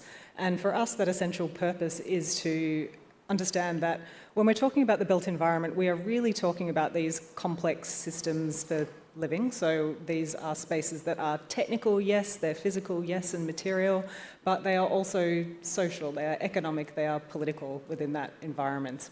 And in terms of how we then start to think about that from a futures and a foresight perspective, part of our responsibility, part of our mindset, and part of our practice in this space, and how we see ourselves, I suppose, as essential within that, is to work with others who are practicing in the built environment to help them ensure that they are aware and conscious of the fact that those things that they are developing and building are full of assumptions, they are full of values, they are full of framings about what the future looks like. If you are designing a master plan or a railway system, you are designing an idea of the future that is likely to be built, it is likely to be enduring, it may be there for 50, 100 more years. So really, in terms of that kind of essential purpose in that space, for us it is about ensuring that those people that we work with are really considering the fact that they themselves are operating in a futures practice, whether that is next week, next decade, or 100 years forward, and ensuring that they are considering that as both the kind of responsibility but also the opportunity that that is. In terms of your kind of question about purpose, what sort of world do we want to be living in? What sort of world do we want our future generations to be living in? And then critically, what does that mean to be living in that space with other species, with other worldviews, and with other knowledges? What about you, Mila? How would you answer that? I will add when she was talking, a quote came to my mind. Yeah. Octavia Butler, she says, you cannot do something like this. You cannot dismantle, the master tools cannot dismantle the mastered house. I think it's like that. And I think futurists make a practice out of it. I think what she was saying is that we create these spaces and sometimes like tools to help us navigate entrenched spaces. Like, for example, that tools could be participatory methods or I think speculative artifacts, storytelling. I created, for example, a deck of cards. So I know a lot of people in the foresight and futurism work with tarot cards, and I think that's really useful to help us to talk through our values, our biases, become aware of or reflect about how our background, history, and privileges affect how we relate with each other and how we think of ourselves in the world. Cornelius? I think it's a tough question. I think, and that one that we need to keep in mind all the time.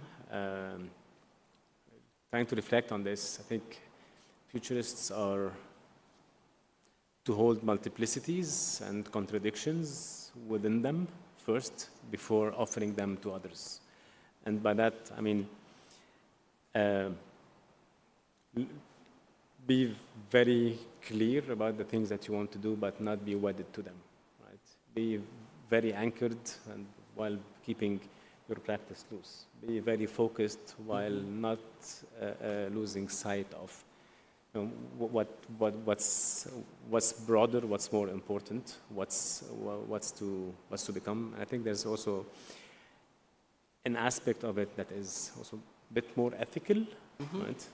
And I feel in the times we are in now, but this is an increased responsibility, not to show one side of ethics, not to be applying it from I know better, no, but again to hold that different multiplicity of ethics within the practice.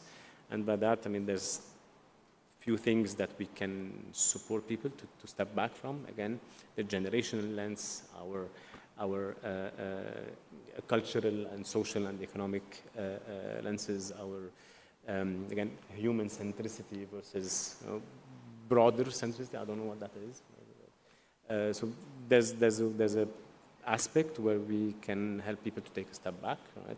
But also approach things with more humility, with more discipline. So to go back again to discipline and work and function.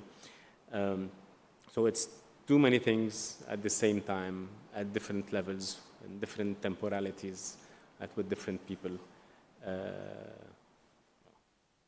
Let me ask it in another way. Do you all feel like you were meant to be a futurist?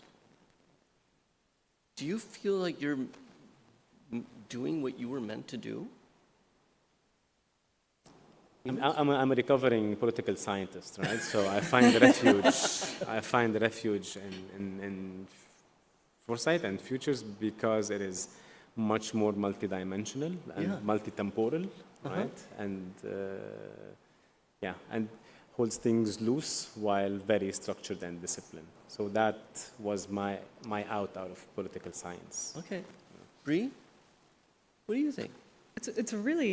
It's a good question. I'm not sure it's one that I've ever kind of contemplated before, and I think that is in part because the way that I think everybody on stage, but also probably most of you operate, is that I don't necessarily distinctly think of myself as a futurist.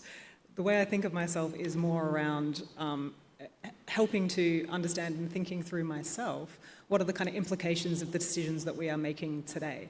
So that absolutely lands in the future, it lands in place, it lands in a whole lot of these different environments, but while I kind of work in this practice and the framing of it is very much around these futures, for me it is around, well, what are we doing today? And how do we start to think about that in a way that takes some responsibility and some agency for our decisions, and where possible understands where we are seeing shifts towards things that we either might like to see in the world or we might like to see less in the world, and how we can put energy behind that now. What about you, Mila? Well, my background is a mixture of art, anthropology, international relations, and I guess I don't know if I define myself as a futurist, but more like an observing. So what I like is that I get to imagine and work with other beings and people imagining, and that way, for me, it's like an act of resistance of participation, and I don't get to feel trapped in somebody else's world-building exercise of what it could be. So, Now, just to clarify, do all three of you you're here at this stage, do you come to this from another profession? Like Bree, possibly engineering, or do you come from other professions into futurist work? But the future is entangled with all professions and with no professions at all. Okay. So that's fair. Yeah, 100%. I think. I mean, it's entangled and it's additional, right? And it's all part of it. Okay. So let me ask you this: the Dubai Future Forum gathers futurists from across countries, 103 countries to be exact, across disciplines. In your opinion, how does coming together as a community shape or define what it means to be a futurist today? So I'll start with Mila on that one first. What do you think? And maybe we have to define what community is, right? That was one of the questions, like, what is the community? I mean, how do you think about a forum? Is the forum like a 4-day meeting? Yeah, in this case. Okay, I don't think about the forum that way. For example, I think it's an event that doesn't have a beginning and an ending, and there are paths transforming right now and futures emerging as we're talking, or I don't know, in the exhibitions of the projects of solutions in the other part of the towers. Right. Yeah. Okay, and I think. I think that what matters is not only that we're getting together, but is how we get to these encounters. And again, I'm going to quote David Kopenawa from the Yanomami people, he says that those who only dream of themselves never get out of themselves, and in that case, the world becomes too small. And I think he's talking about this thing of that we get together, but it's not just being in this place together, like with the panel and the magazine. I mean, that's part of it, but it's reflecting and getting to shift our ways of thinking and doing through interacting with each other. Yeah, that makes sense. Elias? I think this is a great opportunity. Honestly, I know this is not the best, not the only one, but probably has the most wide-ranging. And I think for many reasons. First, it adds to the layer of what we learn and how we connect. Right? And I think this is ever expanding and more.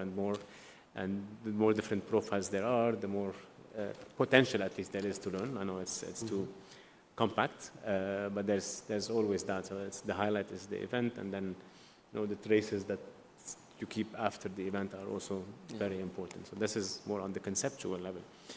On a more personal level, I think this is we owe it to the FF specifically, 2024, for the Arab Future Society. That was the moment where we always then thought, okay, we are here. Some of us are present, right? We have a story to tell, and we have a voice for everyone to hear. So how do we use that platform today, right, to share that story, to tell others that we exist, to learn from others as well, and piggyback on that momentum, right, to drive us forward. So I'll take this opportunity, if you don't mind, and also extend an invite to all my fellow Arabs, to practitioners, aficionados, professionals, right, to join us. This is an open invitation. I think this is at the heart of such an event and forum and connection. Right. Not just a space, but a place to come together. What about you, Bree? To take this from, I guess, a slightly different perspective, well, I agree with what you folks have said. For me, this is also an incredibly important event and gathering because of place. A lot of the conversations that we have, a lot of the dominant discussions and languages and approaches often come from quite a Eurocentric perspective. So having this particular gathering here, as someone who is working and practicing in the Asia Pacific, is also an incredibly kind of rich and useful and rewarding experience of hearing people's different perspective on futures and how we think about time and how we think about cycles of relationships from many different perspectives. And I think there are probably few events that actually are able to bring, as you said, so many people from different perspectives and backgrounds who are practicing in this space with such a kind of diversity of approaches, but also of philosophies of how we understand working in futures and foresight. So I think there is something kind of extraordinarily powerful about that convening and having it located here in these particular parts of the world that we don't necessarily hear commentary from as much on a global stage when we're talking about futures and that kind of dominant rhetoric. Right. That kind of leads to my next question here about, do you feel that you belong to a global community? And the key word here is belonging. Do you feel it's not just about fitting in, do you feel that there's a sense of belonging here in this room, here with others, here in all the folks that you deal with when you go back home? That this community that maybe we don't necessarily call ourselves futurists sometimes, but we are all constantly thinking about the future and how to make the world better. What about you, Mila? What do you think about that? Now I'm going to say that's a tough question. But my feel of belonging is full of deviations, antinomies, and alignments, I guess. If I could listen to this belonging, it would be like a polyphony. So, I don't know, conversations, the sea, the wind, bulldozers. If I could taste it, it would be like mango, so sometimes it's sweet. Or like mate amargo, which is an Argentinian drink, which can be bitter. And why I say this, because as an abstract being, I get to imagine, and imagining is an exercise of power. And in the act of imagining otherwise, I feel that I and we contest dominant logics of power. We open the space for uncomfortable conversations, to possibilities. And in my case personally, this means that sometimes this is a feeling of joy, collaboration, but sometimes it's also grief and healing. And actually, the piece that I wrote for the magazine was part of my healing process.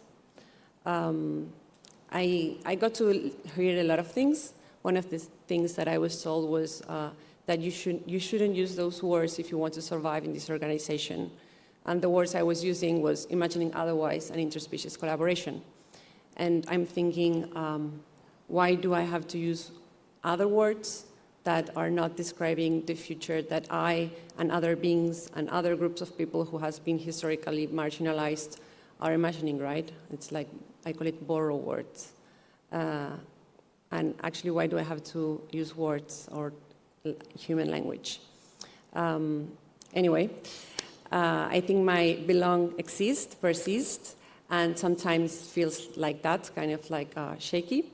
But it's strengthening when I participate with communities. But I wouldn't say that when I'm accepted by the global community, because I think it's not about acceptance, it's about participating. Yeah. And not in a global community, but I feel more in a plural, pluriverse of multi-species communities of futurists, if you want. Because for me, a forest is a community, a neighborhood is a community, this is a community, Women Who Futures is a community, and I belong to all of them, and I belong to a diverse community, even those communities where maybe growing or rewilding has the same value as having a PhD or a master's degree. Yeah, that. Okay. And Elias, what do you think about the word belonging and as it relates to the futures community? I think if it's a space for shared concern, right? Yeah. Shared excitement, right? Shared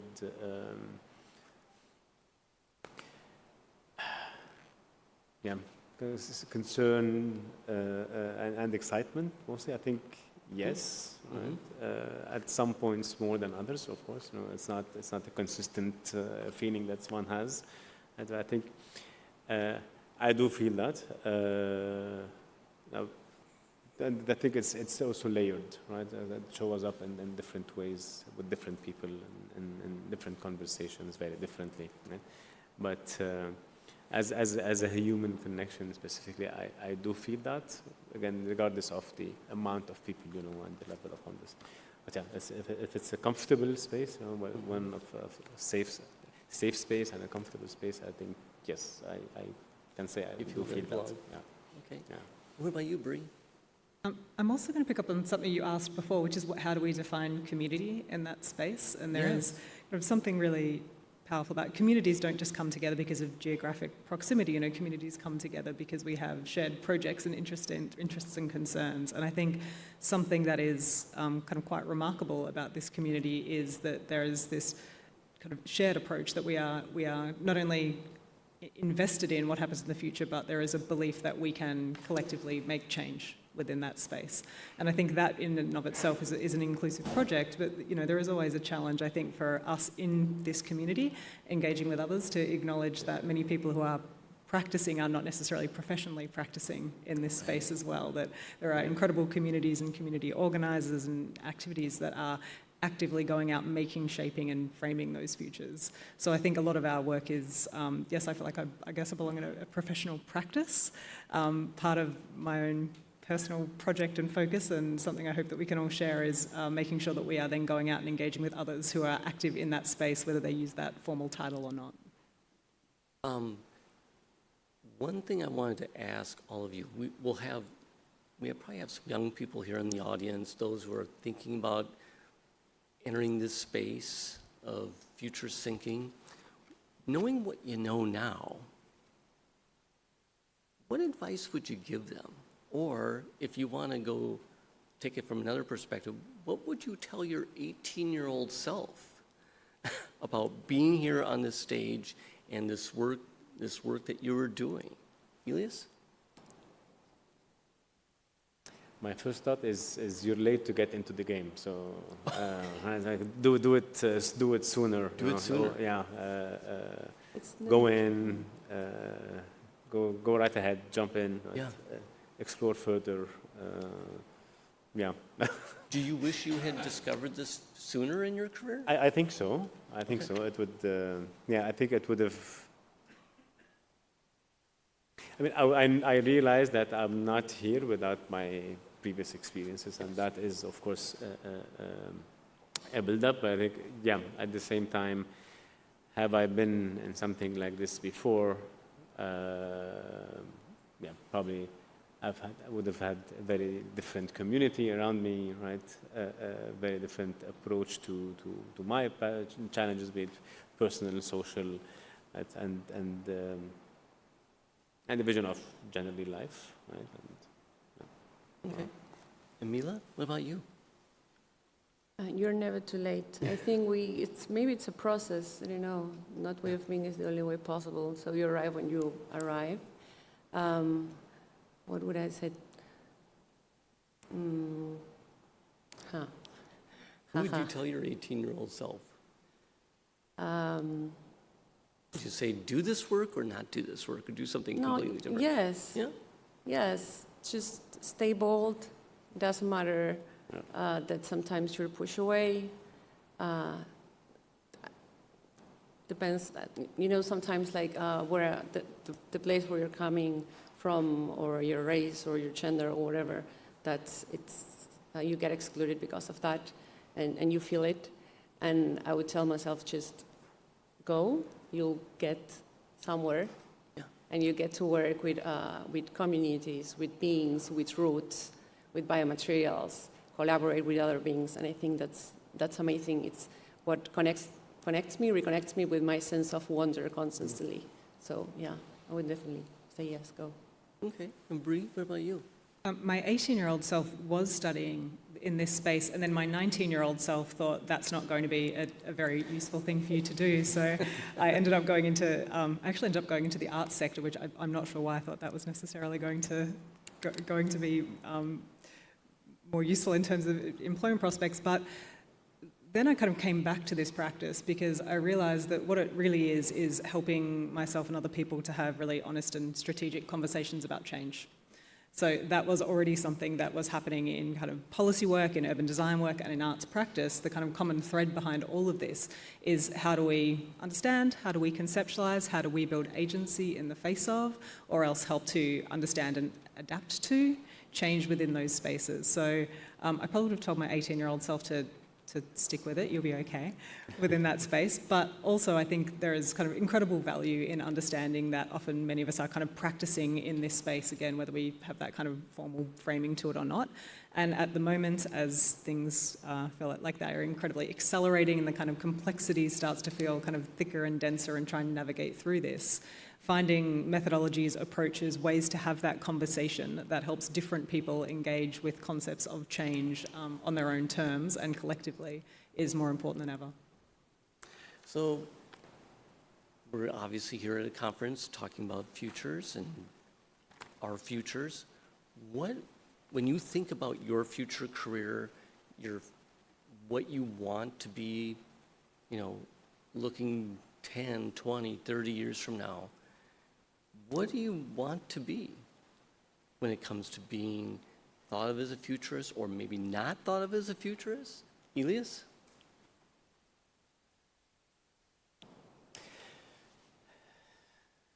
Maybe not thought as a futurist because I still don't necessarily say I'm a futurist, but I like to dabble, right, and not be non-committal, you know, again because it's a place and a space that holds different types of relationships.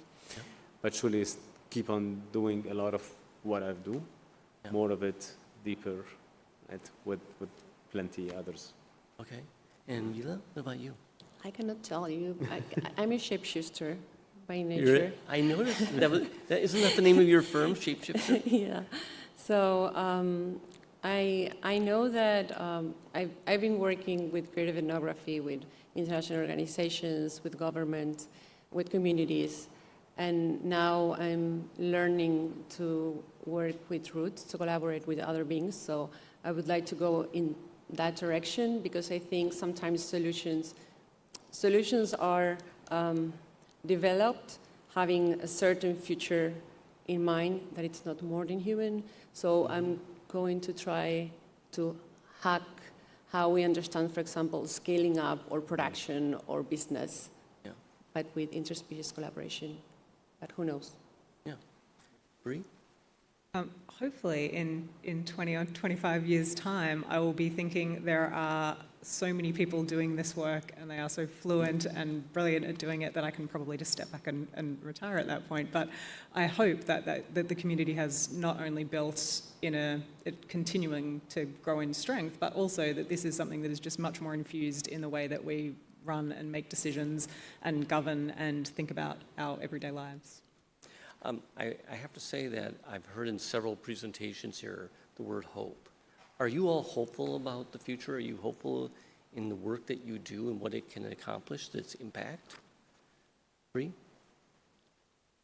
Am I hopeful? I think it probably depends on the day to some extent. But generally, yes, I think we do this work because we have inherent hope, and you see in real time, we see in the past, we see currently so many incredible kind of seeds of what is already happening that can have life blown into it. We see so many kind of potentials and possibilities within that space. So yeah, absolutely. I think part of doing this work is kind of hope as an active verb, right? Understanding and thinking that we can collectively look at this in new ways and continue those things that are already working, that are already strong through.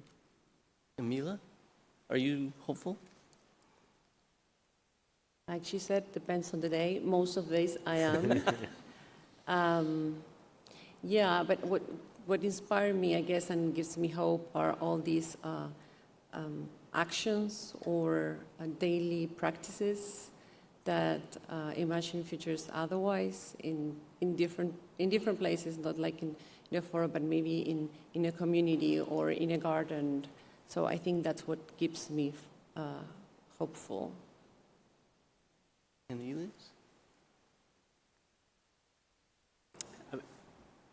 I often ask myself this question, and I go back to the same question as an answer. Like, what other option do I have?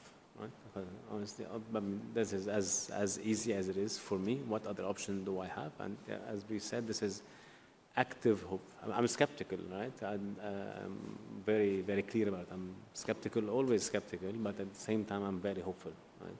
And I think, yeah, it is partly the role to open up these options, right? Not holding to them, not being held to them too tightly either. Okay. Continuous work. That sounds good. Maybe it's just not hope. I have a friend, I always talk to him, Cole, and he talks about magic and enchantment, and I think it's a bit about that too. Bring a little magic into our lives. But there's also joy in the practice, right? Yeah. Joy in community in the practice, so that also is part of hope. Yeah. We have about 10 minutes left, so I'd like to open it up to a couple questions, if you panel don't mind. Folks, do you have a question, sir? Thank you very much for taking my question.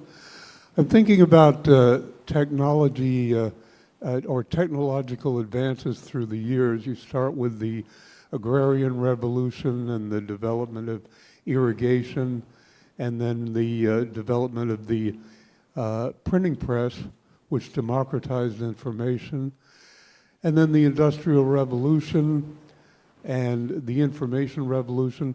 All of them seem to, at least to me, to have a commonality.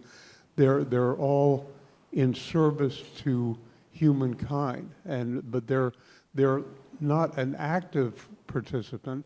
They're just a tool that was developed. Now we're dealing with artificial intelligence, and there's been serious debate back and forth as to whether this is simply another advance in technology in service to humankind, or whether this technology is sophisticated enough, or in the future will be sophisticated enough to have a seat at the table. Are we at a unique time in history for futurism, I guess would be my question. Well, panelists, I want you to know I kept my promise. I did not ask a question about AI, but one of our audience members has. So who would like to take this question on? Elias? I mean, okay. You look like you were contemplating the Yeah, I mean, okay. I mean, okay. Wait, and I have to really frame this well, not to appear as anti-technology, which I'm not. I think my challenge with where we are right now, humans versus AI, and especially in the conversation, right? And I'll say I'm no AI expert. I mean, I have my knowledge about it, but what bugs me is that every single time we're having this conversation, the level of critique, right, the level of questioning disappears. And for me, this is, I mean, yeah. So I've been sensing this in conversations today, in conversations yesterday, in conversations for the last few years. Whenever the topic of AI is brought about, automatically, I don't know why, right? But I think this, for me now, is a challenge, and being able to open up these conversations that defy that are the greatest probably contribution I think I can do now, how do we rethink that? Because what we're seeing so far is still questionable, which is fairly acceptable, the technology that is still growing, right? The get-go so far, for me, in general, is not as positive as I'd like it to be. I think that was... Okay. Yeah. Bree or Mila, would either one of you like to jump in on that one? You asked if this is a unique moment. I think one of the complexities within this particular moment is the sense that things might be moving faster from a technological perspective than they are from the social perspective and the governance perspective in terms of how we can agree to protocols and approaches that, exactly as you say, while this is a tool, we use tools in different ways.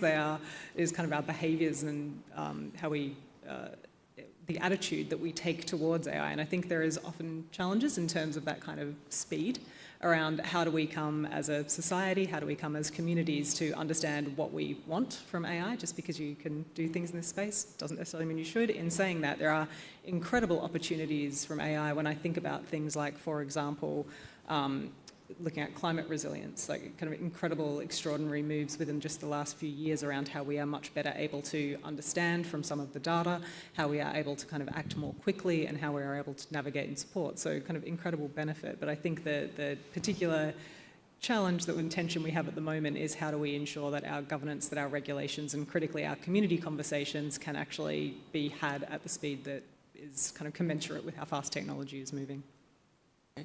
Mila, did you want to comment too?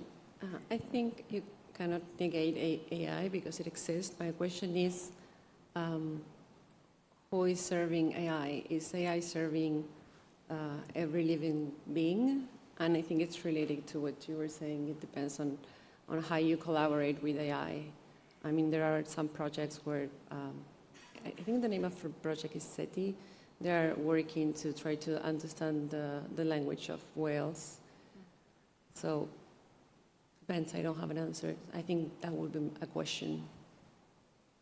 Sure. Is there another question? Yes. And then I see that your question. Hi, everyone. I'm really curious on the take of the panel on the professionalization of the job, of what a futurist actually means. I'm sure that if any of us will go now on LinkedIn and just put futurist, you'll be surprised of the number that we might see there among your first or second connections. So I'm really curious, how do you, what value or impact you see, or the need of having professionalization of the profession? Thank you. If I understood it right, correct me if I'm wrong, what is the need for futurists within organizations? Is that fair? And the need for professionalization of the job, like education. Oh, the publicization of the, so, Bree, would you like to take that one?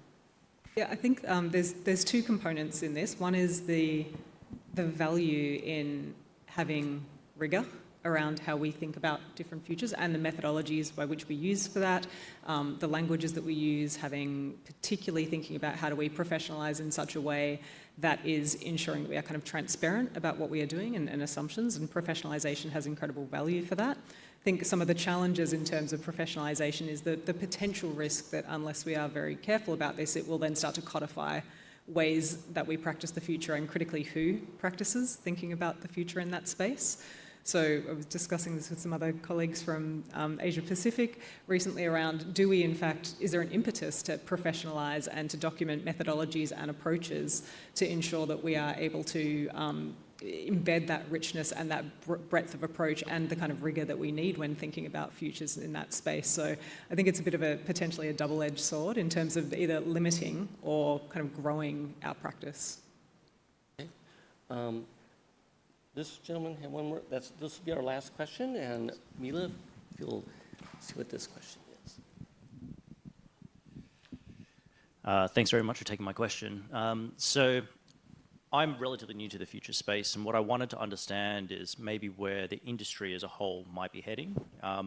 My interpretation is that futures, probably unlike a lot of other things, is a skill set that is kind of agnostic to industries. You know, I work in the same space that Bree does. I work for one of her competitors, but you know, you seem to be able to apply it to technology, to a steel mill, to agriculture, whatever it is. For someone like myself who's interested in getting into this space, I want to try to understand where exactly are the opportunities for something that doesn't have necessarily a traditional career path. So would you say your question is more about the futures industry? Yeah, in a broad sense, you know, almost akin to almost what she was saying in the sense that, you know, the professionalization of the industry, The you know. professionalization of it. Okay. Mila, would you Sorry, like to? could you repeat the question? I think the question is about the professionalization of futurists, and how do we go about that? Huh. I have mixed feelings. I think it's important to, you know, we were talking about this, like to get in certifications or, you know, the rigor you were talking about, but at the same time, it can end up being a club. Right. And many people get excluded of that club. So I think we can share methodologies. We can get together in different spaces, and you don't necessarily need a certification. And because I also think that futurists are not only human, but also more than human, trees, fungus. I think that we collaborate and we reimagine futures together, and a mushroom doesn't have a professional certification. Okay. Bree or Elias, would you like to hear a comment? I'll pick up on what you've mentioned there around, does it need to be disciplinary? I think what you were kind of asking there Yeah, is, a little bit like that, yeah. Yeah.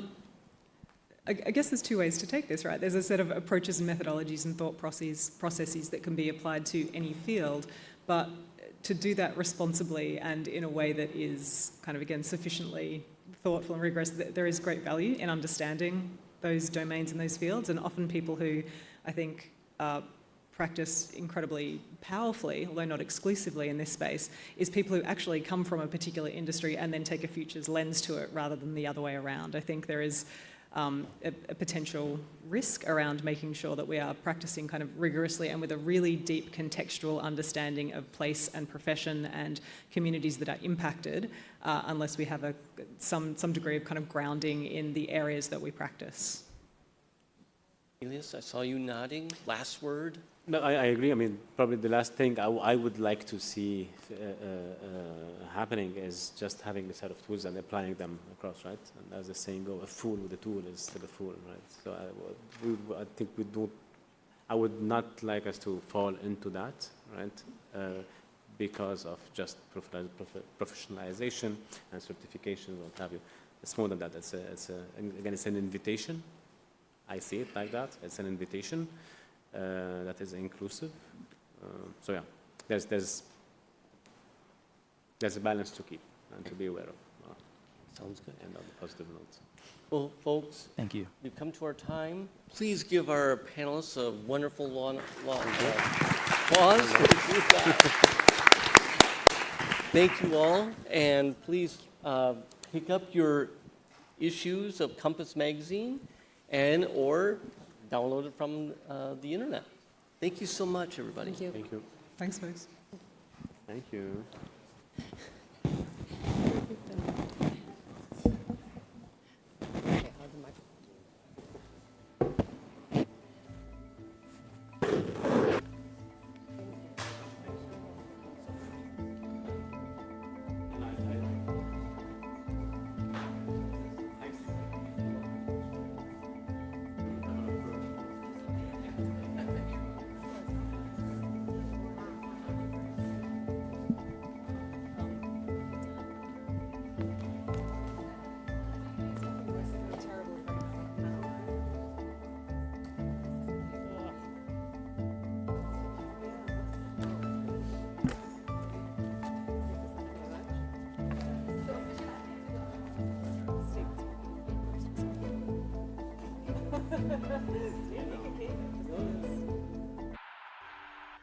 There are questions that matter to us all. Where did we come from? Why are we here? What lies ahead? Some look to the past, some search the stars. But all of us, we wonder. This is what connects us. This is what moves us. When we ask bold questions, we shape new futures. Let's keep wondering, keep searching, keep evolving. Through science, through exploration, through dialogue, through imagination.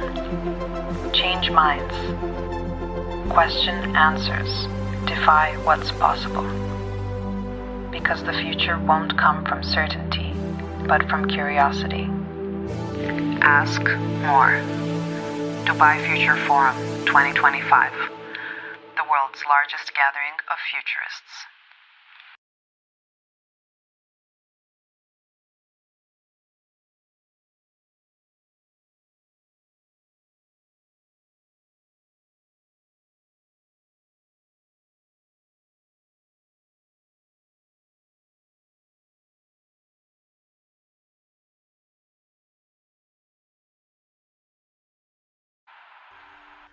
There are questions that matter to us all. Where did we come from? Why are we here? What lies ahead? Some look to the past, some search the stars. But all of us, we wonder. This is what connects us. This is what moves us. When we ask bold questions, we shape new futures. Let's keep wondering, keep searching, keep evolving. Through science, through exploration, through dialogue, through imagination. Change minds. Question answers. Defy what's possible. Because the future won't come from certainty, but from curiosity. Ask more. Dubai Future Forum 2025. The world's largest gathering of futurists.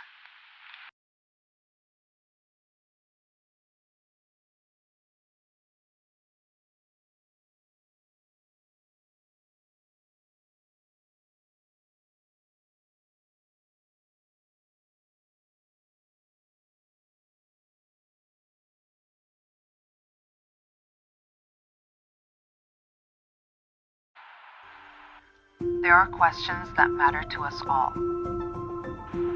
Where did we come from? Why are we here? What lies ahead? Some look to the past, some search the stars. But all of us, we wonder. This is what connects us. This is what moves us. When we ask bold questions, we shape new futures. Let's keep wondering, keep searching, keep evolving. Through science, through exploration, through dialogue, through imagination. Change minds. Question answers. Defy what's possible. Because the future won't come from certainty, but from curiosity. Ask more. Dubai Future Forum 2025. The world's largest gathering of futurists.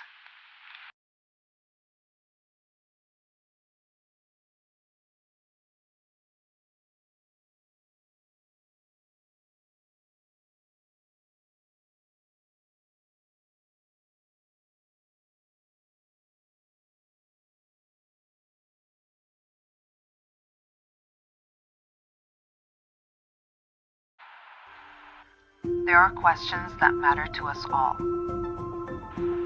Where did we come from? Why are we here? What lies ahead? Some look to the past, some search the stars. But all of us, we wonder. This is what connects us. This is what moves us.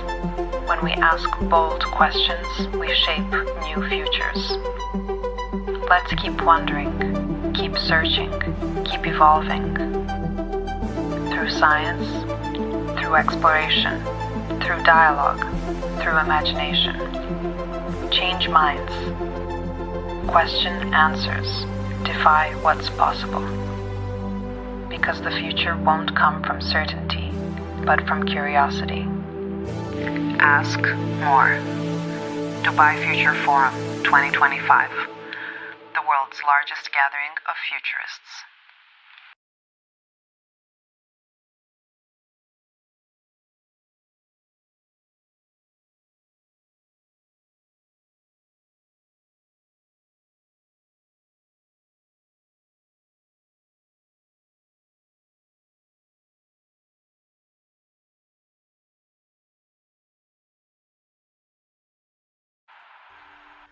There are questions that matter to us all. Where did we come from? Why are we here? What lies ahead? Some look to the past, some search the stars. But all of us, we wonder. This is what connects us. This is what moves us. When we ask bold questions, we shape new futures. Let's keep wondering, keep searching, keep evolving. Through science, through exploration, through dialogue, through imagination. Change minds. Question answers. Defy what's possible.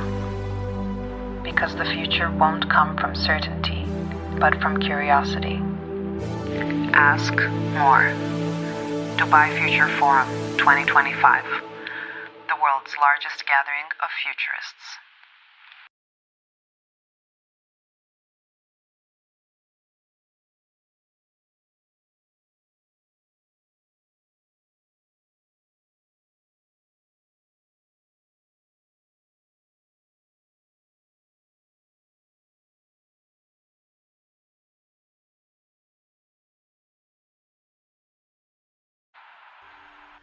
There are questions that matter to us all. Where did we come from? Why are we here? What lies ahead? Some look to the past, some search the stars. But all of us, we wonder. This is what connects us. This is what moves us. When we ask bold questions, we shape new futures. Let's keep wondering, keep searching, keep evolving. Through science, through exploration, through dialogue, through imagination. Change minds. Question answers. Defy what's possible. Because the future won't come from certainty, but from curiosity. Ask more. Dubai Future Forum 2025, the world's largest gathering of futurists.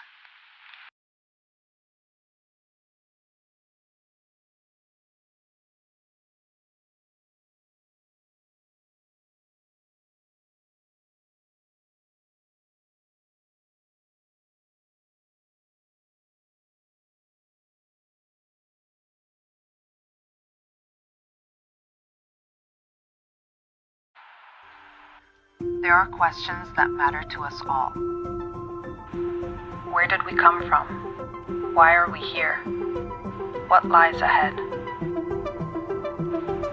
Some look to the past, some search the stars.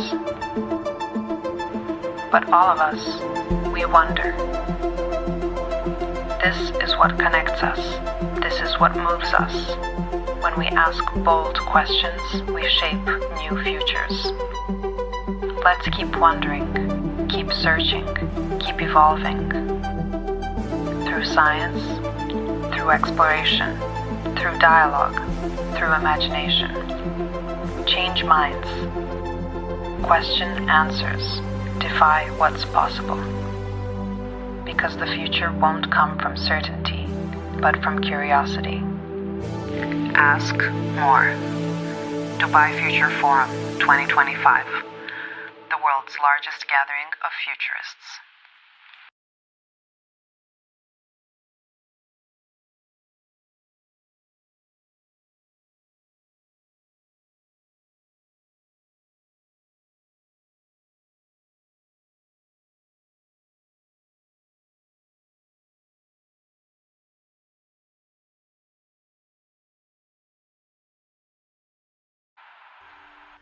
There are questions that matter to us all.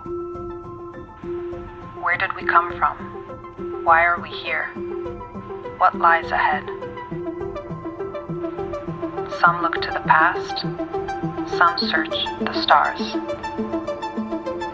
But all of us, we wonder. This is what connects us. This is what moves us. When we ask bold questions, we shape new futures.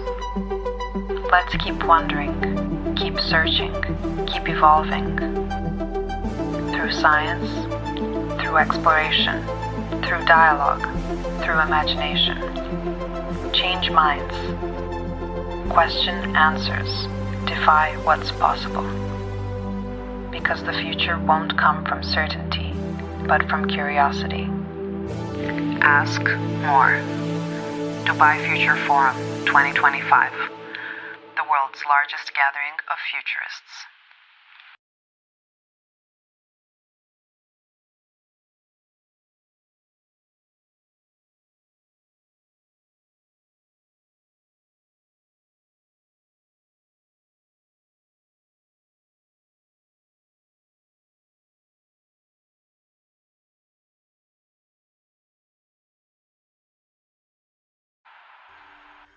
There are questions that matter to us all.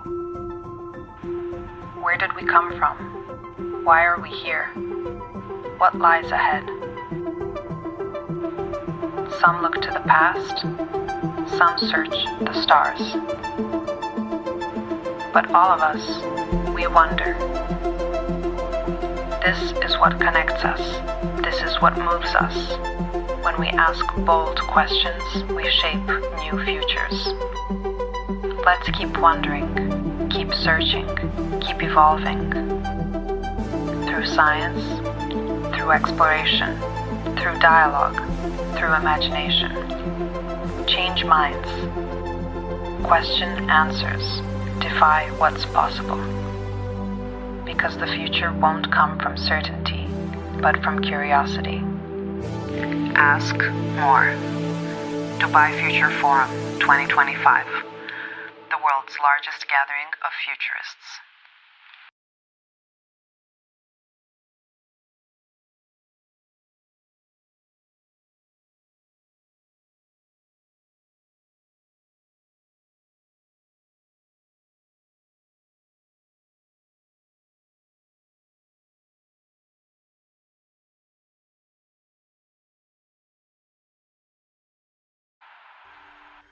There are questions that matter to us all. Where did we come from? Why are we here? What lies ahead? Some look to the past, some search the stars. But all of us, we wonder. This is what connects us. This is what moves us. When we ask bold questions, we shape new futures. Let's keep wondering, keep searching, keep evolving. Through science, through exploration, through dialogue, through imagination. Change minds. Question answers. Defy what's possible. Because the future won't come from certainty, but from curiosity. Ask more. Dubai Future Forum 2025. The world's largest gathering of futurists.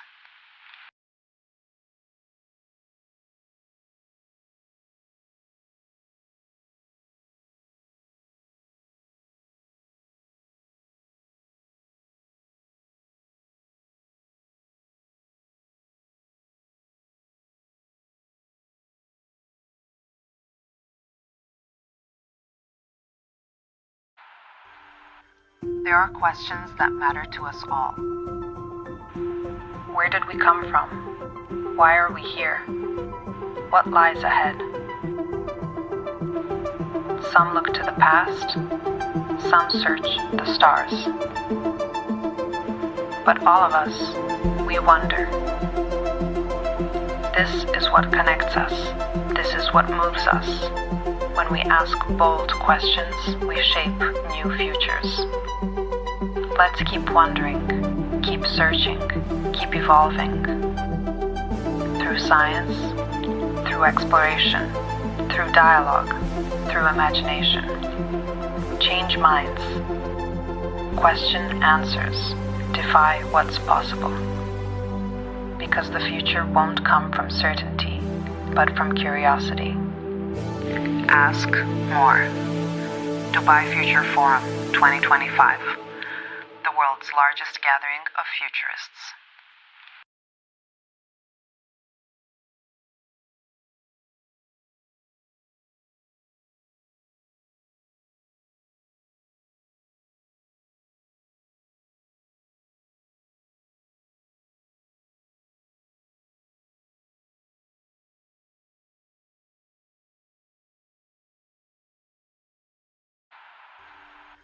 There are questions that matter to us all. Where did we come from? Why are we here? What lies ahead? Some look to the past, some search the stars. But all of us, we wonder. This is what connects us. This is what moves us. When we ask bold questions, we shape new futures. Let's keep wondering, keep searching, keep evolving. Through science, through exploration, through dialogue, through imagination. Change minds. Question answers. Defy what's possible. Because the future won't come from certainty, but from curiosity. Good start. That was seamless. Good afternoon, everyone. In our session this afternoon, we're going to talk about consumers 2035, 10 years hence. And we're going to try and be a bit more expansive in that we'll talk about human futures, people of the future. What is it that we want to be? How do we see ourselves? And so on. And we'll get into some of what we'll cover in just a second. But before we do, I'd really love to introduce my three absolutely brilliant speakers here on stage with me. I feel enormously privileged to be sat with Linda, Anu, and Mick, all of whom have a multitude of expertise to be talking to this topic. So Linda, I think it's fair to say that you sit at the coalface of where humans have to deal with brands and, you know, how we will shape that sustainably into the future. Anu has a lifetime, decades worth of experience of serving consumer-led brands, but has now moved across to the bright side of purpose and the business models that we will look to as humans in the future, and Mick, eminent tech expert, but not just in the world of futures and AI. Mick is sitting on the board of the Long Now Foundation, which gives us a good look at the past as well as the distant future. So across all of these things, I think we'll have a good adventure on stage this afternoon. And what we'd love to do is talk about, I guess, maybe 3 different spheres of what the next 10 years of people might look like. So we think it would be good to start with contextual futures. What is some of the influence that shapes how we see ourselves, make decisions, and so on? So we might talk about things like geopolitics and climate and sustainable and some of the broad macro forces that shape our lives. We'd then like to get into creative futures, innovative futures. How will tech and AI shape our decision making, and what will we dictate versus what we will be dictated by?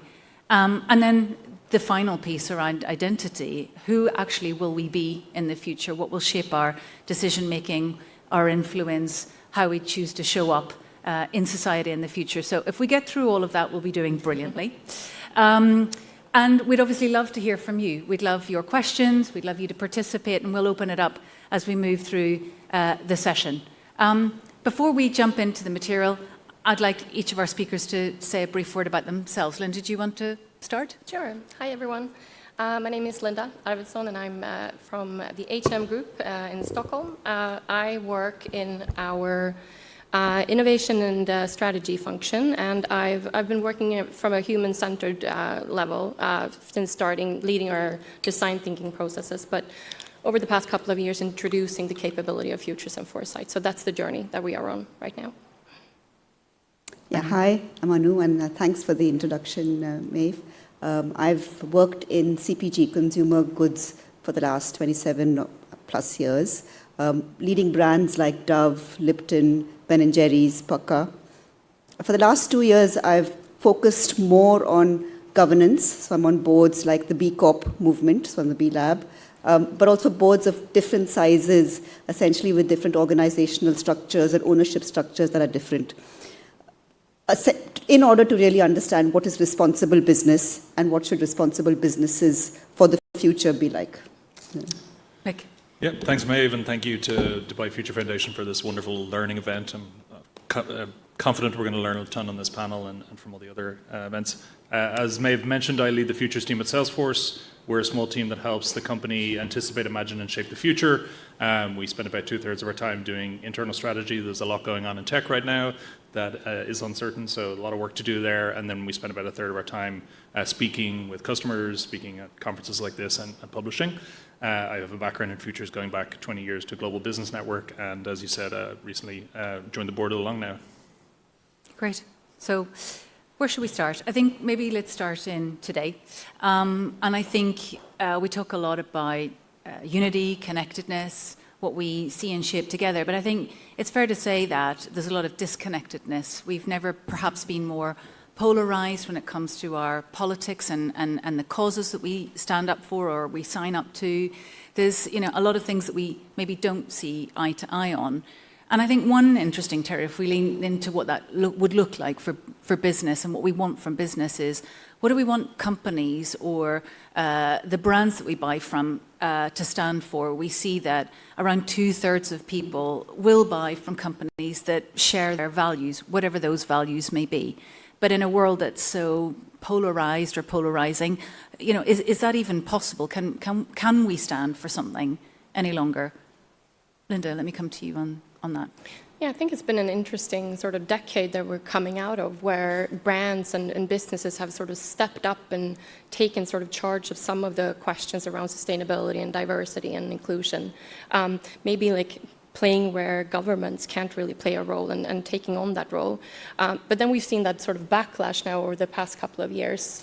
But I'm kind of hoping that the backlash of the backlash will be the next level of purpose, maybe more of from a practice point of view. I mean, and you design purpose every day. What are some of the business models that might emerge from that purposeful space that we think humans will connect to and show up for? Yeah, I mean, my perspective and what I've seen actually running businesses that are purpose-driven is that the purposes are the North Star. The purpose of a business is the North Star that is either set by the foundation or runs all the way through the organization. That helps the organization weather all the various storms, including the storms where consumers say they don't want purpose anymore, right? So it's that North Star that really helps businesses stay true to what they believe they should be doing, regardless of whether the consumer gets it or not.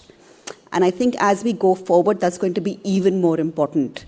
I'm sure we'll speak about AI and how that changes our roles. And therefore, what does meaning mean? Meaning mean for talent, meaning mean for consumers. So my perspective is purpose stays, but it has to stay within as a North Star, not as something that you put as a tag on your pack. And there are many interesting business models that do that, like the B Corp movement, for example, which we can talk about. Okay. Yeah. Mick, before I come to you, I was going to try and bring this down a level to what would this mean for, what would meaning look like for humans? So another big territory that I think we're all trying to grasp is something like climate change and what our relationship to the planet needs to be. And actually, let's bring up a projection. If we can cue to the presentation. This is where, will the tech work? It will. Is it this one? Oh, we've moved through a few more slides than I intended. This is the one that we were thinking about. So this is talking about, I guess, a relationship with the planet and nature specifically. We see perhaps as a antidote or a counterpoint to the urban epicenters that we live in and the pressure on our lives, the need to reconnect with real things, nature being one of them. And we can see that demand for realness and things we can touch and that help ourselves is only going to grow. How else do we see this sort of showing up in our lives? Mick, I don't know how you can relate to that sort of reality of what we can touch and feel versus just virtual worlds. Yeah, everywhere. I think in a time when much of the climate news has been not so great. One of the positive areas of climate action in the last decade has been the growth of kind of a view of nature positivity and biodiversity in all its forms. So initiatives like 1 Trillion Trees, which we're a major supporter of, the contribution that trees can make to retaining carbon rather than letting it go into the atmosphere, and then also mangroves can be even more effective at that. So there's a whole biodiversity angle on climate which has started to become more important, which I think is helpful and contributes also to kind of maintaining the nature that people are going to want to spend more time in. So that's one angle that I think is one to watch going forward. Yeah. If we say phrases like boycotting rather than boycotting, or community pulling, or activism, or do we think like consumers can engage with the purpose of companies, or really are they just too busy wondering about nature or day-to-day living? Do we care about purpose really? Anu, that's a really horrible question for you. So look, I've worked on brands like Dove, right, which have worked to change the stereotype of what real beauty looks like. Yep. Yeah? And yes, it is important that consumers care about that as well. And possibly Dove has tapped into that innate discomfort that women feel everywhere around the world. That, look, the way I'm portrayed is not the way I want my child to be portrayed. So I think that lofty word of purpose needs to stay as a North Star within the company.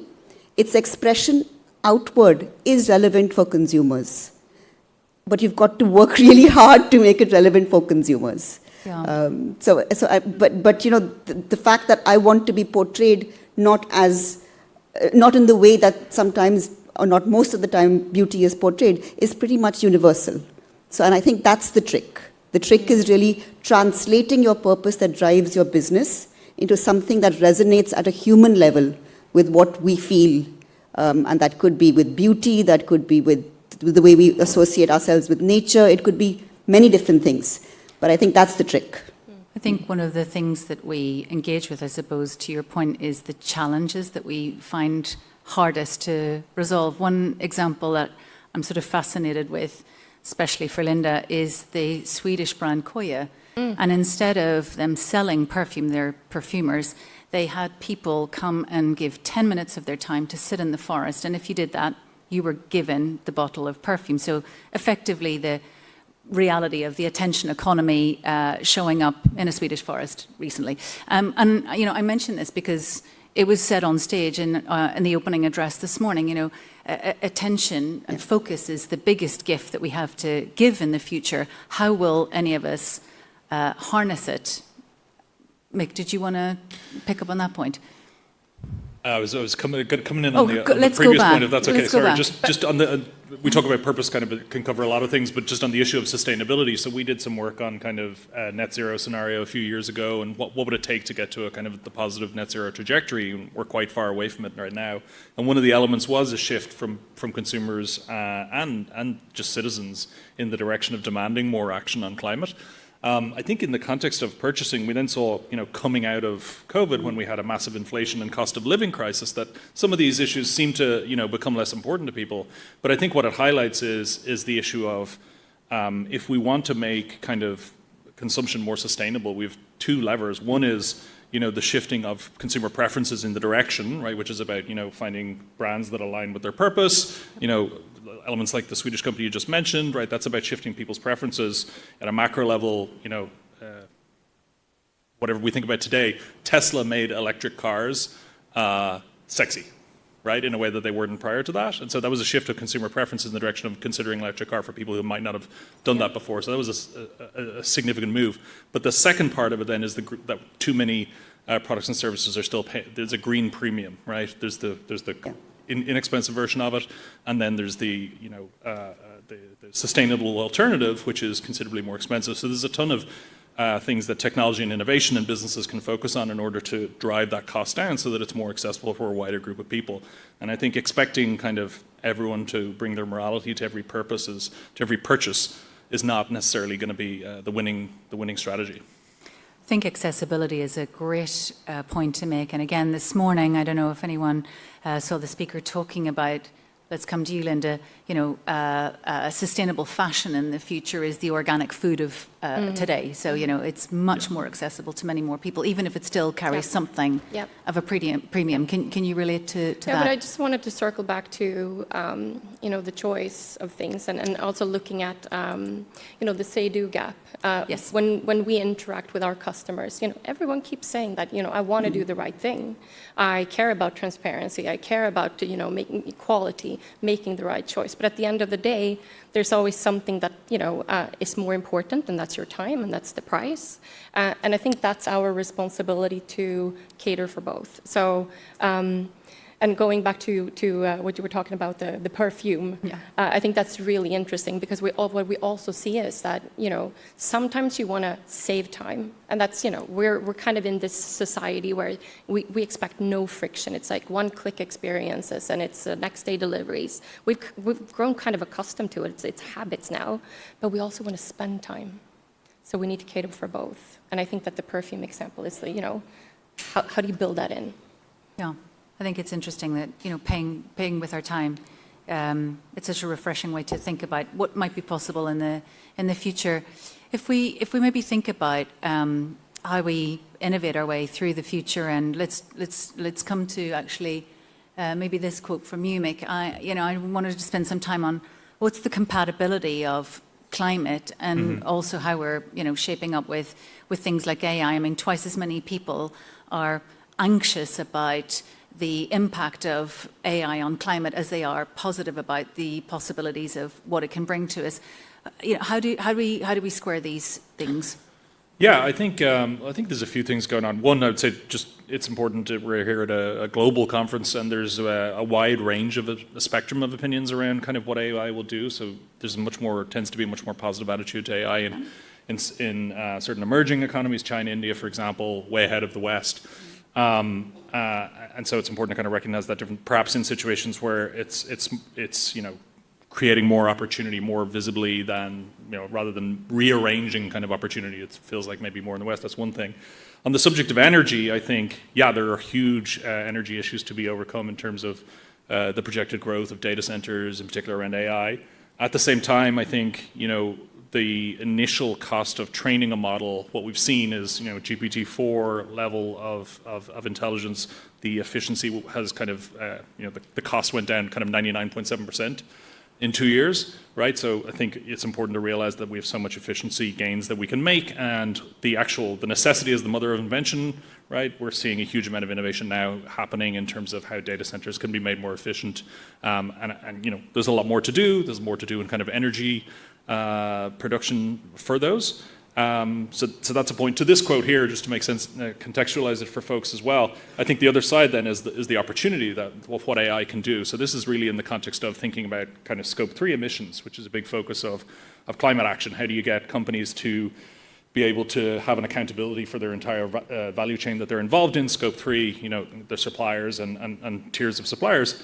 And fundamentally today, we can't really take effective action on this because it's not really instrumented. And humans will never be able to, it's just ineffective and too costly to actually be able to fully instrument and calculate what's actually going on with scope 3 emissions. So we rely on estimates, small consultancies, Excel sheets, etc.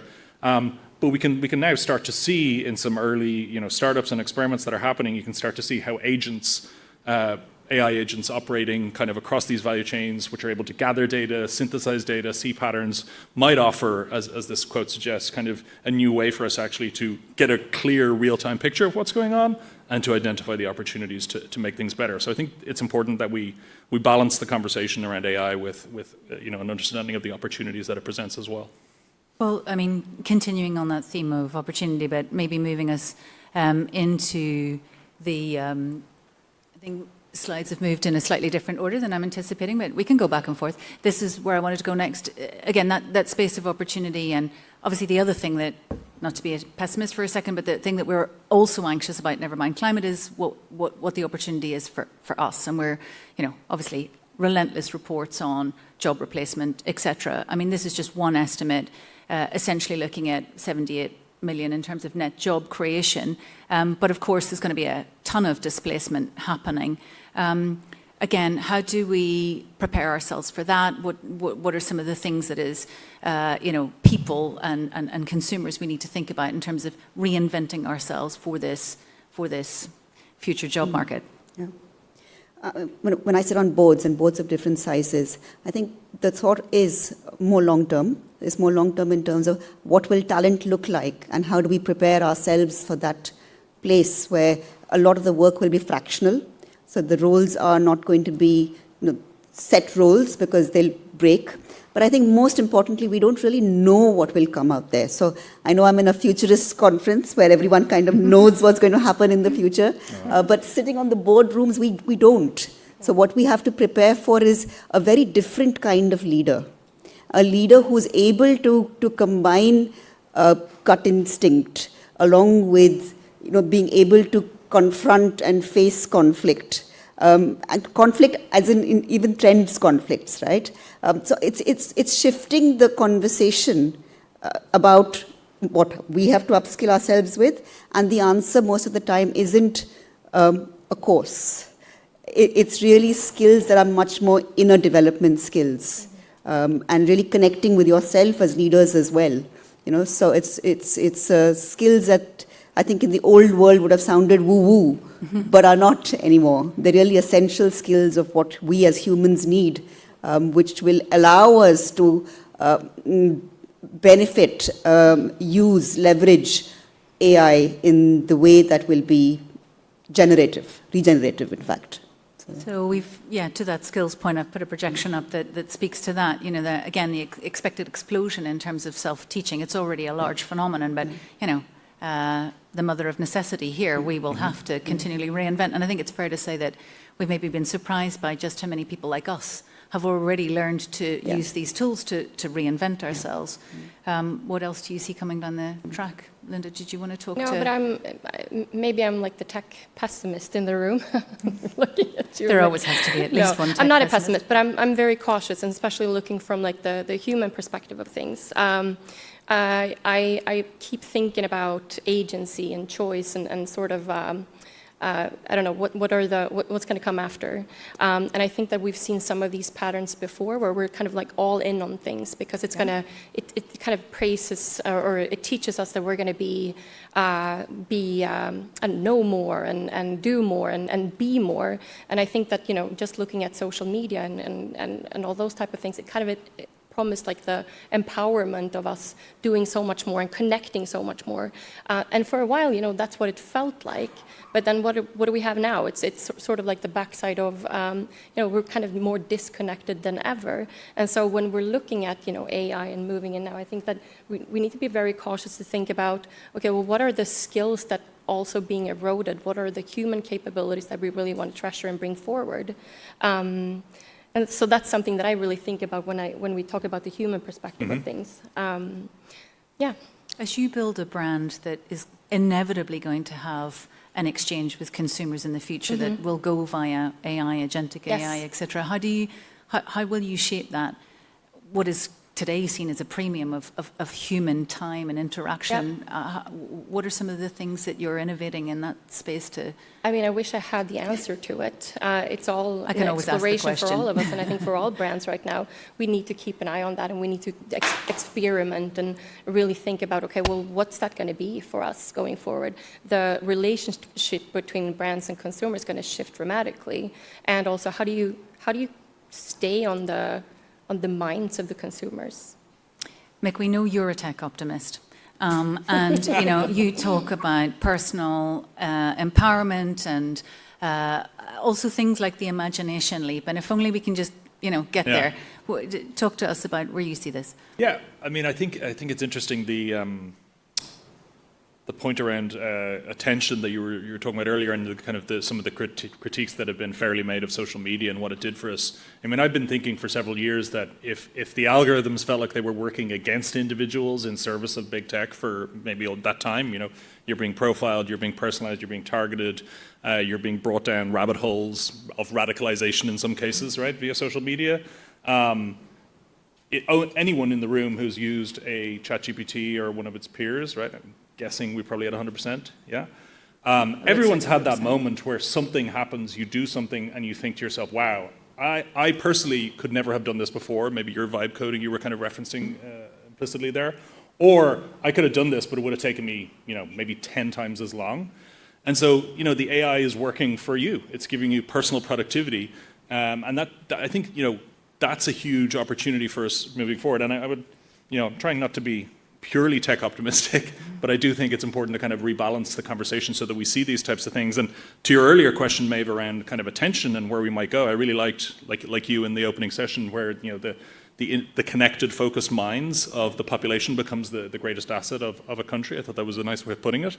And, you know, when we have personal AI operating on our behalf, it's going to be more difficult for brands to find the attention of the customer, because in many cases, if you're not managing that relationship with your customers and your potential customers and your brand well, then they will just, you know, they will delegate to a personal AI agent the management of brands with all of these people who are outside my trust boundary. And so you got to work harder to get inside that trust boundary and understand who that customer is and what it is that they value, and to build a relationship with them that delivers value over time.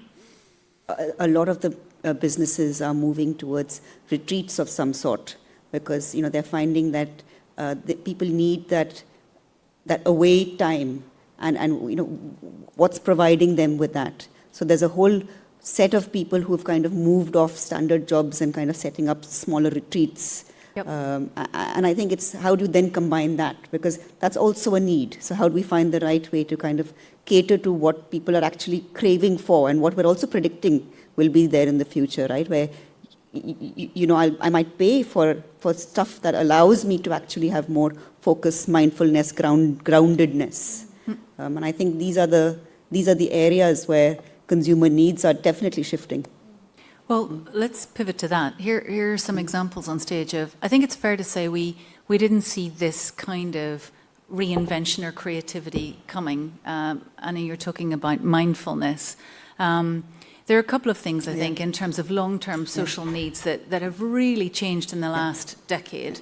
A swing, for example, back towards what we might call traditional values, a far higher number of unsurprisingly men, agreeing with statements like it's a man's role to earn the household income and it's a woman's role to keep home. Agreement with that statement has globally doubled in the last 10 years. That, we didn't expect to see that. And, we could talk about what's driving that. I think spiritualism, religion has exploded. And again, we didn't see that ticking upwards as a need or as a sort of future form of self-expression. And yet, some of these things, I mean, if we just take the example of AstroTalk, I think they have 70 million users. The AstroTalk app market in India alone is forecast to be worth 1.8 billion in the next 5 years. So it's just in India alone. And, some of these are brilliant. Last night we were talking amongst ourselves about my absolute favorite example of this is an AI hologram of Jesus, basically, hosted by a Swiss church where you could talk to God in one of 100 languages. And that ran as an experiment for, I think, a year. And around 2/3 of the people that interacted felt that it was a deeply spiritual experience. Virtual spirituality, the increase of, I suppose, maybe meaning. Who are we? Let's talk about that for a moment. I even think, Sweden being the most secular country in the world, we've seen quite a jump in, kids or younger people wanting to, get confirmed in church because, they're looking for some sort of like belonging and some sort of forum to be talking about existential questions. But I think that has more to do with, the belonging rather than maybe like the religious part. So that makes sense. I'm waiting for AI to kind of do all my work so I can spend my time in retreats and in meditation. I mean, that would be fabulous. Brilliant. Mick, please. Just maybe you want to challenge the idea that the resurgence of religion is something that should be seen as a surprise. I think I'm remembering a slide. This is the problem of being in Futures for a while. You remember a slide. I remember creating a slide in 2009 which had data on the rise of Pentecostalism and charismatic Catholicism in Africa. And there were literally, hundreds of millions of people who were, engaging with a very engaging form of Christian religion, right? Very kind of charismatic Catholicism, basically similar to Pentecostalism, but on the Catholic side. And so we've seen that. And there's a phrase, John Berger, the English critic, had a phrase which said, it is not the persistence of organized religion that requires explanation, but rather its absence. Organized religion has been with us for a long time. So putting my long now hat on, I would say, there's a blip of secularism that we experienced, particularly in the West, in the middle of the 20th century, and we're now, in some places that never happened. In other places, we went through that process, and we've come back to, a deep human hunger for meaning and purpose in life, which many people, and a connection to community, which many people find in religion. There's another line by an Irish singer-songwriter, clubs are good, but you can't beat a big religion to tie your soul to the multitude. And I think that's what we're experiencing. I mean, we could threaten to break into song at any given moment here. My favorite reference is the personal Jesus. Have any Depeche Mode fans in the audience? Yeah, excellent. So to finish the line, someone who knows your prayers, someone who cares. Okay, we are officially in a rabbit hole. I'm just going to pull us back out. But your point is absolutely right, Mick. Maybe we shouldn't at all be surprised. And I look forward to the day when I can practice all of this in a bar when I'm in China. Moving on to maybe some of our other fundamentally human points that we expect to stick around.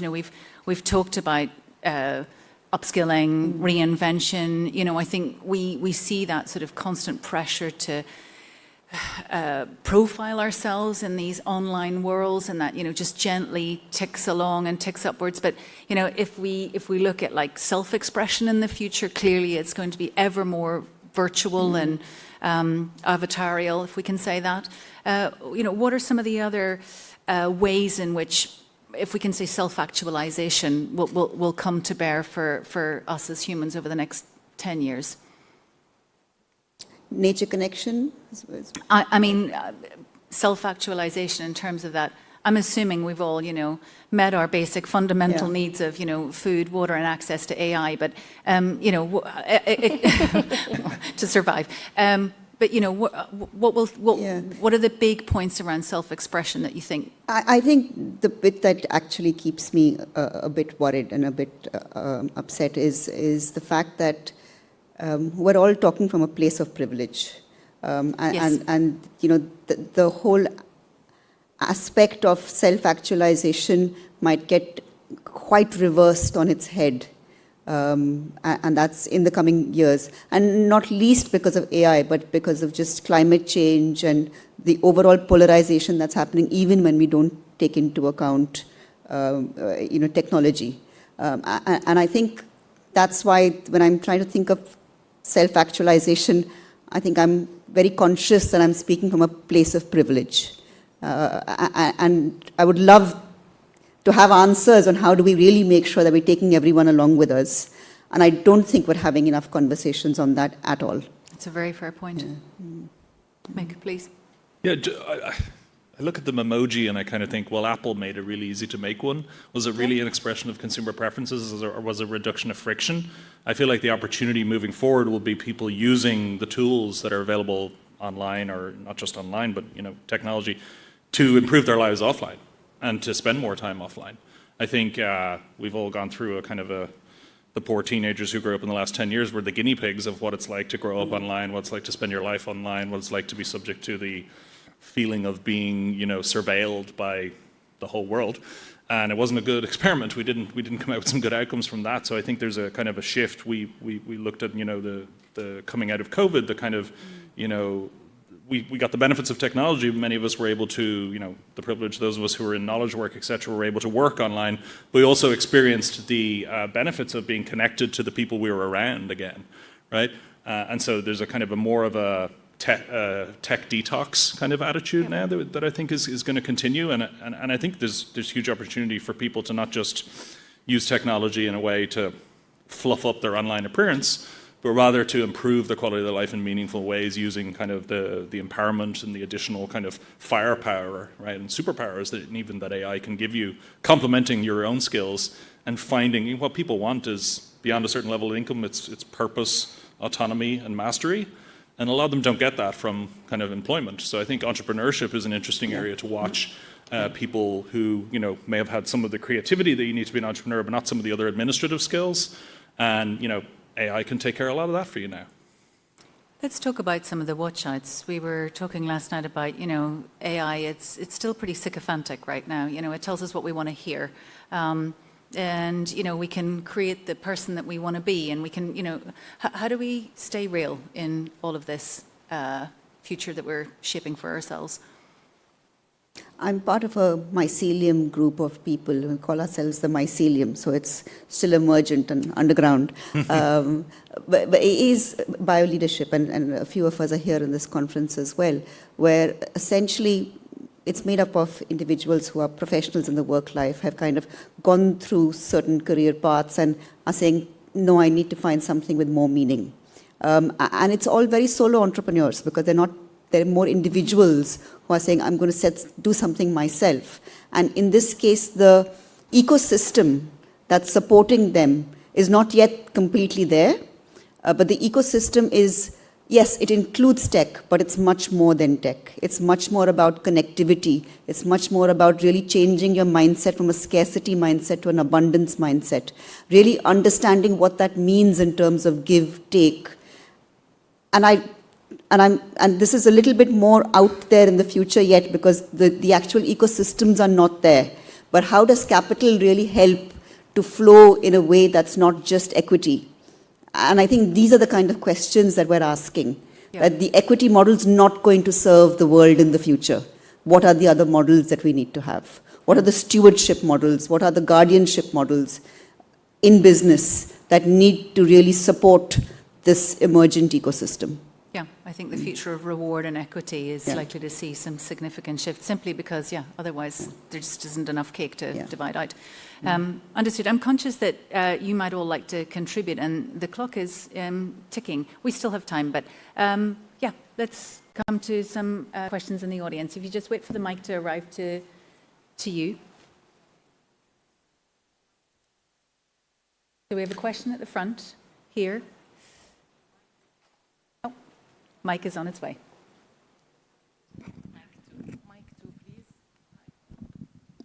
Hello, hello. Thank you everyone for the insights. My name is Artur Kilian, a founder of an AI startup coming from Silicon Valley, from the middle of AI bubble.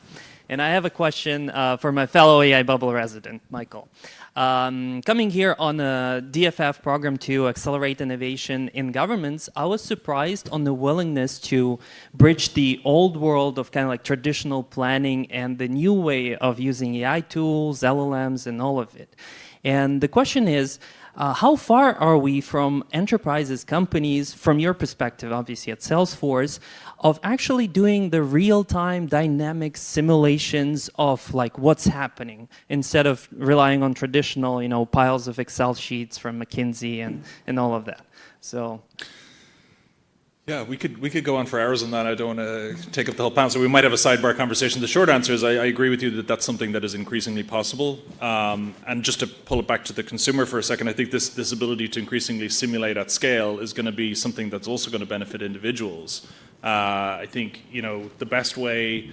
Adult education has generally not great results in terms of getting adults to learn things. It's easier to get kids to learn things than adults. We become experts, and the expert's mind has few possibilities. The one major exception to that is pilots, who learn through extremely rich and expensive simulations and have done for many years. And so when a terrible, tragic air crash happens and it was caused by pilot behavior, that gets fed in, and all the pilots learn. And it's very successful. We have incredible rates of safety in airline traffic. And that kind of rich simulation is now going to be increasingly available to not just the businesses that you're describing, but also to individuals to think about their next career, to practice the skills that they need in future. And so I think the whole rise of simulation is going to be another pull on energy and data centers, et cetera, but it's also going to create huge new opportunities that I think are very positive. Nice. Do we have any other questions in the audience? Oh, brilliant. The microphone is almost at you.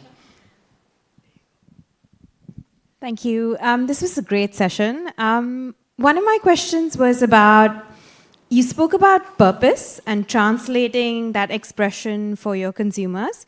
How does that work when the brand's been around for 50, 100 years and you start looking forward and you need to find your purpose to align with consumers that are of many different ages? That's a brilliant question. Good luck, guys. Linda? No, I don't have the right answer for this, but I think that, where we come from is really important, our ancestry, our heritage, our DNA. And so we need to look at, okay, what do we need to bring forward and what do we want to bring forward? Some of the things that we've been doing needs to die so that we can bring in some new things. And I think that, when we talk about purpose, that's really the equation of, okay, well, where do we want to go and what do we need to leave behind? Anna, did you? I mean, sometimes even looking at the brands the businesses that have really defined purpose well and translated them well can give clues to businesses that are 150 years old, right? First of all, most likely, if a business is 150 years old, it has a really good, strong purpose already, the founder's purpose. So what I've done in the past, where I've kind of been in charge of middling brands, those that have lost their way, is I've really gone back to the founder's story. And I've gone back to say, why did the founder set this up? And most of the time, that's given me enough fodder to recreate that story as if it was being created by a startup now. Yeah. So that's my practical tip. That's great. Thank you so much. We have a question just here. Thank you. Can you hear me? We can. Great. So I work in Diageo, big multinational. We have been going after purpose for a long time, many years.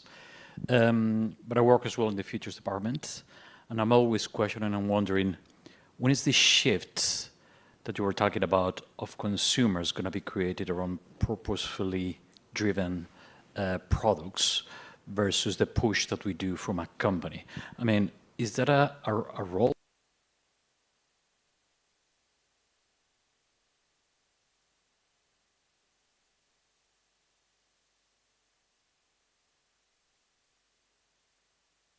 As brands taking consumers on that journey? I can just give you a fact from the B Corp movement. And B Corp movement is a global movement that's around in the world. It's not in some parts, so it's not equal. Yeah, so it started in the US and it's very present in in Australia and in Europe and in the UK. And the UK is one of the fastest growing areas where there are around 2,600 B Corps, and it's becoming even more. I think within Diageo, Bailey's is a B Corp as well. Yeah.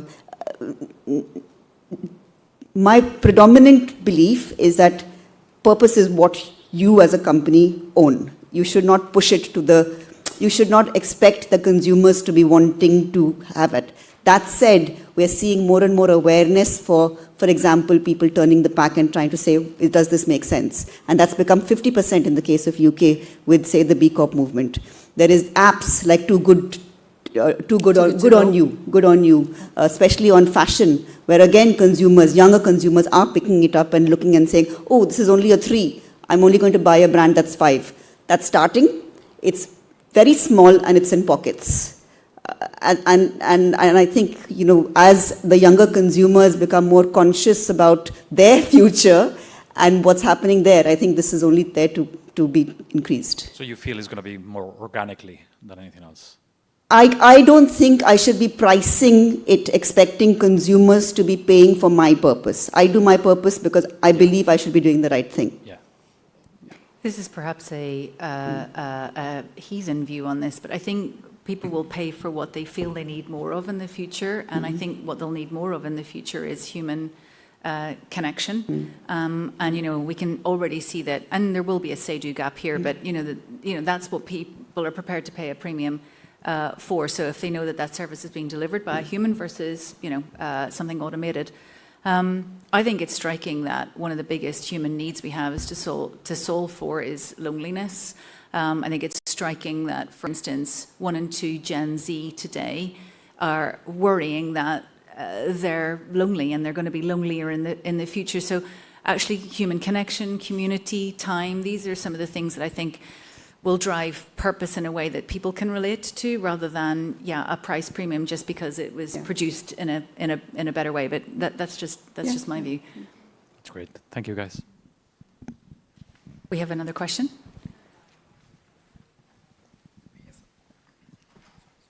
I must congratulate our runners with the microphones who are extremely agile on their feet. I've got a question about global consumer brands and where they'll be coming from in the 21st century. In particular, thinking about changing demographics in those countries that have very young populations, Saudi Arabia, India, Nigeria. And what does the panel think about which geographies or countries they think these global brands might emerge from that we aren't used to in the traditional sense of global brands? Love that question.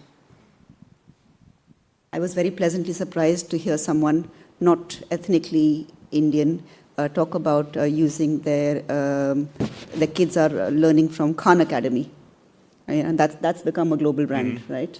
So I think there's a dichotomy in the word. There's an oxymoron in the word. Global means it can come from anywhere. We have another question down at the front. Here. Just while the microphone is revving, when I think from what we can observe, the volume of innovation globally is just going up, and I think the diversity of opportunity is there. What will emerge as mainstream or visible to all of us, it's hard to say. I think we have that phenomenon of regional innovation as well as global innovation at the same time. So, we'll be watching this space. But please, our next question. Hi. Thank you for being a fantastic moderator. I think you've pulled really great answers. You're my new best friend. But I have a question for all the Please. speakers here. Since we're talking about job market and how expression is going to change over years, what I've noticed, I'm in the space of inventing the future of talent in UAE for the past 5 years. I work with Gen Zs across the country. There's a slight concern that when we at leadership sit and talk about the future, I've barely ever seen a young individual take those positions. So as an organization that's really concerned about future foresight, building factories, building labs, building solutions, how often do you involve let's say, a Gen Z or a Gen Alpha in the decision-making process, even if they're not holding position and power? I think you might be getting a round of applause for that question. Thank you. Excellent question. Linda, do you want to talk to that? No, I think that like we try to involve all people from within the business, people from outside the business, and maybe they're not in a decision leadership position, but we're definitely involving them into seeing, okay, well, where do we need to go, and what influences the choices that we make. So I agree with you. I think it's really important, and it should be represented. I think it's high time that we start including them, because we're talking about 2030, and alhamdulillah, we live in a country that leadership is willing. I think one of the person in the audience said when they're working with the government, they're willing to adopt, but we will be out of relevance if we do not involve them. Apart from feedback and surveys, I know those things exist, but it's really sad that we don't see it. Well, human encounters. Just briefly, Silicon Valley startups, I don't know what the average age of founders are these days, but it gets younger and younger. So the other way of them becoming involved is they target you and they take you out if you don't move fast enough. So I think incenting young people and giving more opportunity to young people to not just integrate into existing companies but found their own companies is also super important. Yeah, Nana, you were talking about that last night at dinner, about the rise of solopreneurialism and making access into the business community, and with different models and different outcomes more interesting as well. And maybe also out of necessity, because there won't necessarily be the jobs in the land of corporate for. I think we've really got to kind of prepare not just the future generation but everyone for fragmentation of roles, and therefore how do we kind of set them up. But you're right, I mean, there's a need to really incorporate them much more in, that's the wrong word, need to have the ecosystem to empower the next generation to really have their... Enablement, yeah. Thank you so much. Guys, I'm sorry, I see more hands going up, and please, we'll stay around afterwards for the rest of the questions, but we just have 90 seconds left, and I promised my speakers I was going to finish with a deeply painful question for all of them to answer, which is, what is the people prediction that you want to leave the audience with before we leave the room today? When it comes to humans, what do you want to say about legacy, lasting challenges, the big thing to watch out for? They're all staring at the carpet now, strangely enough. No. They were warned. But I really think that 10 years from now, I think that what it means to live a meaningful life, that's something that I'm really excited to find out. Good. And I'll build on that. I mean, it's pretty much that, plus enabling individuals to really find meaning in their work and not need to necessarily go on to find the big company in which they find meaning in their work. Nick? Yeah, and building on some of my earlier comments, I think that in 2035, individuals will have access to personal AI that's operating on their behalf, that gives them, the power to do things that they couldn't do before, and it'll significantly shift the power balance between individuals as consumers, as citizens, as entrepreneurs, as everything, versus kind of the power structure we have today. Yeah, all about agency and choice. Yeah. I hope I'll get to choose to sit in a forest for more than 10 minutes in 10 years' time. Listen, thank you all for coming, for the brilliant questions. Thank you to my brilliant panelists also. Enjoy the rest of the conference, everyone.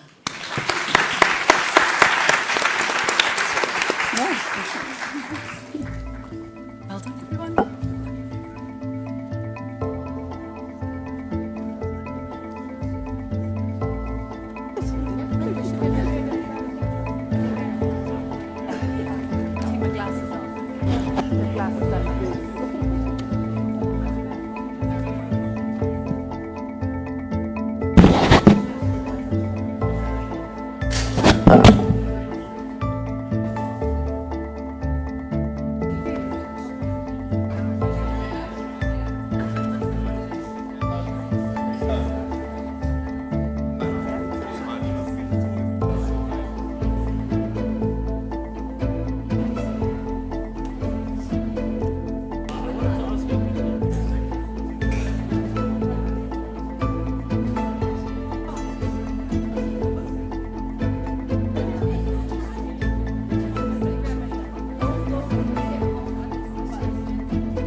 There are questions that matter to us all.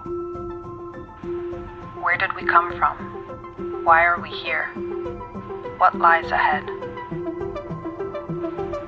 Some look to the past, some search the stars. But all of us, we wonder. This is what connects us. This is what moves us. When we ask bold questions, we shape new futures. Let's keep wondering, keep searching, keep evolving. Through science, through exploration, through dialogue, through imagination. Change minds. Question answers. Defy what's possible. Because the future won't come from certainty, but from curiosity. Ask more. Dubai Future Forum 2025. The world's largest gathering of futurists.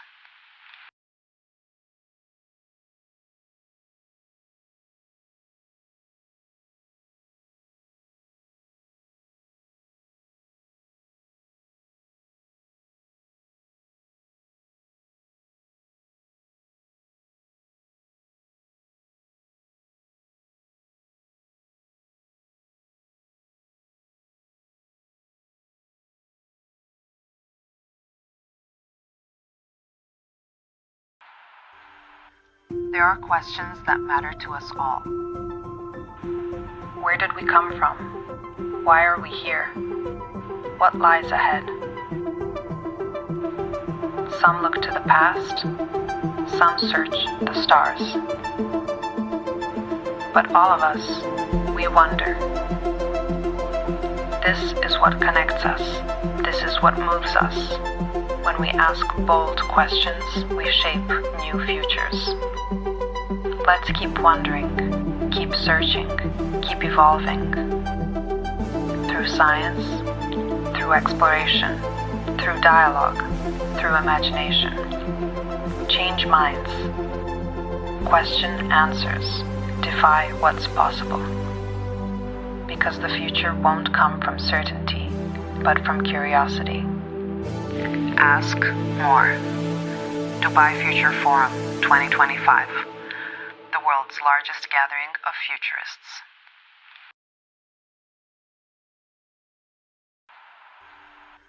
There are questions that matter to us all.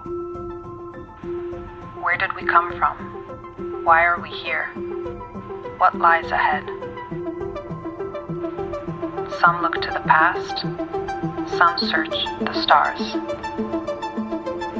But all of us, we wonder. This is what connects us. This is what moves us. When we ask bold questions, we shape new futures. Let's keep wondering, keep searching, keep evolving.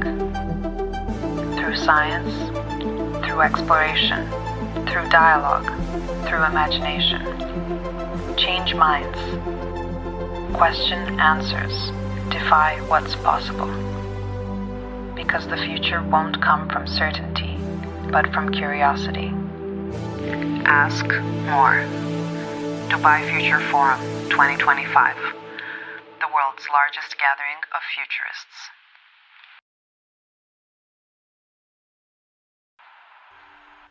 There are questions that matter to us all. Where did we come from? Why are we here? What lies ahead? Some look to the past, some search the stars. But all of us, we wonder. This is what connects us. This is what moves us. When we ask bold questions, we shape new futures. Let's keep wondering, keep searching, keep evolving. Through science, through exploration, through dialogue, through imagination. Change minds. Question answers. Defy what's possible. Because the future won't come from certainty, but from curiosity. Ask more. Dubai Future Forum 2025. The world's largest gathering of futurists.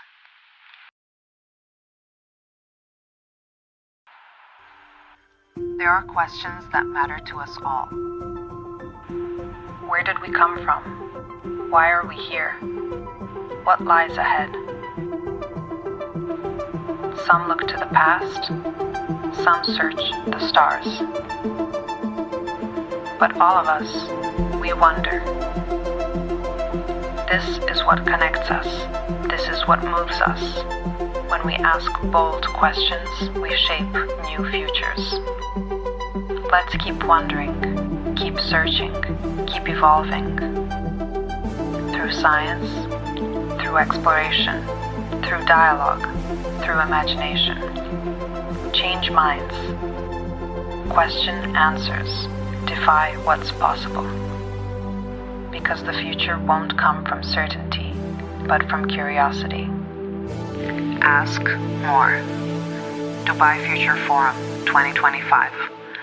The world's largest gathering of futurists.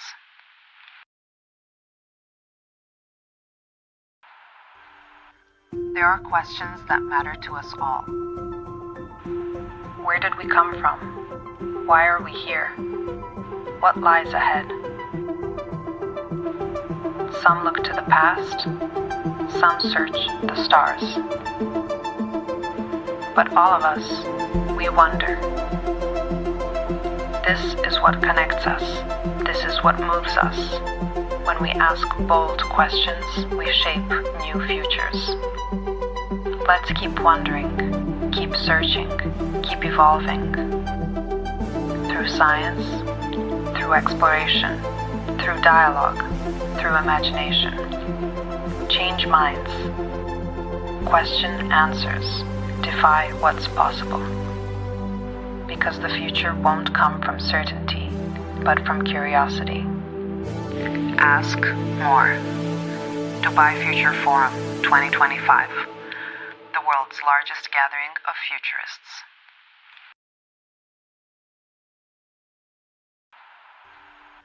There are questions that matter to us all.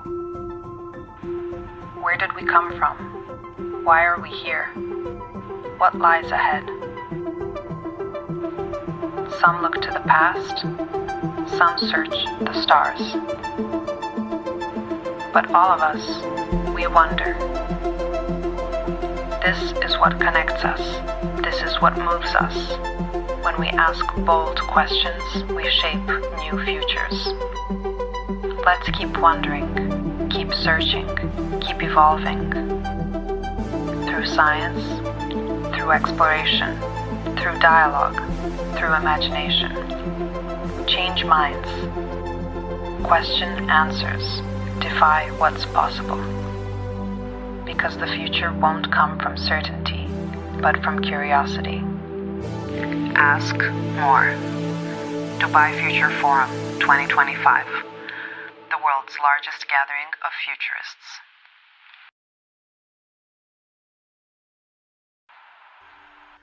There are questions that matter to us all. Where did we come from? Why are we here? What lies ahead? Some look to the past, some search the stars. But all of us, we wonder. This is what connects us. This is what moves us. When we ask bold questions, we shape new futures. Let's keep wondering, keep searching, keep evolving. Through science, through exploration, through dialogue, through imagination. Change minds. Question answers. Defy what's possible. Because the future won't come from certainty, but from curiosity. Ask more. Dubai Future Forum 2025. The world's largest gathering of futurists.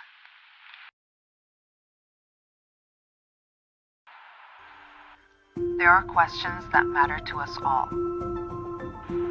Where did we come from? Why are we here? What lies ahead? Some look to the past, some search the stars. But all of us, we wonder. This is what connects us. This is what moves us. When we ask bold questions, we shape new futures. Let's keep wondering, keep searching, keep evolving. Through science, through exploration, through dialogue, through imagination. Change minds. Question answers. Defy what's possible. Because the future won't come from certainty, but from curiosity. Ask more. Dubai Future Forum 2025. The world's largest gathering of futurists.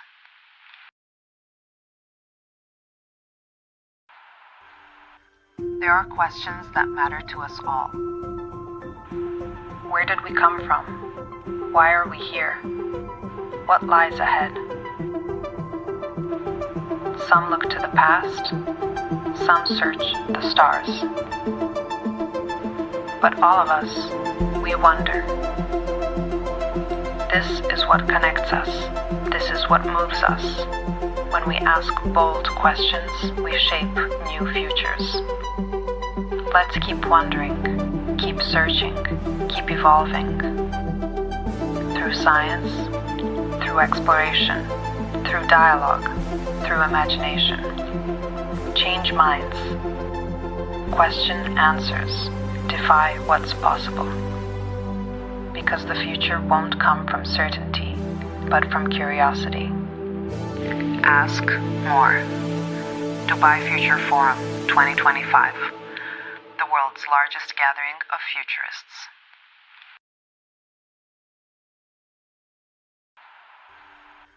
There are questions that matter to us all.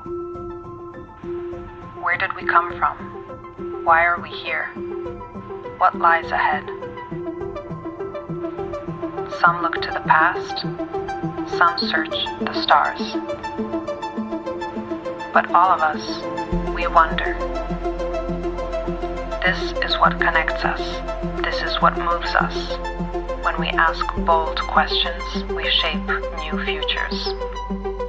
Let's keep wondering, keep searching, keep evolving. Through science, through exploration, through dialogue, through imagination.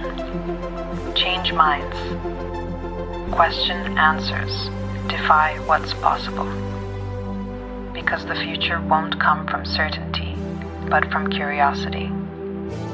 Ask more. Dubai Future Forum 2025.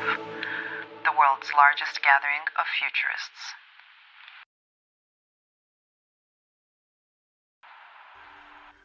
There are questions that matter to us all. Where did we come from? Why are we here? What lies ahead? Some look to the past, some search the stars. But all of us, we wonder. This is what connects us. This is what moves us. When we ask bold questions, we shape new futures. Let's keep wondering, keep searching, keep evolving. Through science, through exploration, through dialogue, through imagination. Change minds. Question answers. Defy what's possible. Because the future won't come from certainty, but from curiosity. Ask more. Dubai Future Forum 2025. The world's largest gathering of futurists.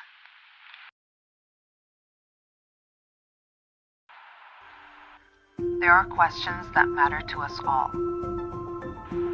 Where did we come from? Why are we here?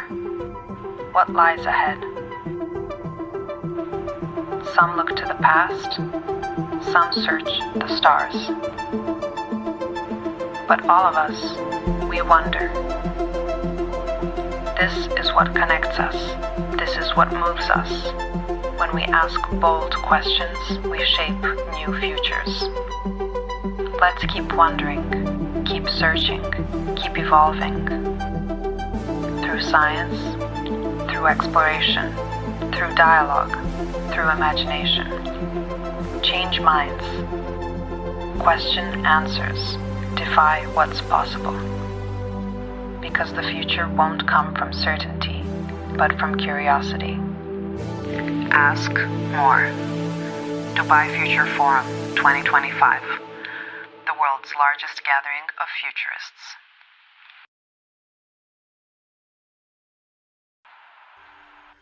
There are questions that matter to us all.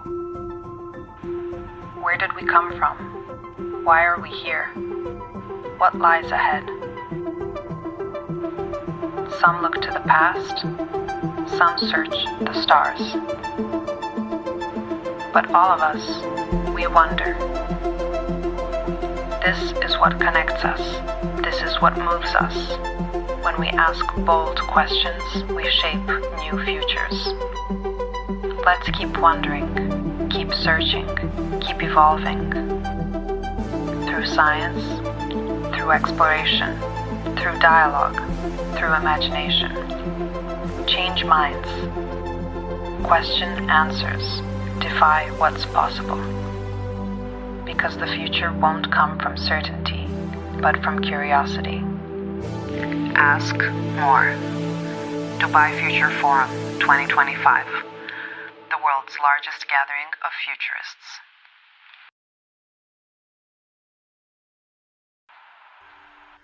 There are questions that matter to us all. Where did we come from? Why are we here? What lies ahead? Some look to the past, some search the stars. But all of us, we wonder. This is what connects us. This is what moves us. When we ask bold questions, we shape new futures. Let's keep wondering, keep searching, keep evolving. Through science, through exploration. Sessions of the Dubai Future Forum 2025. Starting now, a keynote titled Blueprints for Resilience: What is Industry's Role in Driving Economic Futures? By Abdel Nasser bin Kolban, CEO of Emirates Global Aluminium.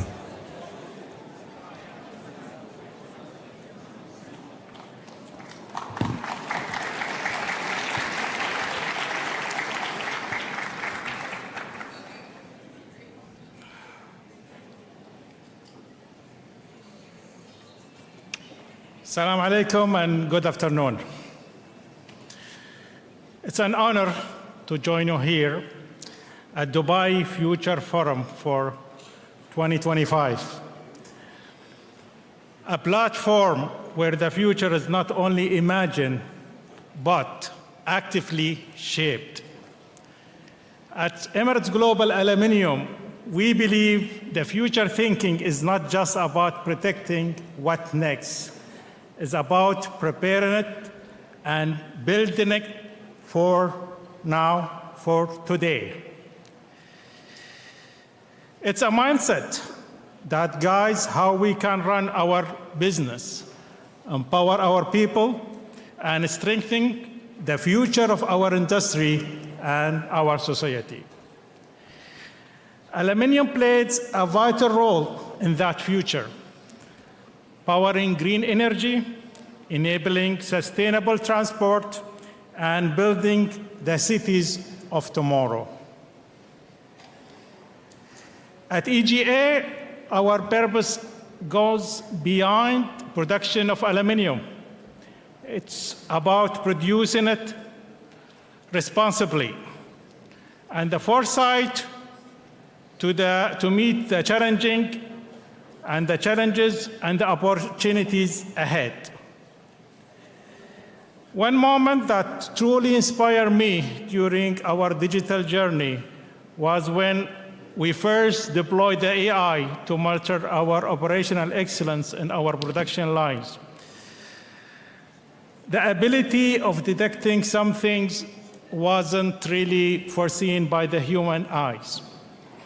I watched my young engineers use this real-time insight to catch and prevent the problem before it's happened. Because if this problem takes place, we will incur millions of dollars. At that moment, I saw that when we combine smart people and smart technology, we're not going to only produce aluminum.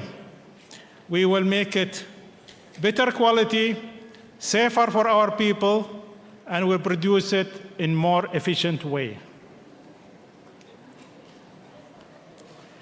Futures thinking is strategic imperatives. Future thinking is about keeping us moving forward, help us to prepare for what comes on our way, and ensure we make smart choices and keep us strong, adaptable, no matter what the world throws on us.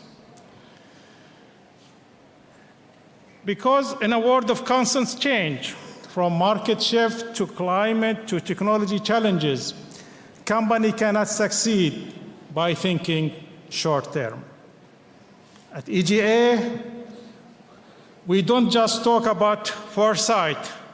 It is well embedded in everything we do.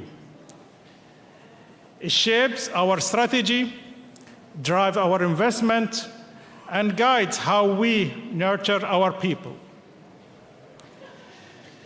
We take this mindset seriously, and it helps us to move quickly in a rapidly changing world. At EGA, we have embraced and have been transformed in the fourth industrial revolution, as known as Industry 4.0. Industry 4.0 is changing the game for heavy industry, and EGA is at the heart of it. Every day, we use technologies from artificial intelligence and robotics to digital twins, to advanced data analytics, to advance and push the boundaries of what is possible. Aluminum always been seen as a traditional industry, energy intensive, but it's changing pretty fast. Thanks to innovation, we are benefiting from real-time insight, smart production, connected systems that help us to boost productivity, improve safety, and reduce our environmental emissions by a great extent.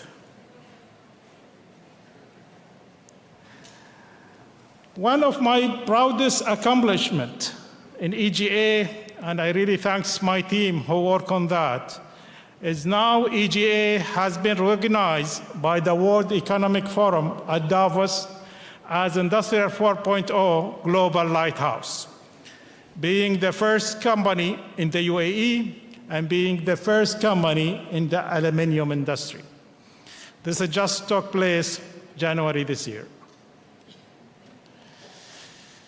In just 3 years of our lighthouse journey, we have a new standard for digital and industrial innovation and become a global role model.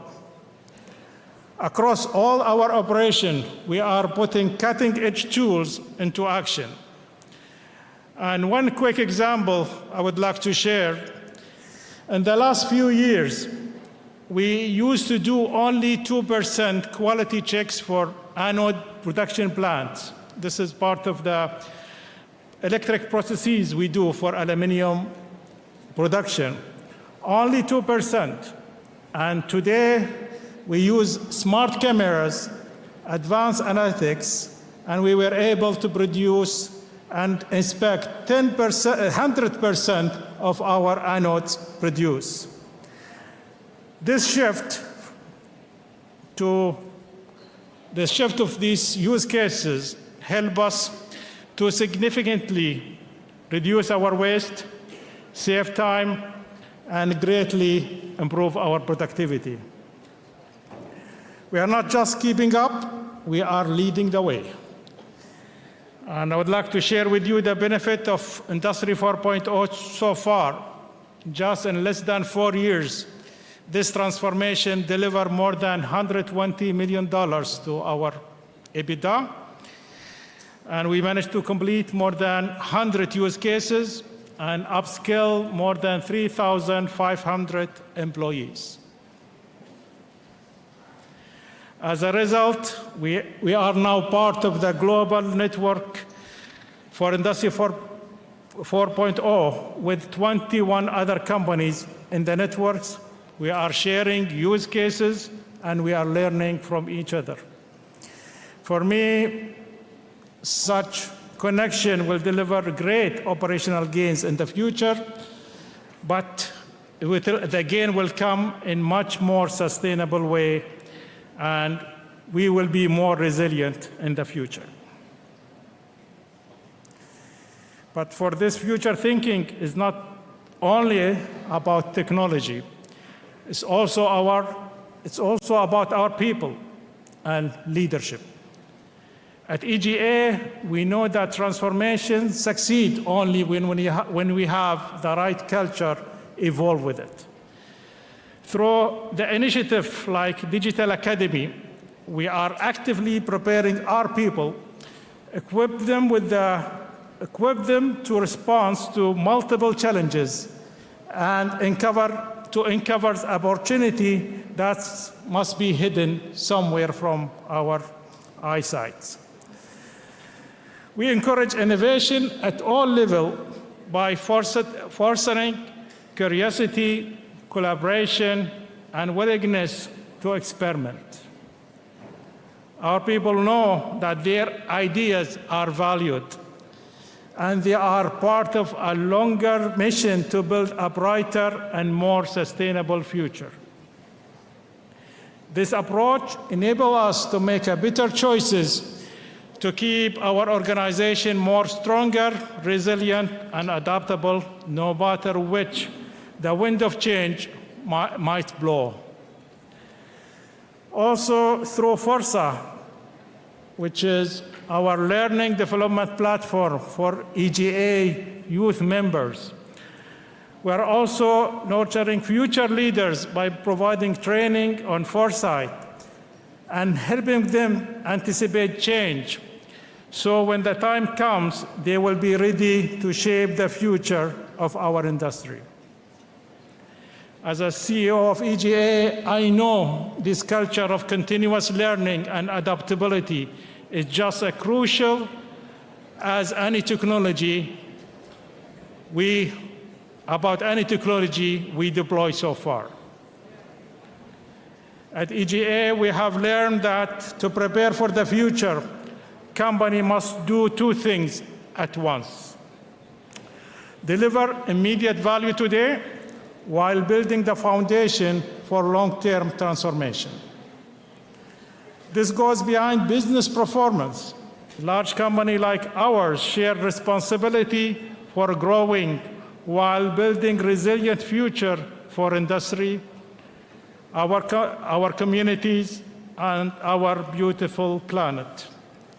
Talking about planet, I would like to encourage all of you here in this room to take action, that we need to do whatever it takes to decarbonize, to work in a more sustainable way, because we would like to hand it over to the next generation in very good shape. So we must embed sustainability in everything we do, and I will leave it in your good hands. Future thinking drives this achievement is demonstrated what is possible when our organization commit to this mindset at every level.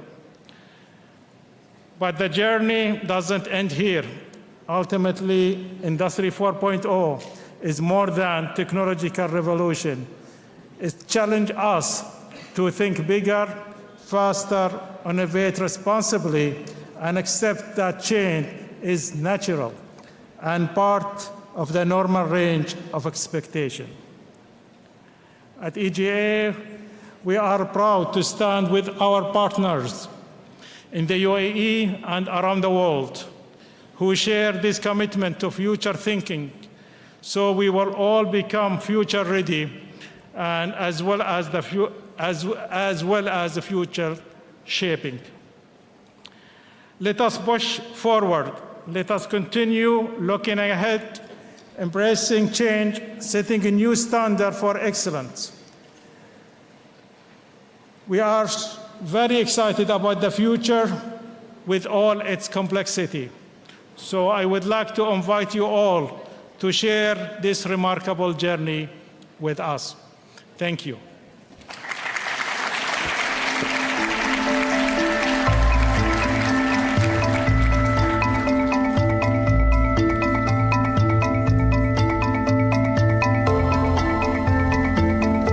الحضور الكريم الآن مع كلمة رئيسية بعنوان هل المستقبل مكتوب في جيناتنا أم نصنعه بأنفسنا؟ يقدمها دكتور تروفر مارتن المؤسس المشارك والرئيس التنفيذي لشركة ماموث بايوساينس. يرجى البقاء في مقاعدكم.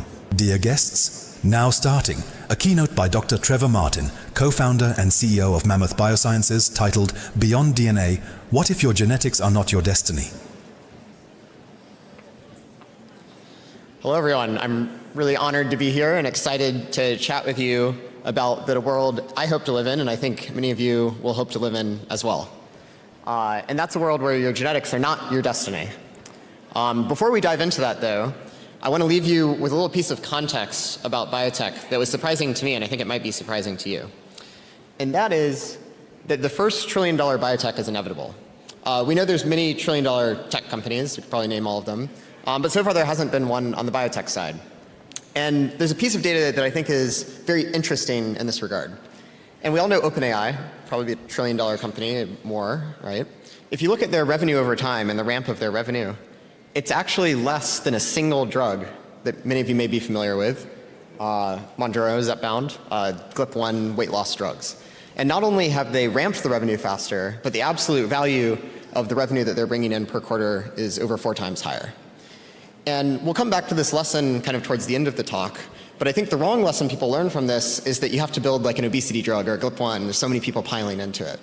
I think the right lesson is that there are biotech markets that are mass consumer and changing people's lives beyond how we traditionally define disease, and this is the first one, and it's a breakout success. So we'll get back to this, but I want to leave that in your head before we get started.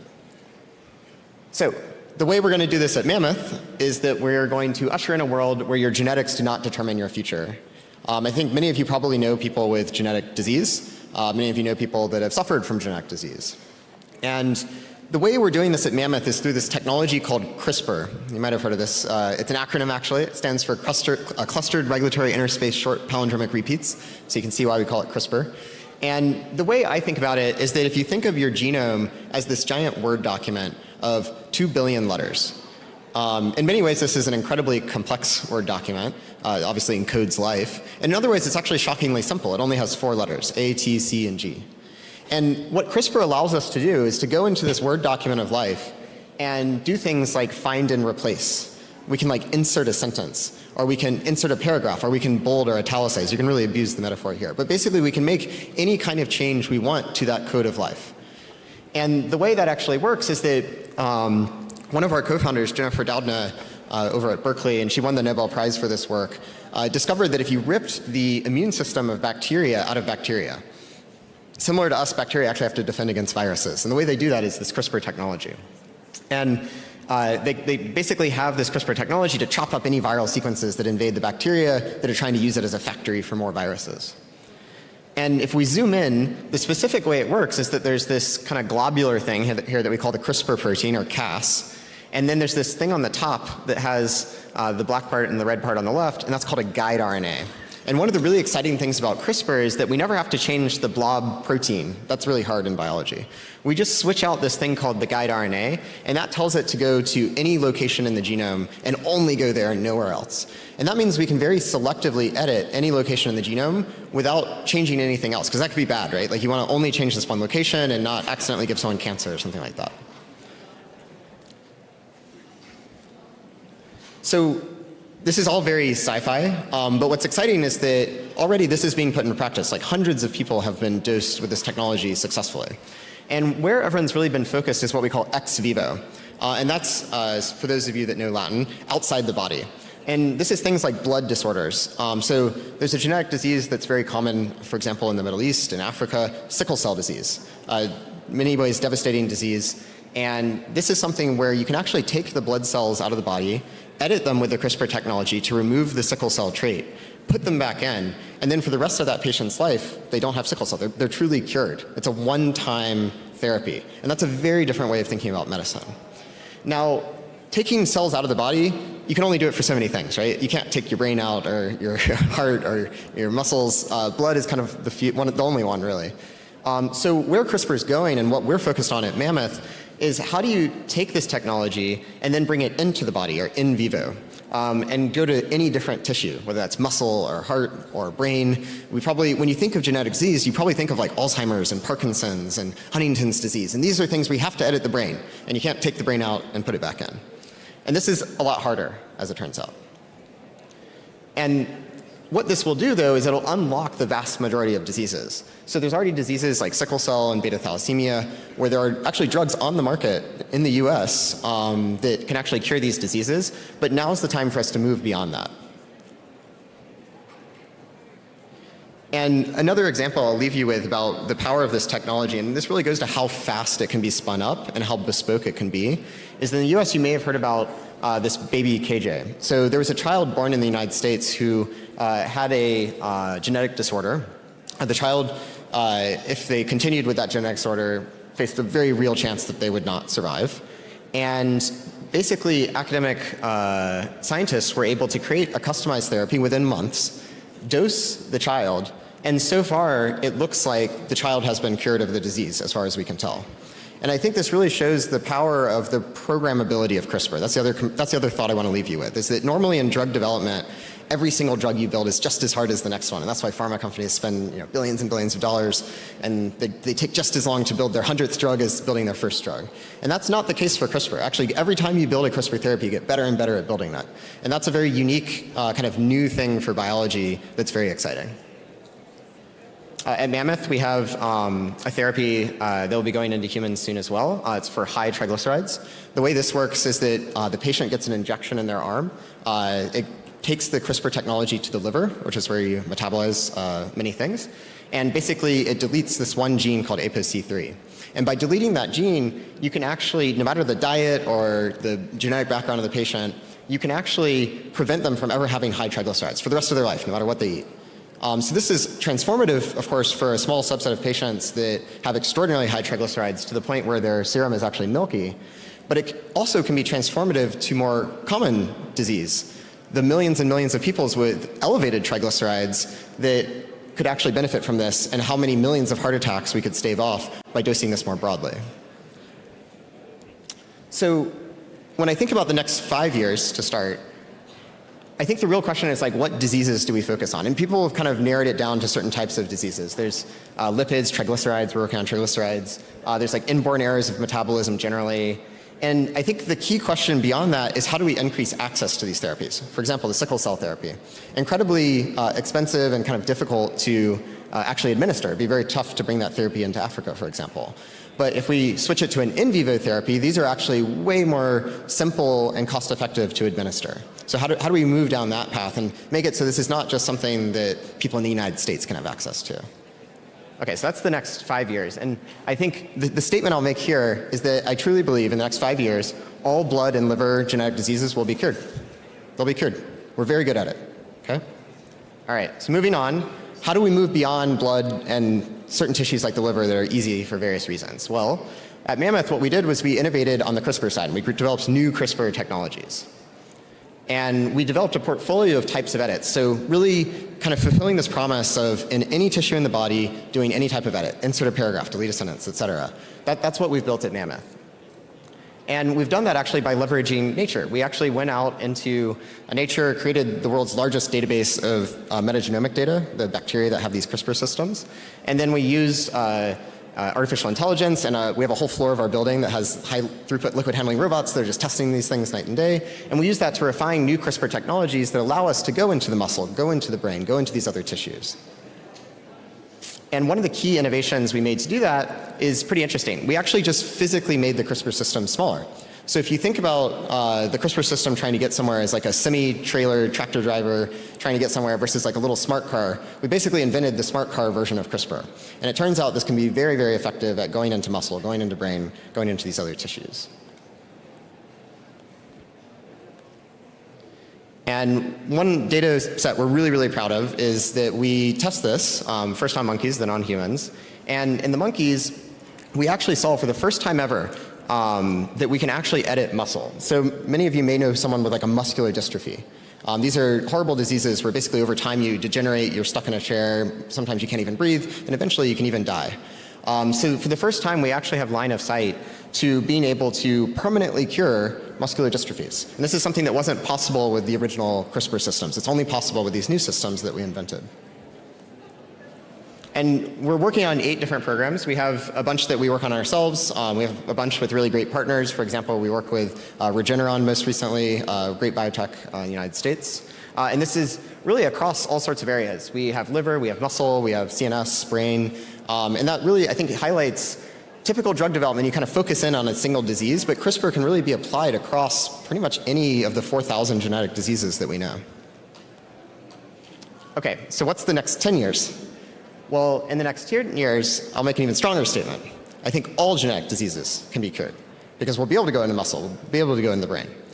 And I think then it's, again, what do we focus on? Because there's so many diseases. Like, do you want to focus on Alzheimer's first, Parkinson's first, muscular dystrophies?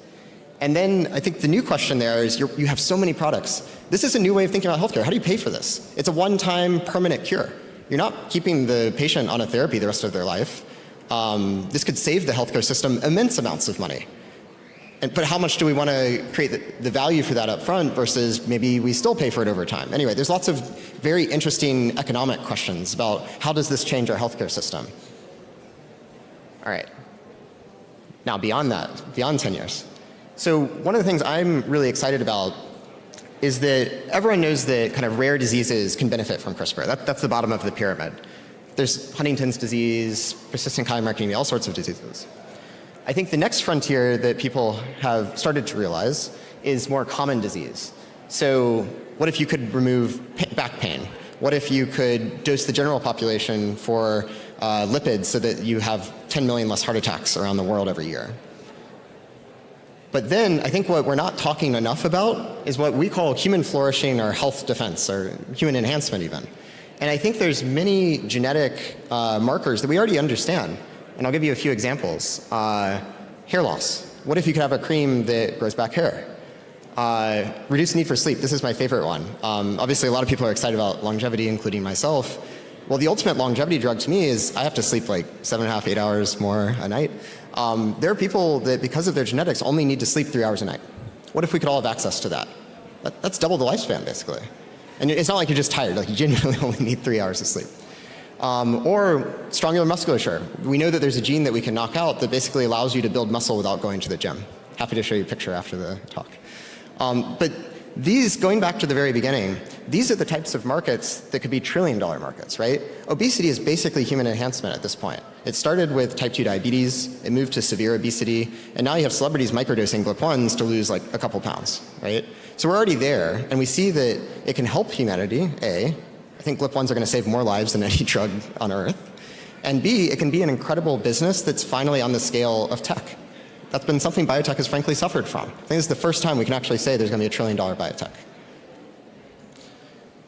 So to leave you with a couple of examples here, here's a picture of muscle building, short sleep, and basically how do we move from surviving and using technologies like CRISPR to solve the worst diseases, super important, we have a lot of work to do there, to thriving, and really enabling humans to flourish generally regardless of your genetic background. So beyond 10 years, I think we should live in a world where individuals decide their genetic strengths. It's your choice. You can choose to opt into these things or not. And I think it'll be, how do we best increase the quality of life? Like longevity, people love to talk about intelligence, strength. And I'll leave you with part of this as well, which is how do we avoid geopolitical instability? What if different countries opt into this in different ways? And what if they have different access to these technologies? Does it drive conflict because people don't want to be left behind in the genetic race?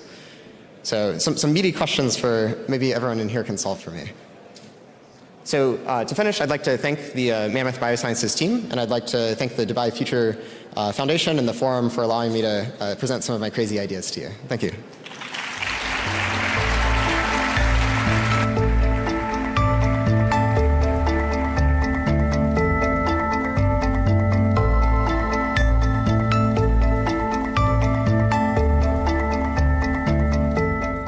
الحضور الكريم، يرجى البقاء في مقاعدكم.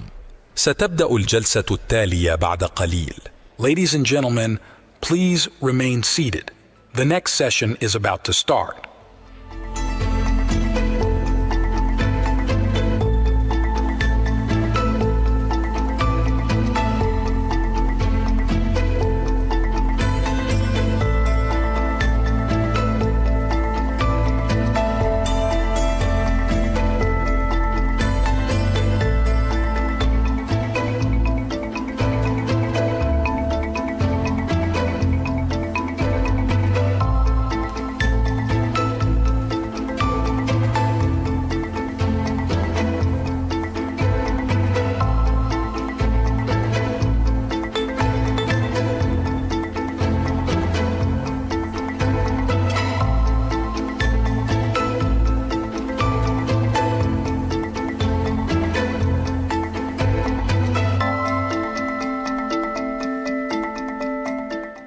السيدات والسادة، والآن مع جلسة حوارية بعنوان رحلة إلى أعماق العقل.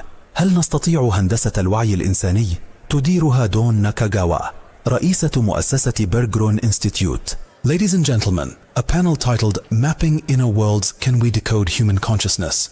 Moderated by Dawn Nakagawa, President of Berggruen Institute, is starting now.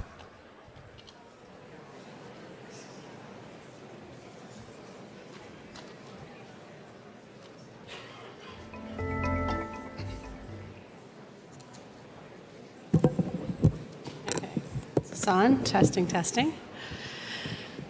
Well, hello, good afternoon. I'm Dawn Nakagawa, the president of the Berggruen Institute and the host of a podcast called Futurology. And given the topic and theme of this conference, it seems like a great place to do a shameless plug for a podcast called Futurology. We study the future and we explore through interviews the ideas that are helping us navigate that future in a moment of great transformation. So please listen to the podcast.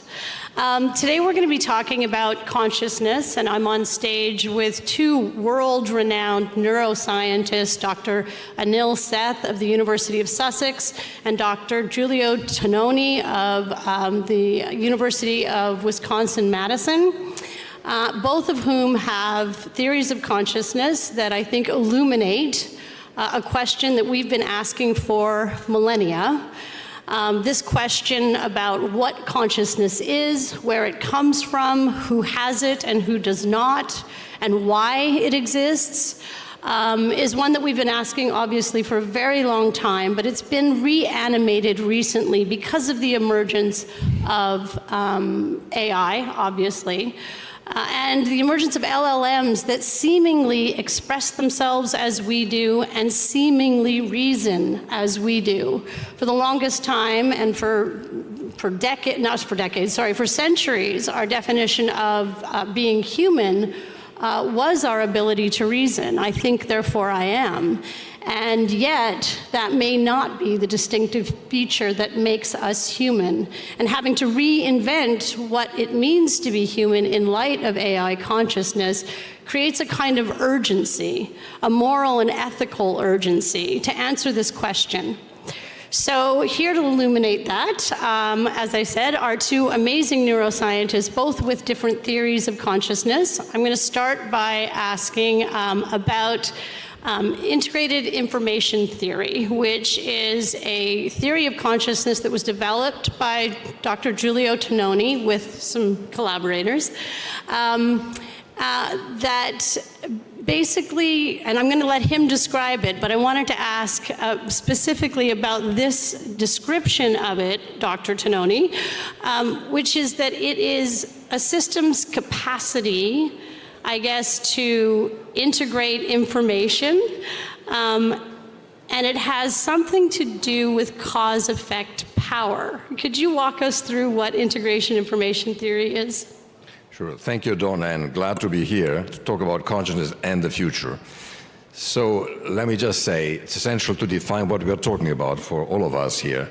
Consciousness is experience, is everything you see, hear, feel, any thought you have, any emotion you might feel. So essentially, it's everything you are and everything you have. When it goes away, like in dreamless sleep, nothing is left. That's quite important, I would say, in this context, that if you had genie and you were to have a wish, and the wish were everything you might possibly want, and that would come, however, with string attached, no consciousness, nothing would be worth anything, because consciousness is really all there is. So having said that, it's really the most important, the only thing, if you wish, for each of us, everyone's private universe. Then the question is, how do you characterize it scientifically, and how do you test that? And integrated information theory, which is really I have worked all my life on, is a way to describe the properties that are true of every experience, the essential property of consciousness, and then ask, what does it take to have it? And in short, these properties are such that when you put them in mathematical and then physical terms, suggest that to have consciousness, to exist like you and me right now, to hear and see, you need a very special substrate. A very special one which is interconnected in a very, very special way so that it can support this great cause-effect power. I won't be able to explain that, but think of it as a giant building, a giant temple. In fact, immense one once you begin to measure it, that every moment of our life sort of exists, and that is what it is like to experience. And then we go and test whether this indeed is the substrate one needs, and go to the brain. We know that the brain is essential for consciousness. You touch the brain, you run the risk of destroying it. In fact, some parts are critical and some are not. That's one way to test the theory. I'll give you one example to keep it short. There is one part of the brain, the cerebral cortex, especially back here, that is critical. If that is damaged, you are gone. You don't exist anymore. You're in a vegetative state. And other parts, like the cerebellum back here, which have 4/5 of the neurons of the brain, 80 billion neurons. You take that out, even though it's a fantastically complicated machine, and your consciousness is basically not affected at all. So there is a very clear prediction there. You need to have a very special substrate arranged in a certain way so that is maximally integrated, and that is what gives you this causal power. I'll leave it there because otherwise we won't have time. Let me push on one thing. Yep. So it's interesting that your theory is described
associate consciousness with intelligence. So where we see something that looks like it's intelligent, especially when it uses language, then we project into it all sorts of other qualities that go along with intelligence in us, but which need not go together in general. It's always struck me that there's a lot of debate about whether language models might actually have experiences, but basically nobody thinks that DeepMind's AlphaFold is conscious, even though under the hood it's pretty much the same thing. It just doesn't pull on our psychological strings in the same way. Now, at a deeper level, I think we've become overly seduced by the metaphor that the brain is a computer. This has been a very, very powerful metaphor. It's allowed us to understand this implacable complexity of the grey goo inside our skulls. We can reduce it to abstract networks of neurons, and that's a powerful thing to do. It underpins all the AI that we have. But metaphors are just metaphors, and we always get ourselves into trouble when we confuse the map with the territory, the metaphor with the thing itself. But I do think that as AI changes, and here's another agreement with Giulio, that as AI becomes progressively more brain-like, then the situation changes. It's not going to, just making language models smarter isn't going to move the needle, in my point of view. But as the underlying mechanisms become increasingly similar to the only case we know that consciousness happens, which is the brain, the biological brain, then that may move the needle. The question is, how brain-like does AI have to be to change, to move the needle in this way? And here, the different theories would make different predictions. Different assumptions. Yeah. Because it strikes me that not only, well, if it's substrate independent, right, according to IIT, and that whatever it's doing actually fits the substrate, fits the properties of that, wouldn't it then potentially be conscious? I'm not talking about what it's capable of today, but under that definition, if it did meet those properties, would IIT say yes, it is conscious? Yes, but we have strong reasons to suspect that to satisfy those properties, you will end up being very, very close to certain parts of our brain. The most important thing, though, is to remember that it is what it is, the substrate, as opposed to what it does, its causal powers. So as Anil was saying, we project consciousness evolutionarily onto intelligence. Intelligent behavior, we say, well, that's conscious because that's how it works with us. But it doesn't work all the time. We know this very well, for instance, for patients. Patients with certain brain lesions, we have now all the reasons to infer that they have a rich experience inside them. They just cannot communicate at all. Right. So that is, and they are cognitively impaired. So that's an example of consciousness without intelligence, essentially. But you are there, the person is there, and we want to absolutely reassure everybody that that is the case. That's why we developed these tools to evaluate that. On the other hand, we have now machines that are fantastically articulate, seductive, able to conduct a conversation much smarter than the one we are entertaining now. And those machines, if we are right, absolutely have nobody home.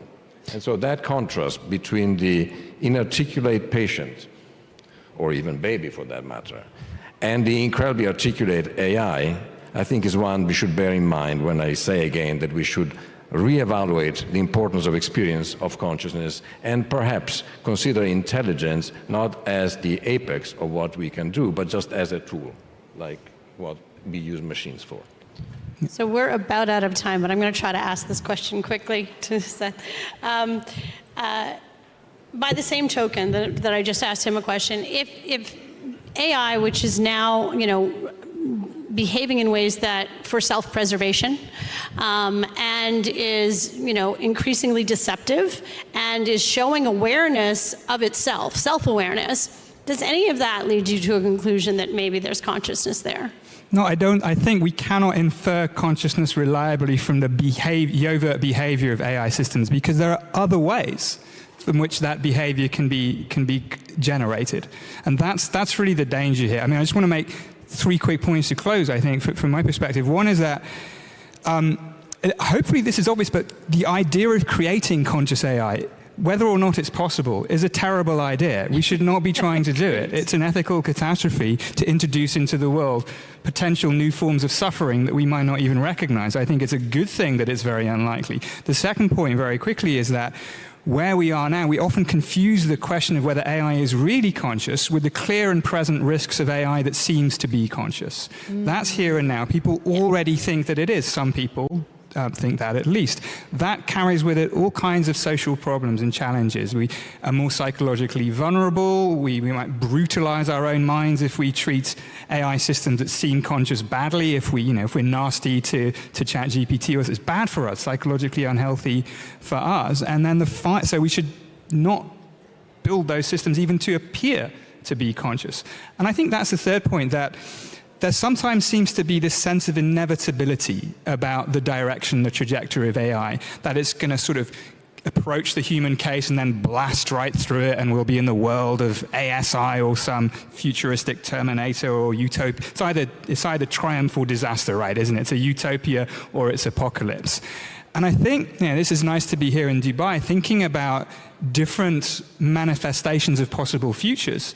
The future history of AI is not yet written.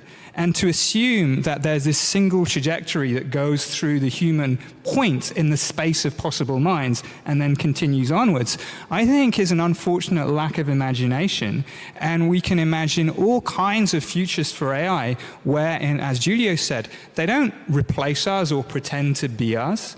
They complement us, they extend us, they augment us. We can build AI tools that are violins rather than forks, that allow us to express our humanity and our human consciousness more effectively in a way that contributes to human flourishing rather than diminishing us. And when we see ourselves as nothing more than algorithms, then I think we do ourselves a disservice and we overestimate the systems that we build. Well, I think that's our panel. Thank you so much to my panelists. That was great. Great way to end.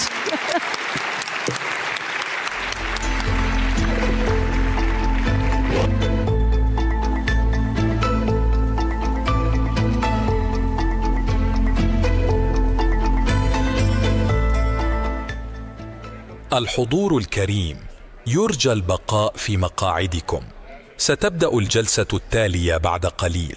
Ladies and gentlemen, please remain seated. The next session is about to start.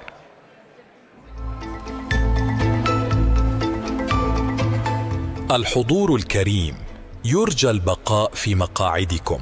ستبدأ الجلسة التالية بعد قليل. Ladies and gentlemen, please remain seated. The next session is about to start.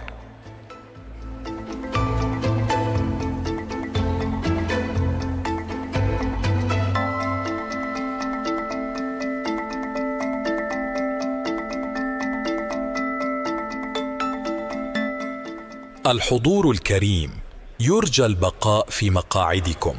ستبدأ الجلسة التالية بعد قليل. Ladies and gentlemen, please remain seated. The next session is about to start.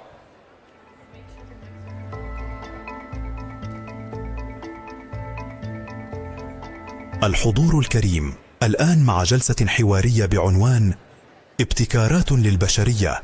ماذا لو ركزت الابتكارات على الأثر الملموس في حياة الناس؟ يدير الجلسة تاديو بالداني كارافييري، مدير برنامج ابتكارات للبشرية. شكرا لكم. Dear guests, now a panel titled Prototypes for Humanity. How do we foster innovation for impact? Moderated by Tadeu Baldani Caravieri, Director of Prototypes for Humanity Program. Thank you.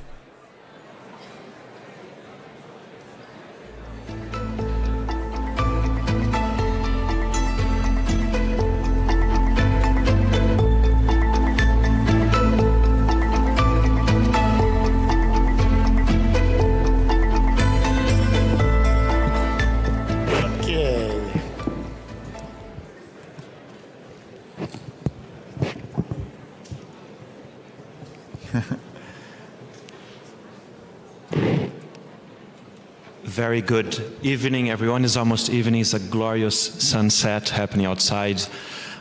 My name is Tadeu Baldani. I'm the director of Prototypes for Humanity. And this session is happening just before we host our yearly awards here at the Dubai Future Forum. We are incredibly privileged to be here today for the second year and for the awards to be taking place in half an hour from now. But before we do that, I think one of the big takeaways that we have from the forum is that thinking about the future and foresight and implementation goes hand in hand.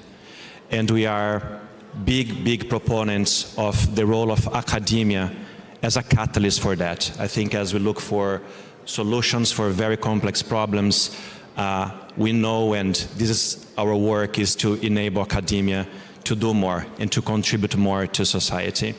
And for this conversation, I'm joined today by Professor Michele Magno, Professor Patricia Maguire, and Dr. Nyanli Lanju, who can help us to navigate what can otherwise be this complex equation of connecting academia and industries, which is one of the key hypotheses of what we do, that for implementation to take place, you have to collaborate.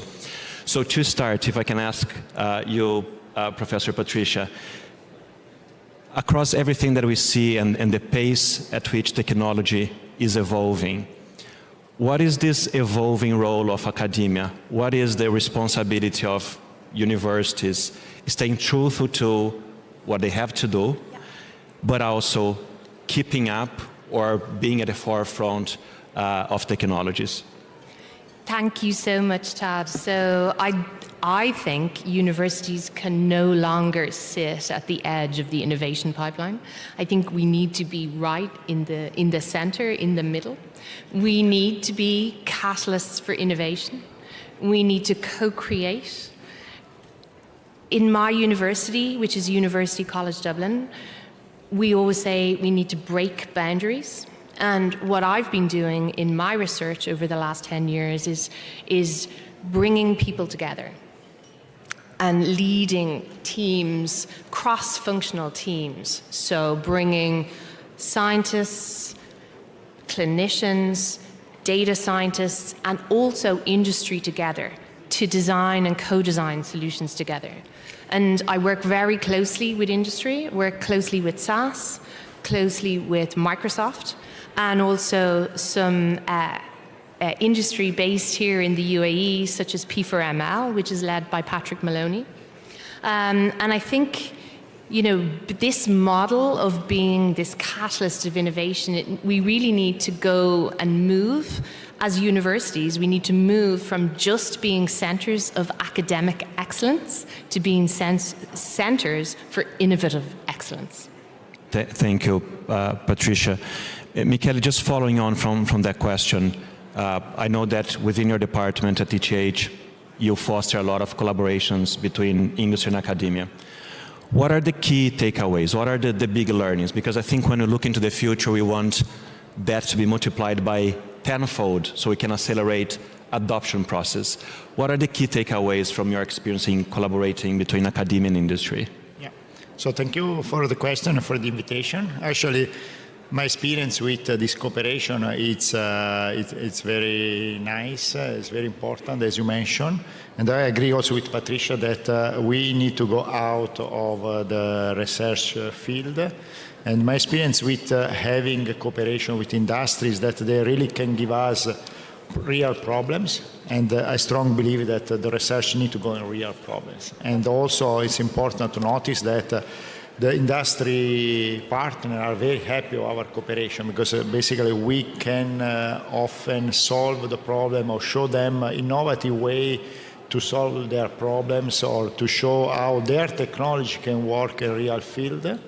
So it means that both we gain, so the industry find an innovative way to solve their problem or also an innovative way to face new problems. So I feel it's very important for this kind of cooperation, and both the research partner and academia and the industry can gain from this experience. And on top of it, so we have really a close cooperation to see where the innovative direction are. So I think it's quite important to have this cooperation. And how does that dynamic work? Because I think that is the gold standard, right? Is that industry and academia converge. You find the commonalities, you find the things that are relevant for the industry, the things that your academic capabilities can fulfill, and then you choose that as a joint North Star, so to speak. What are the things that make sure that happen, Michele? So basically, as I mentioned, so I think it's very important that we talk each other. So it's very important they come with clear goals in their field of experience. And also it's very important that we take our expertise in our field. So for example, just to give an example, I'm very expert on innovative intelligent sensors. This can be applied from the technology perspective to generate new sensors and new processors, but also to face some novel application in terms of robotics, wearable devices, smart glasses that can exploit this innovation in sensing in a real field to generate eventually products that help the people to their products. Thank you. I want to now talk to Dr. Nyanli because we do believe in the incredible power of academia and then the need for bridging mechanisms that transfer knowledge from academia to the world. One of them is through collaborations with industry, which is what we just discussed. But the other one, which we also do at Prototypes, is enabling ventures. I think that is also a very productive way of allowing that innovation and solutions that are developed inside labs, they go and find the customers and the markets they were designed for. You have a stellar career at ETH, and then in 2019 you set up a company that is looking to disrupt a pretty big issue in the industry globally, which is the cement industry. What were the bottlenecks, or maybe in a more positive perspective, Dr. Nyanli, what were the things that helped you in that journey, that facilitate and accelerate your journey from lab to market? Yeah. Oh, thank you. I think that's quite an important question here when we are talking about the roadmap bringing an innovation to market, and specifically in an industry quite conservative like the construction industry where I'm operating. Here the role of the public sector play a role, like the city, how they can enable innovation to make the first leap to the market or kind of support them in a first demonstration or proof of concept to demonstrate to the industry that the technology is worthwhile investment and also focus on is quite key. The other aspect I see is really the IP, because as kind of entrepreneur and innovator from the academia, what you come out with is this knowledge that you have worked over the past years to create, kind of formulate it as an IP. So how do you make this IP available and accessible so that you are able to translate it to the market is also important. So the current methods still need to be improved there to kind of enlarge the access to the IP, not only from academia to industry, but also from academia to also the public sector. I think this is quite important. And to the topic that you mentioned and then you asked my colleague Michele, I think we should be careful here to understand that there is a particular relation between academia and industry, but we shouldn't also neglect the relation academia and the public sector, because the industry might focus on topics that are not necessarily relevant for the society as a whole, or to improve or enable kind of an emergence of a better society, whereas the public sector goal is how do you enable a better society for all, right? So if the industry align with the societal goal, I think that works, but in case it doesn't align, that's where it's quite important to find out what are the mechanisms there, and that's quite an important topic to discuss. That is so interesting, because sometimes we think about, or when we're having discussions about what are the roadblocks or the bottlenecks, quite often people say regulation. and policy. And I think the perspective that you're adding is that maybe through smart regulation and smart policies, you actually push for more innovation as opposed to become a hindrance. Is that the thinking?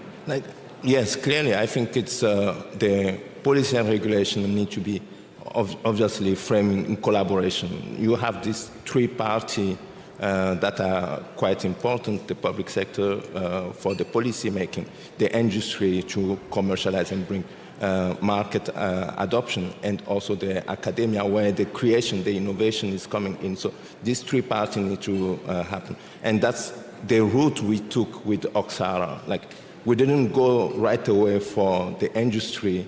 We kind of leveraged the public funding to be able to demonstrate our innovation. And that's also through prototype. What we really appreciate is that as kind of a public entity enabling the innovation to be implemented in Dubai on behalf of the Dubai city, enable then the industry player to see that this is quite an important innovation, and then to jump on the track and then say, okay, how can we bring it, or how can we collaborate together? And I think that's quite an important aspect. Thank you, Nali. Patricia, one of the themes of the forum is reimagine health. And I'm obviously very curious about what still excites you when you look at the landscape of technology. We were just having a conversation in the green room about technologies that are accelerators of what you want to do. What are those areas? What are the things that excite you, that you really wish to see more happening, and that keeps you awake at night? Yeah, it's really integrating AI into healthcare. And, you know, my colleague just said it beautifully. You know, it's a privilege to be in academia. We develop innovative new products, new thinking all the time, but if it sits on my laptop, it's no good to the world. We need to really give back societal good, and as well as economic growth, of course. So I couldn't agree more. And really, that's, I think, the nexus at where academia sits in this. So right now, we have a one-size-fits-all healthcare across the world, and this needs to become personalized. How do we make it personalized? And it's really integration of all the data available with better diagnostics. And that's, I suppose, that's what I am passionate about, and I'm passionate about that in the area of maternal care. And, you know, in terms of you know, several projects that we've brought together, bringing in academia, the best of clinicians, the best of data scientists from industry, and bringing that all together to try and drive forward maternal care projects across the world in terms of giving more personalized care. And why am I saying this? What keeps me awake at night, Tad? And you know what keeps me awake at night is that still every 60 seconds, either an expectant mom or a baby will die because of a complication of pregnancy that we can prevent.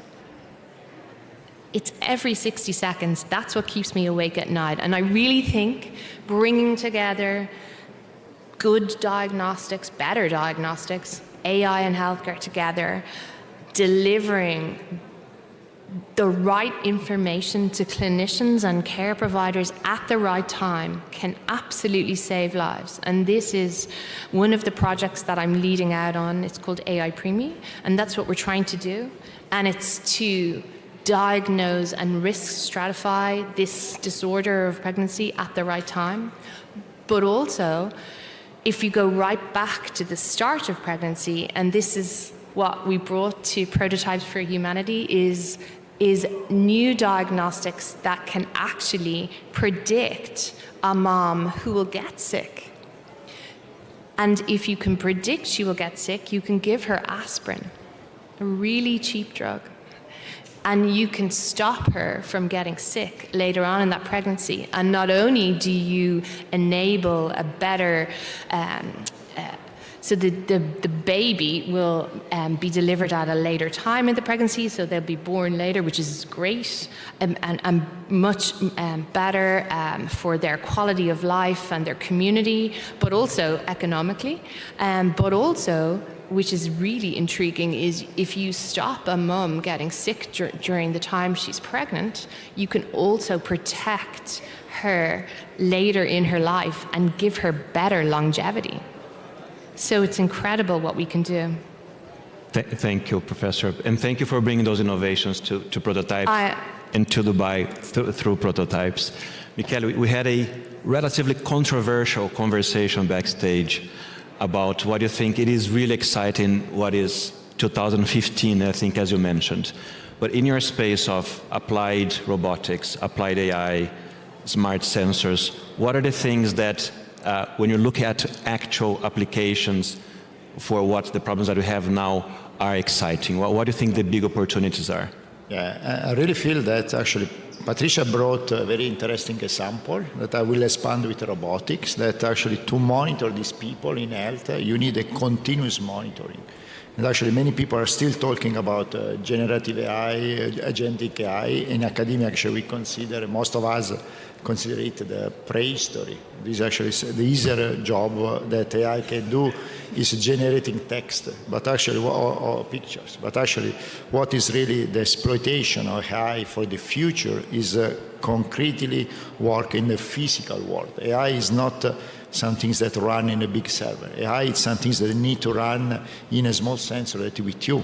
A small robot, a smart patch, drones, robotics are going alone, is why more complex the generative AI. It's more complex because you need to have sensors that are better, processors that are better, work with small batteries or battery that, or processors that can run in vehicles, for example, or in smart patches. So the next generation of futures, in my opinion, for AI is what we call the physical AI, AI that is running in a physical devices. This can enable the robot to be more intelligent, the cars to run alone, the drones to flying alone. And this, you don't need to generate anything. You need to have sensors, AI. AI is also not something magic, not a black box. Are models that are taking decision inside the sensor, close to the sensor. So this can enable from the health, from nanorobots, for smart patches, robotic, whatever we are wearing with it, that can be the real revolution. So actually, I really feel that the real revolution in AI is when we are able to bring them on the robotics or in general to computer that can go around us. This is not something that is even so much in the future, something that is happening. And also go back to what I was mentioning before, something is complex. So actually we need in academia to work with the companies, for example, NVIDIA, but others are doing an excellent job, are talking with us, saying what you will need to run these models or these intelligent AI in a small platform. And they want to do a small platform that are for robotics. And same for the sensor. People are producing sensor today, are thinking how this sensor can be embedded close to the NVIDIA processor or other processors. And this is actually coming with a combination of partners. I think to run this idea is not only software people doing AI that are bringing a new model, but are people from the processing, from the sensing, from the academia, from the use case for the one as the problems. For example, we need a robot or some, as it can be a robot, but in general, some entity that is more intelligent that can work in our buildings, can do dangerous jobs. So I don't feel AI is stealing jobs. I feel AI can, or in general, this physical AI, this robot, can bring to a next generation of humans that we can do, and we can, let's say, give it to the robot to do the boring job or the dangerous jobs, and we can do the creative job. And it's where I feel very excited to be part of. Okay, thank you, Michele. And Nali, if I may go back to you and to double click on the ideas of entrepreneurship and venture building as an avenue between lab and reality. You've been coming to Dubai, well, you first showcased your solution here 2 years ago, and you have a successful venture growing in Switzerland. From our past conversation, remember that you can't take up every call that you have because you're overwhelmed already by people calling you up. Nevertheless, I know that you're committed to seriously looking to setting up here. As a matter of fact, you are setting up in Dubai. What do you see the opportunities here to be for someone that is trying to innovate in the space of sustainability, new materials, backed by science? What is exciting you about the opportunities in Dubai? So, I think to answer the question, I will start with what actually we are doing so that to bring the context.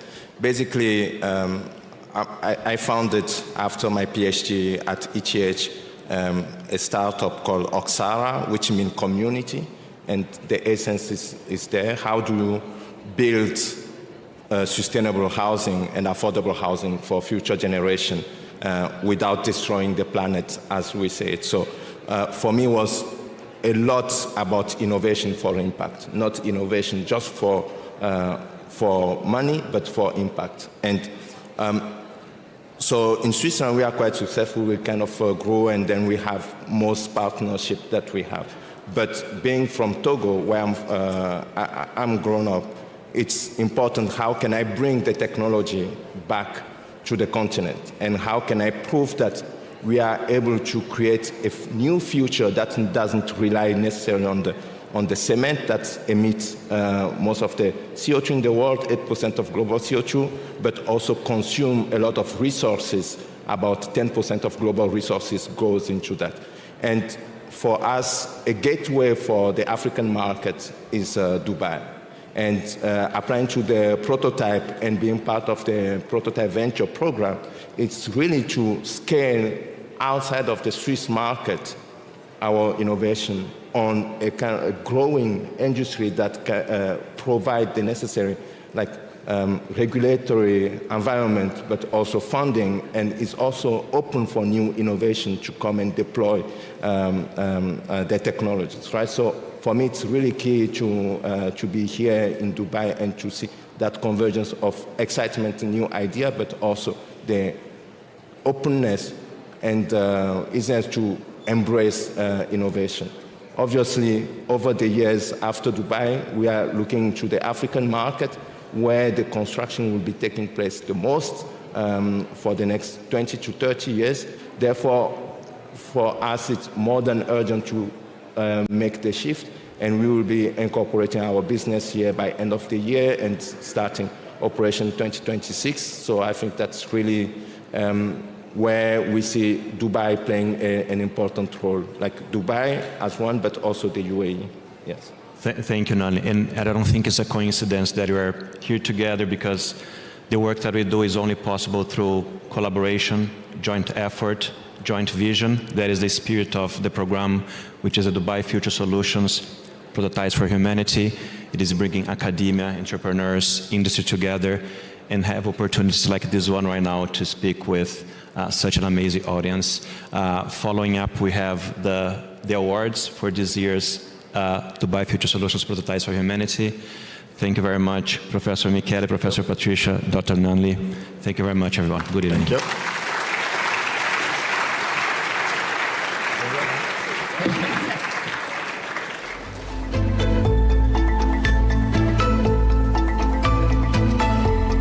الحضور الكريم، يرجى البقاء في مقاعدكم. ستبدأ الجلسة التالية بعد قليل. Ladies and gentlemen, please remain seated. The next session is about to start. Where did we come from? Why are we here? What lies ahead? Some look to the past, some search the stars. But all of us, we wonder. This is what connects us. This is what moves us. When we ask bold questions, we shape new futures. Let's keep wondering, keep searching, keep evolving. Through science, through exploration, through dialogue, through imagination. Change minds. Question answers. Defy what's possible.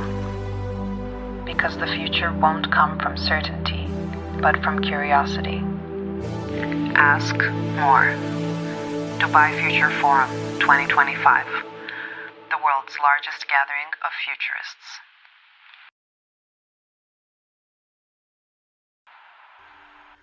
There are questions that matter to us all. Where did we come from? Why are we here? What lies ahead? Some look to the past, some search the stars.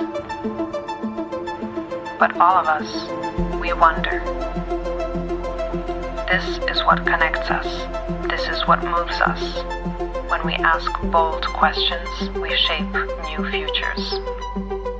Let's keep wondering, keep searching, keep evolving. Through science, through exploration, through dialogue, through imagination. Change minds. Question answers. Defy what's possible.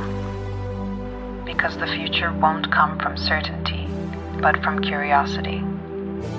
Ask more. Dubai Future Forum 2025, the world's largest gathering of futurists.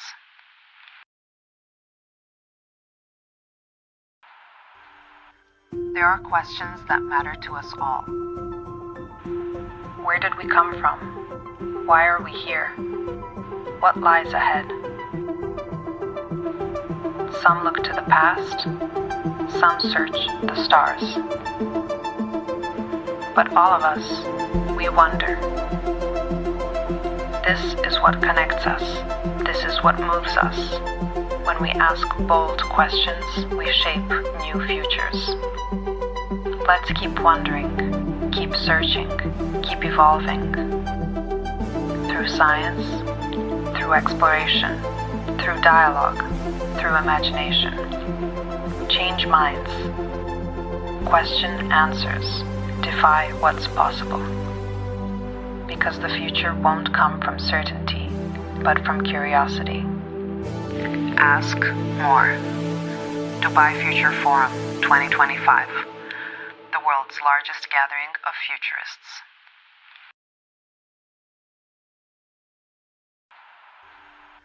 There are questions that matter to us all. Where did we come from? Why are we here? What lies ahead? Some look to the past, some search the stars. But all of us, we wonder.